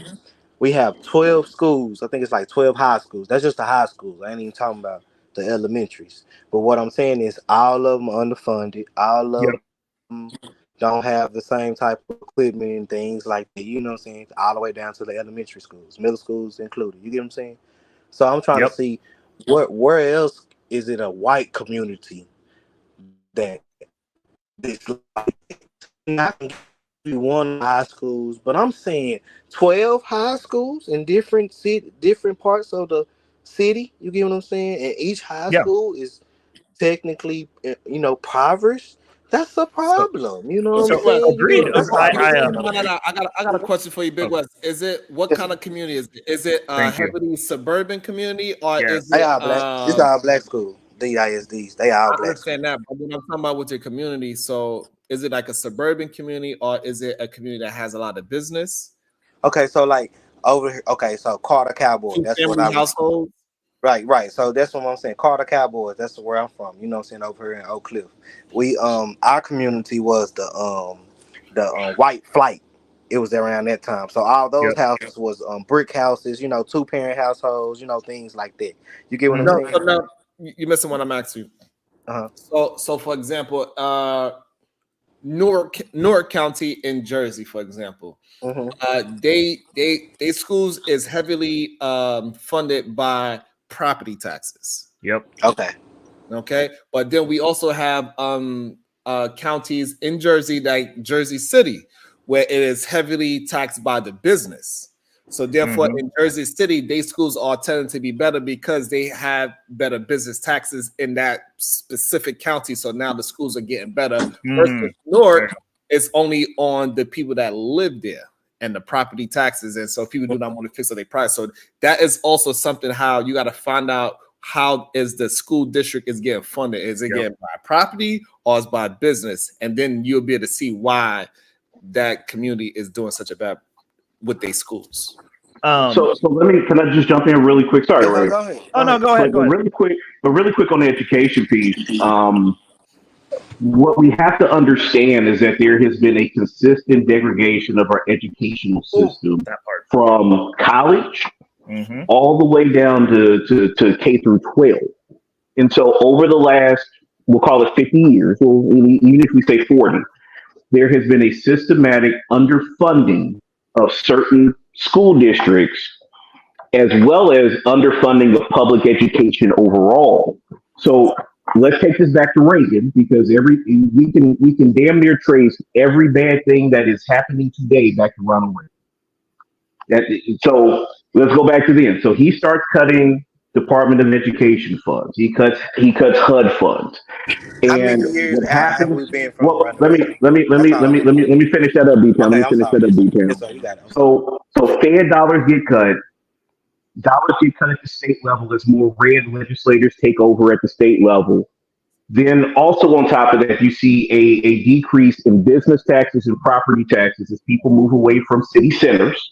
So you're taking that money away too. Then in the 90s, capitalism comes to education, and they're like, we can fund a school and get a bunch of government money. So now you've seen this blow up of these what do they call it? I just said the name. Charter schools. These charter schools and these private schools that are now siphoning off dollars that used to solely go to public schools under the guise of competing and putting out a better educational product. And in reality, our kids are more and more behind as the dollars get more and more chopped.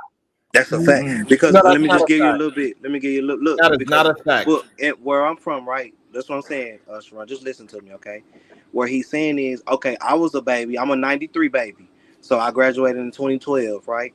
I was the kid that actually went to neighborhood schools, the elementary school, the middle school, the high school. I rode the bus and things like that. You get what I'm saying? What he's saying right now is absolutely true. Right now, what's in our neighborhoods now is KIP, charter school, life, things like that. And all the kids, the neighborhood kids now are going to that, like them schools. So I guess, and if you go by heads and if you're getting funded by money by how many students you have, You get what I'm saying? That's the cut, because now those neighborhoods kids supposed to go to Bertie Alexander, but now they're going to Kilp, or just like he said, the Right. alternate school. But go ahead. Right. What you So, about but to say? this is what me and Ray was talking about earlier. It is not nobody's fault but the people that live in those school districts. Thank You are not going, because before they could give the funding and how much they're going to give, they gotta have a meeting first. And if you are not being involved in your own communities and know who your mayor is and who your the compter, the one that is actually Comptroller, the one that's doing all the goddamn funding and the budgeting for all these different things. There's a bunch of people that's involved before they start giving money away, and who they going to give it to and how much and what schools is eligible for it. It is your fault, not your school district's fault. Okay, Real quick. Hey, D-Town. Let me. I promise I will let you go. Just let me rebut Sharon really quick. So, to your point, if you're talking about funding for that particular community school district of schools, yes. However, that money comes from the state. And so the money that actually funds all the schools comes from the state and some of it from the state. Not in Texas. And so if the states... No, hold on, but not in places like Texas where they got counties. So Texas got there's counties. no state money going to schools. His county, they get their own. That's what I'm saying. So that's why I was asking them, does it depends on property taxes or business taxes? Because each county they can run their own. Y'all look it up for me real fast, and I can break it down. Y'all can just look it up real fast. That's how come. I say in Dallas County. That's right. So like, it's no mayor of Texas. Most of the time, it's funded by whatever county Big Western, he got his mayor. He go 10 miles down, it's another mayor. And there's another mayor. It's like the whole everywhere they got their own mayors, their own budget and everything. Yeah, so like so that's why I'm asking Big West, like how is his county is funded, and then that's how he could get control and start figuring out, and you could start voting for who is more in representation of your county and how your school is ran. No, because you might be man, Sharon, you might be right on the head on it, because I don't think Dallas is mostly black. You get what I'm saying? That's just what it is. Black. Now they're starting to gentrify everything, as far as move the highways and stuff like that, and buying in, like y'all saying, getting stuff at a low price and buying in and stuff like that. You get what I'm saying? Because the only reason railroad I know about that is because I was thinking about moving to Texas, so I was looking. Come on down here, baby. I really want to give you a hug. Man. Come on down to Texas, baby. It's good down I was here, thinking man. about it. It's I was good. you know what was crazy? Taxes. Hey, Big West, you know what was crazy? Come on, man. Like, you know what? I was gonna do what I was talking with Ray. I was gonna go right to Brownsville, Texas. Okay, that's right. That's right. I know it's dirt cheap, but they trying to make it on the come up. They doing brother. As much as people keep coming from New York, California, just this flood of influx of people come to Dallas, bro. Everybody moving out. Duncanville, DeSoto, Lancaster, that used to be known as white people. You go out there, nigga, with the wrong car, you getting pulled over, just like you said. But now, those are all blacks, uppity blacks. You get what I'm saying? The people that got a little money on them. You get what I'm saying? It's changing a lot. Yeah, it's changing up. But what I want to get back to is all about you got to get in tune with the mayor and the comptrollers and have those conversations and be a part of those city meetings. And that's how you change. But you still can't determine how much money going to the school, even if you is a part of that. But the thing is, you are in control of who fills those positions. Right. So like the example that I was going to give, I 100% understand what Big West was saying, because we have a similar thing that they've done with the Kansas City Public School District. But our mayor, who's black, decided that it was more important to get people living in the city than funding the school. So he made tax abatements for all the condos and all the high dollar buildings downtown, and the Kansas City School District crumbled. The second part of that is they do the school choice thing, where you have the charter schools competing. So our charter schools are actually really good. They're really good. And that's crazy you say that, because that's exactly what's happening, bro. But no, Big West, it gets even better. You got a bunch of rich liberal white people who come into the city and they vie for those positions and then sit there and bitch about how the black people aren't being treated well. And I'm like, you're part of the problem. You can afford to pay for your kid to go to private school, but your child takes a public school spot that the kid who's going to end up robbing your kid needed. because now he can't go to school basically. Because you're here Yeah, existing right. in that space with your child, wanting to utilize those resources for free, and when also, you could afford it.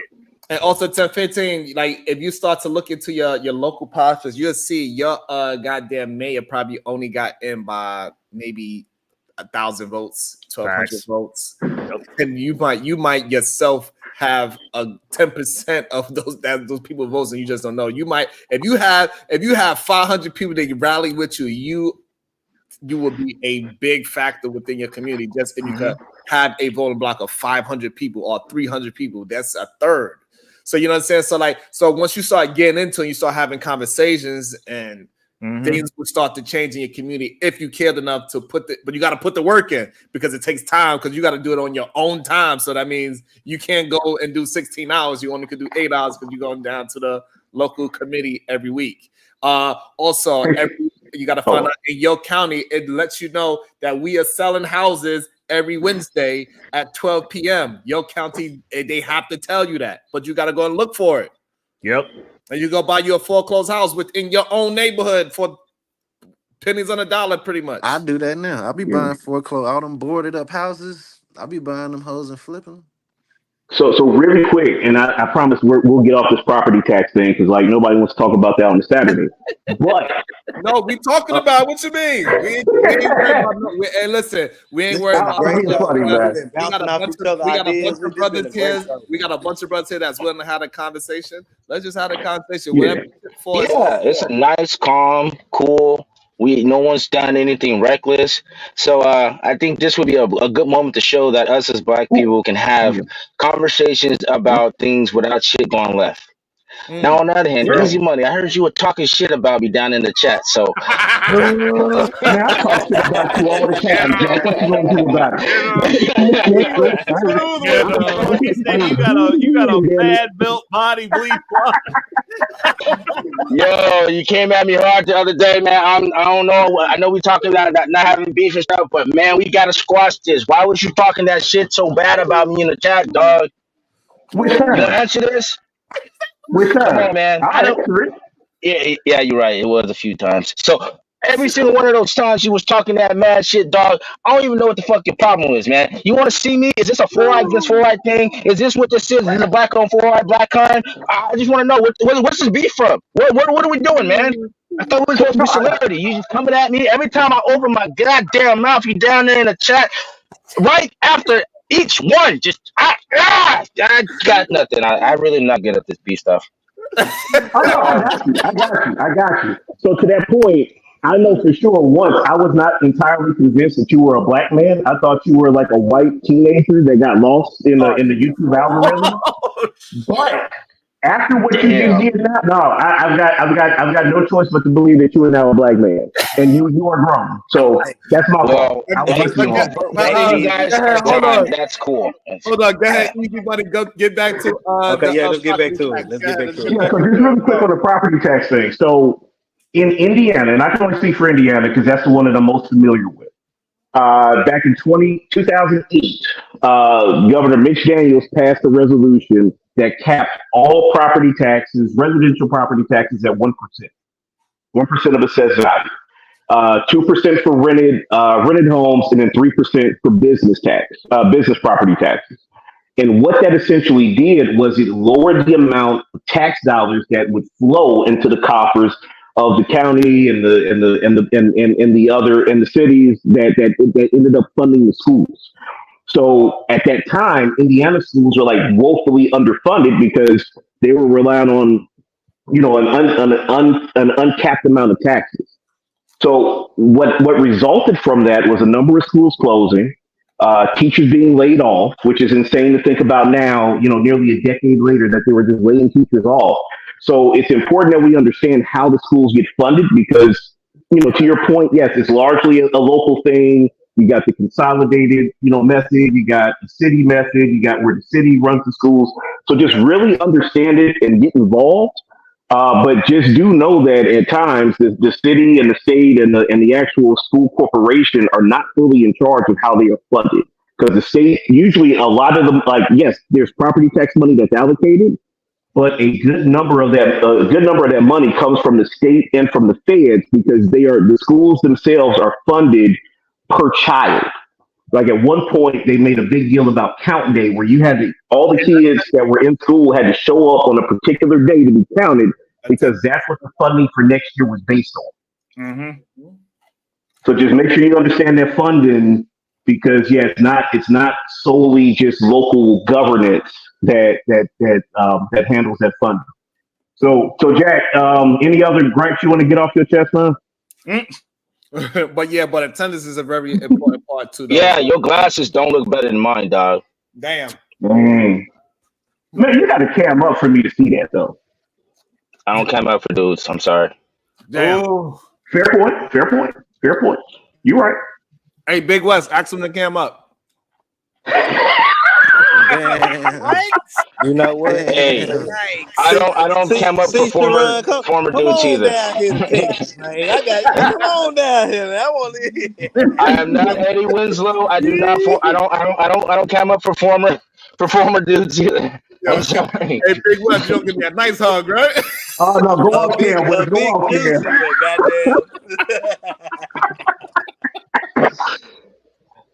Actually, I just don't cam up, period. I mean, we just literally went through a bunch of shit when random people get a hold of your photo and they want to dox you. I don't got time for it. I'm here for the fuckery and for the conversation.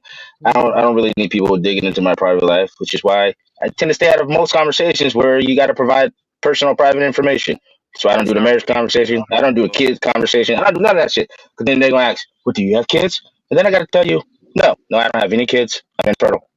Don't come looking for me. So this is a this is the problem we have with these spaces about just being authentic and transparent, because if you do that, it comes with some consequences when people just don't like you. So I try my best to stay on topic and not ruffle too many feathers, but people want to put a target on my back just because they don't like what you're saying. So they're like, man, cam up so I can make fun in the back of your room.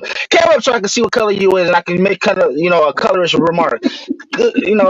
They do all this shit, and I'm like, no, I'm not doing cam up. All right, you wanna see how ugly I am? I could just tell you I'm ugly. Why the fuck do you need to see it? I mean, that's your eyes. I'm trying to protect you and shit. But y'all want to come for me? I'm like, look, I'm ugly. I'm dusty. I live under a bridge. You do not want this. All right.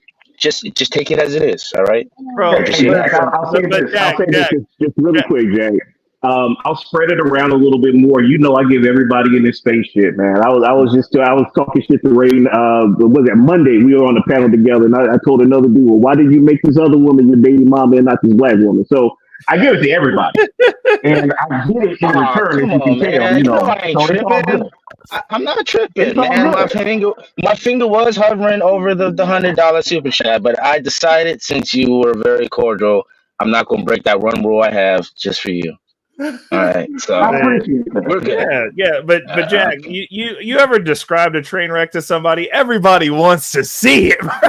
You can't just be like, man, let me tell you about how this train was crumpled up on this car. They're like, send a picture, bro. That's true. All right, so I mean, yeah, you're right. I was gonna say, when it comes to black politicians, do they really matter to us? Are they really there for us?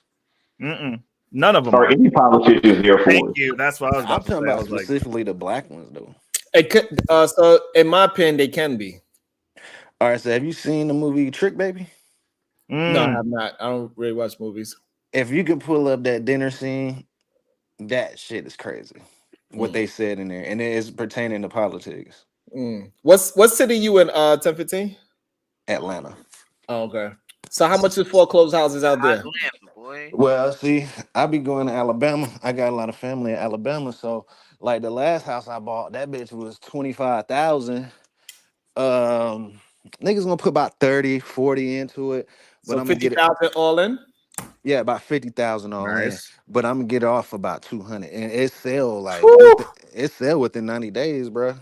But people don't know about this market that's down here in Alabama though. So niggas be driving to Alabama. We got a lawyer that hit us up. Like, all right, man, we got a foreclosed And how house. much you sell it for? The one that I just bought, I ain't sold it yet. We still like renovating it. The last one I put like 70 into it. I sold it for 210. And that's why I say if you got money, if niggas got money to play with, bro, I got the steps. I can bring niggas into my circuit if they got money to play with though. That's a good little flip. Hell yeah, bro. It's clockwork. It's working. Ron, thank you. Look at him. Look at him. But I'm telling you, bro, it's Because but money this is to the be second made. time I heard that state. So hey, tell them come on down here to the side, man. Y'all be trying to talk about our country, folks. We got that money down here, baby. That's what Hey, bro. to answer a 10-15 question, when it comes to black politicians, can they really actually do anything for us?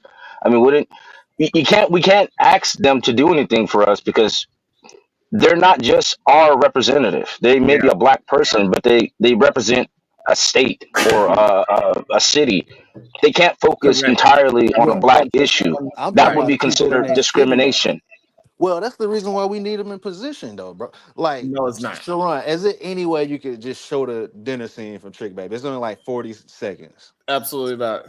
That's why Obama couldn't do nothing, and he was the president because the He had majority no of the intent country of doing isn't anything, black. though. He The never majority had of the an country intent. ain't black. If he wants to focus on a minority group, that would be considered like favoritism or some bullshit, right? So they can't. They can't. Their hands are tied once they get into a position of office because they have to deal with constituents, fucking what do you call those lobbying departments, all that shit, who actually pay their goddamn rent and salary. So Right, question. Also, it shouldn't be a race thing. It should be an American thing, right? You Yeah. should just be one Right. to help out Americans, not a certain demographic. It Right, should just be American. right. That's the issue that they fall into as well. I mean, when it comes to doing stuff for people, they can if they want to. Biden had no problem making every identification under the sun a minority, so that black people are no longer minority when it comes to minority contracts. What? He had no problem doing that. Oh, you didn't know? What you mean? Say that. What you mean by So they decided to add all the letters of the letter mafia. Those count as minorities now. Black people are 14% of this population. You're not a minority as far as that comes down to. So like now you can just get a goofy ass white person in there, so you ain't even got to see a nigga no more. No, that's not. Y'all can't say shit about. No, that's not how that It works. is. It is because no. Because listen, how does ESG work? What you're saying that Jerome. what you gotta do is say that you're a gay and now you're considered a minority. Yes. So It counts as a checkbox. It's the same reason that black women are more valuable than black men in corporate America because you get to check 2 boxes. That's how ESG goes. They don't really care about the makeup. They're going, do you have minorities there? Oh, of course I do. My white wife is the CEO. That is a minority company now. So, but here's the thing. I know a lot of people like to use that as excuse. The problem is not enough minority-owned companies anyway. So that's why they broadened it, because it is so much money going around in the minority realm that they cannot find enough people to actually give the money away to. Yeah, so they figured out ways to give it to white people, though. So now, in a discriminatory sense, if you have a minority contract that a white woman can bid for, that you can also bid for, and it doesn't matter which one it is. No, but that's not if how it there goes. is any bias there, they can go, we're going to take the white woman because we still get to check the fucking box. No, so but the problem is that what you're saying is that you're missing. So if they have a contract of ice cream, they want to sell everybody ice cream, and they say, "Hey, we looking for a minority-owned company to distribute the ice cream." The problem is it ain't enough of minority companies that's willing to take the company. So now they say, "Hey, we got this money, and guess what? We don't want to create it where it's going to Ray's cousin, because now Ray just going to figure out a way to get the contract to his cousin, and now the money's not circulating the way how we want to, and now the province places is going to stay blah blah blah blah blah blah blah." So they had to broaden up the minority companies because it's not enough of minority-owned companies that Hold on, you just brought an idea to my head. Is that the point? Because isn't there like something with the lottery that if no one wins, it goes to the government or some shit? Absolutely. So if it is for minorities and that minority group doesn't have enough people to actually fill that quota, what happens to the extra money? It goes back to the government. Yeah. So they try to find somebody to give it to. So they say, "Hey, ain't enough black and Spanish. Let's try women. Ain't enough black, Spanish, and women. Let's try and then they kept moving the goalposts so it could be a broader situation. Yeah, the Is only the point of pushback, giving minorities money to stimulate the economy, or is it the whole point to stimulate an economy, or is it to build up a community? It's a little bit of both. essentially The reason why they do both. it is because a lot of the big companies, you won't be able to get past those companies. They would turn it to a monopoly if we just kept giving it to the people that have, because some of the contracts that you get, also a lot of the minorities companies, they get beat up because of the insurance that you need. So some contracts you need like $50 million worth of insurance, and trust me, that is expensive. Yep. Once you get into the 10 million, and you got to have 10 million car, 10 million property, 20 million this, and 30 million that, shit gets a little strange, and only a certain amount of companies can do it. Okay, new question, because it just brought up a new idea. Who's more expensive, insurance wise, the WNBA or the NWA? The NBA? NWA is already dead. like, as far as insurance goes, who would actually be more expensive to insure? I was actually just thinking about that right now. And by the way, the NBA is one of those companies that we are talking about as well. They are not a private company. They're a non-for-profit. Yeah, they're a non-for-profit company. So a lot of people don't know that. That's why they do all that revenue sharing. Even though that revenue be NFL as well. They earn a lot of money, I should say. But go ahead, Omni. Let me welcome Omni into the What's good, Omni? What up, What up, but you Omni? hear me, Sharon? The post office. What's good? People think we government. I actually do gotta go later. We not guys. It was fun having government, it. It was. I gotta go later, guys. Hey, Omni. No, later, guys. See you later, Jack. Yeah, Omni. What's going on, fellas? I've been listening for a minute. This is what I think, right? On the whole, our politicians working on our behalf conversation. And I've said this before, right? We don't agree on anything long enough to actually ask the politicians of anything. I'm talking about black people. We don't come together long enough. We can't agree on anything. If we wanted to actually take it to the politicians and hold them accountable, we need to find all of our experts, everybody that's an expert in whatever they're an expert in. For instance, Sharon has had success in HVAC, in construction, right? So Sharon would be our construction guy. There's a for instance. I'm not saying literally put Sharon at the head of construction, but unlikely he's had success taking bikes, putting bikes together, taking them apart. You know what I'm saying? I'm sure he's also handy with cars. So he would be director of transportation, shit like that. Shit like that. So what we need to do is we need to find people that are experts, vet the experts, and have the rest of the community rally around these individuals that are experts in their field. Then what we need to do is we need to have standards and practices that we uphold in our communities and live in accordance to these tenets for an extended period of time.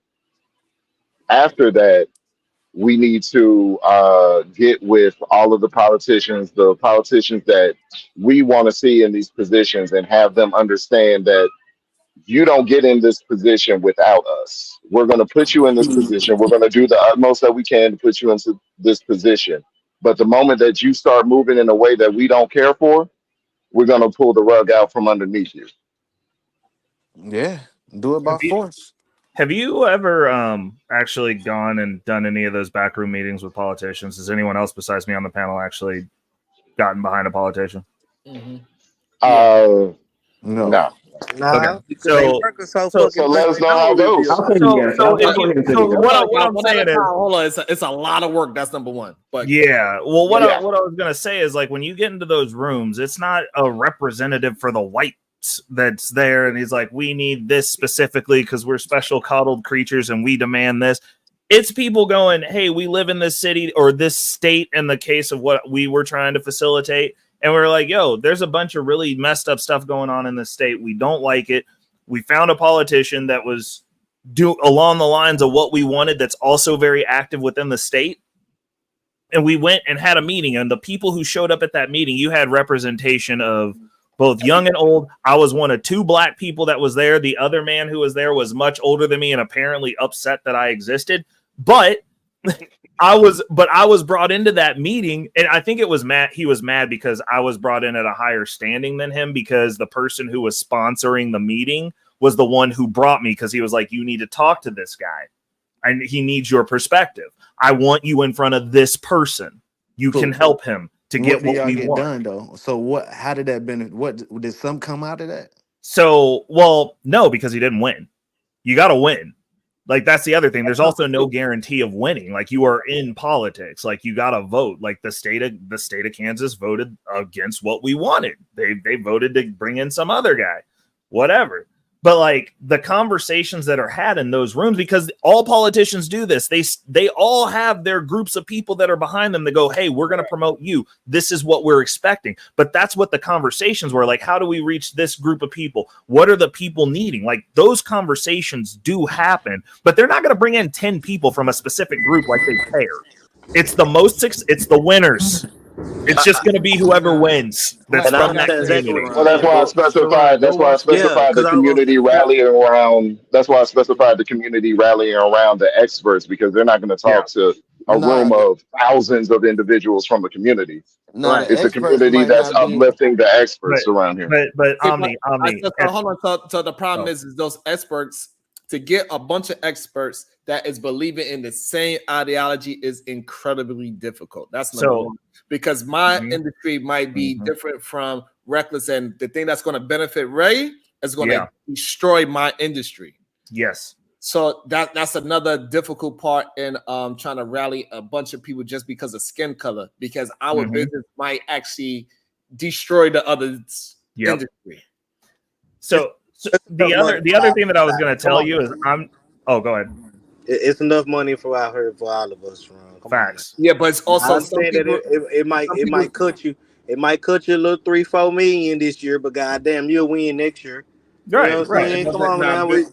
See, that's the problem. What I'm trying to tell you is that a lot of businesses. What I'm saying is that a lot of businesses can't afford to lose 100,000 a month. Facts, especially not right now. So, I give you that money. I give you that. So you know what I'm saying. So if we work together, you're gonna have to for the greater good of everybody else in the world, you got to lose 3 million. Motherfucker, be like, I'm gonna do everything. Nigga gonna hang up on me, huh? Yeah, you hear me now, It's over as soon as you say that you know, and it's not easy, especially when you look at if I lose 3 million, I'm gonna have to lay off some of my people. And then you know that your company is funding 10 other grown-ass men's families. Yep. So like your one company might have just 10 employees, but it's really affecting about 30 people to 100. Because like sometimes they look at like, oh, you just got 10 employees, but those 10 employees also have family that has family. You don't know who's helping who. So you helping this one dude and his family, and he might be also helping his cousin that just came into the country. Yep. You know, like that one, those 10 people could be extend to 1,000 people, and you don't even realize it. Yeah. Yeah. Yep. Like I'm paying taxes for not just the people that work there, and I'm also paying somebody's child support every week. Right. And I'm also paying insurance just in case somebody get hurt.